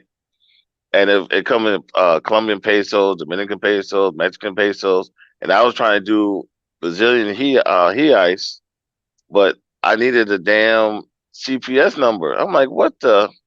So wow. You know what I mean? Because they are these red pill guys. They arguing. They trying to get the Matrix chick and come in order, and they mad, and they have all these problems with their girls and shit. So I'll be like, hey, I'm over here. I'm having a good time. I'm over there. I'm having a good time. You know what I mean? Mm-hmm. So I every time I go to another country, I super chat. That's what's up. Yeah, JJ, you a good supporter of a lot of platforms too, man. I noticed that. Yeah, I know you was a moderator. Wasn't you a moderator for Richie Rich at one point? Yeah. Mm-hmm. Yeah. That's yeah, I was moderator. Yeah. I mean, I thought I saw the wrench by your name in Richie Rich chat. I was moderator for Bernard Rowley too. Oh, okay, that's what's up. That's what's up. Yeah, when I used to go on Richie Rich show, eating raw meat and talking about my trips. Oh yeah. That's why when I first met Big Boss and DR and shit, and I was on the street corner, right? And I heard the voice. He was talking. I'm like, what the hell? I know that voice. Then I turn around. I'm like, you Big Boss? That's how we met. That's how we met. Yeah. That's weird. That you know what? I think that's the first time that happened. You started something. That wasn't the last. At least two or three other times over the years since that was years ago, I got recognized by my voice on the street. So you started something with that. Yeah. That was crazy. Yeah. You said, "Aren't you Big Your Boss?" Your voice is unique. You got a unique voice. So says Razor Ray. Yeah, you do. I would catch that voice. Yeah, you got a unique voice too, but right on. Well, yeah, probably. Okay. So Mr. He's a moderator for Bernard Riley too. That's what's up. Okay. Yeah. Okay, Bernard Riley. So Bernard Riley do red pill stuff? Not really red pill, but they kind of be complaining a little bit about the cooperation of the ladies and stuff. You know what I mean? Yeah, they draw issue to that, a light to that. Yeah, try to get them back in line, and good luck. And I'm like, shit, I'm gone, man. You said that boat been sailed, huh? Been sailed years ago. Shoot, I'm like, I'm a couple years in now. They still talking about the same stuff from day one. I'm like, man, winter is not coming. He said winter. No, winter is coming. No, that's exactly what it is. Winter is coming. Yeah, okay, hold on. I want to respond to Jamie. Yeah, you're right, man. It's not everybody's cup of tea, man. Because Villa Mimosa, it's a vibe, but it's a definite vibe, man. So it's not everybody's cup of tea. I get it. But like I say, if you go there with some people and you just vibe out, and you can collect numbers. You can collect numbers, and you can bar fine from there too. You can bar fine them, because that's what I was going to do with the little 19-year-old youngster. Oh man, she was ready to go. She was ready to go. Spend the night for the 400 hey 400 hey is 80. That's for the $80. Let them know $80. 80. That's for the 100 hey is like 20. So time that, yeah. Yeah, yep, 120. So she comes to your house, 480. Cook and clean the whole night. Do your laundry. Man. Yeah, exactly. My man, she was ready too. She was so cute. She went and got her jacket. And sat on my lap. Dude, I took her off my lap so I can go after the big booty chick. Yeah, you was like, I'll be right back. You dead wrong, big boss. You dead wrong. Hey man. Hey man. I had to do what I had to do. I had to do what I had to do. Well, you see what happened? I paid the price. Literally, I paid the price for nothing. Well, you could have still had got pulled her before we got out of there. You know what I mean? I could. Yeah, but one, I wasn't in the mind frame. I don't know. That mama son might have tripped. Oh, you had to deal with her again. Yeah, she was from this. Cause funny, the mama son put me onto her. So the way they did it, I didn't even know that the other chick was the mama son. I almost thought I should have known because she was a little more dressed. She wasn't showing her body, and she was young too. So I didn't know. She was a tad bit older. Did you know she was a mama son? I thought you was trying to get her to come back and shit. I thought you was macking. No, I'm like, damn, you talking to her for damn 20 minutes. I'm like, damn, what the hell y'all texting paragraph? What the hell y'all doing? Oh, at first, you didn't know what was going on. Yeah.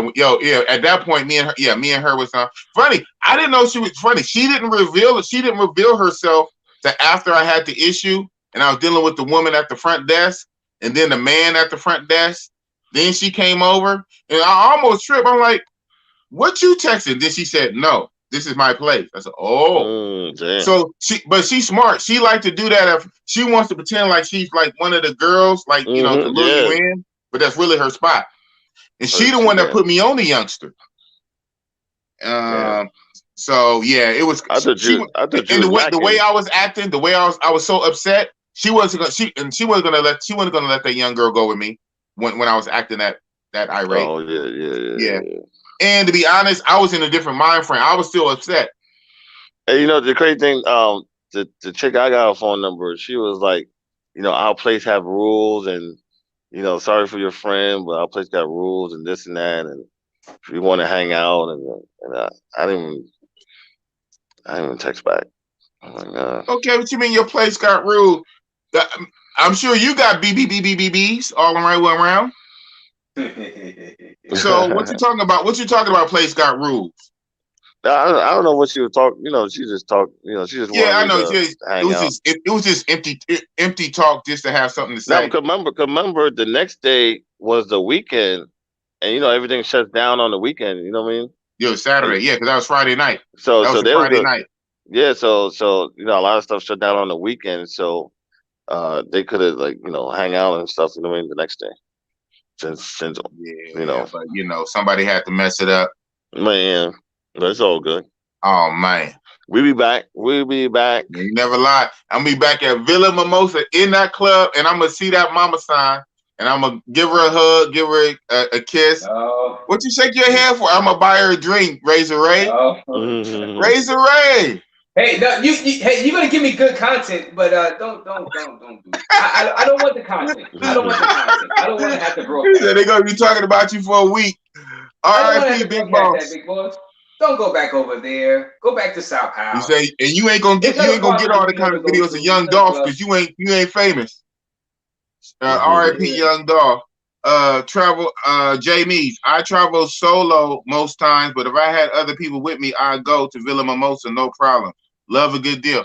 Oh yeah, I would recommend go with somebody. I would recommend. But actually, the crazy thing was the dude that was from DC or whatever, right? Mm-hmm. He went to Villa Mimosa with 3 other guys. They just, once you start meeting up at Mavs and meet up with all the other Americans and stuff, and y'all can figure out what y'all gonna, y'all like team up like Voltron and shit at Mavs and shit. Like Voltron. And it's like, hey, going to Central, hey, going here, going there, and y'all just take a Uber together and jump. So even if you're solo, you just meet up at Mavs and you talk to, hey, what y'all doing? What you doing for the night? Yeah. Oh, I'm going to. And it's funny. The way he said it, it goes down like that, and that's one thing, man.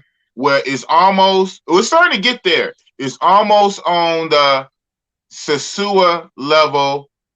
In a good way, of the camaraderie and the brotherhood at Mavs.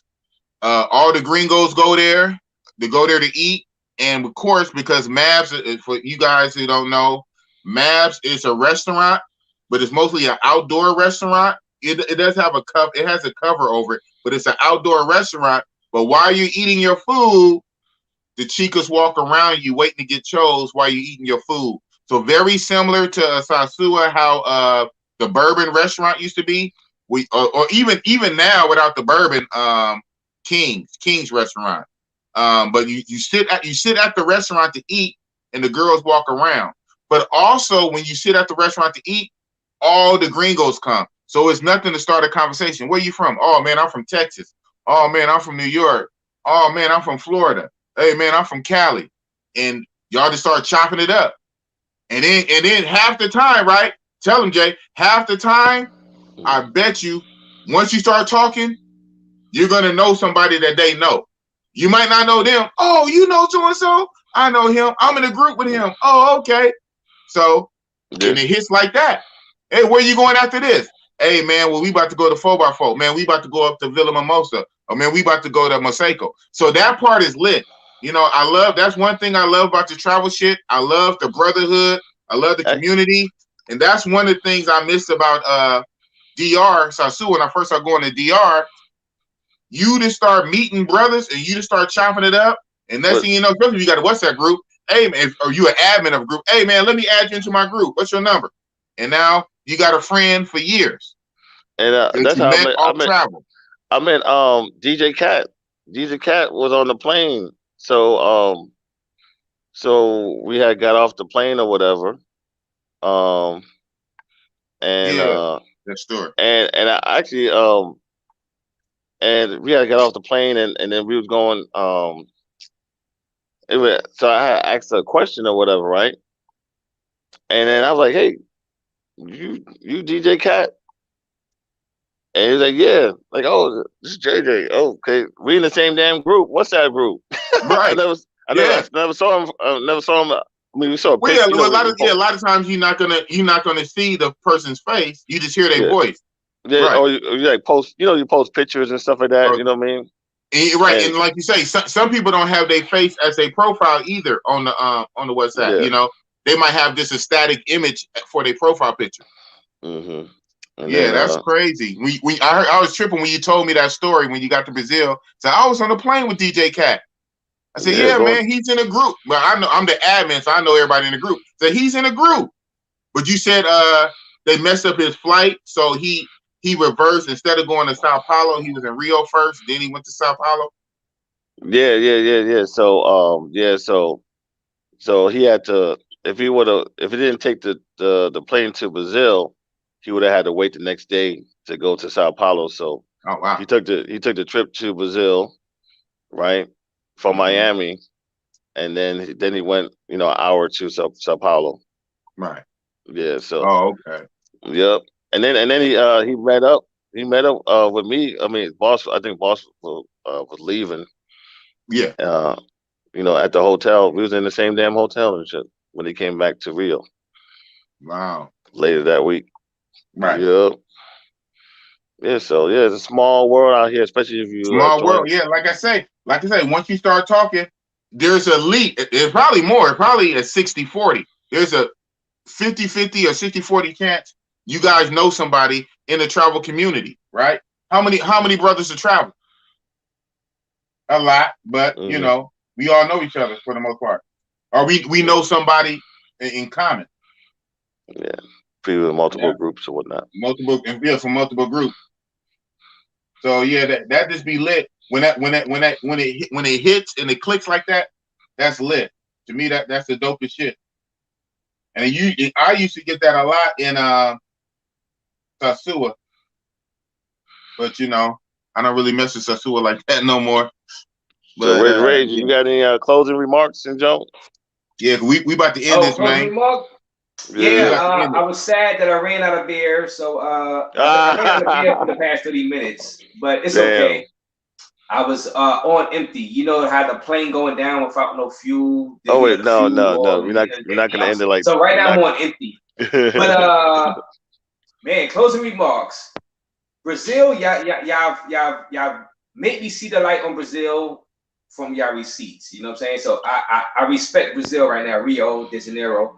I'm gonna make that trip out there. I'm gonna get a trip out there.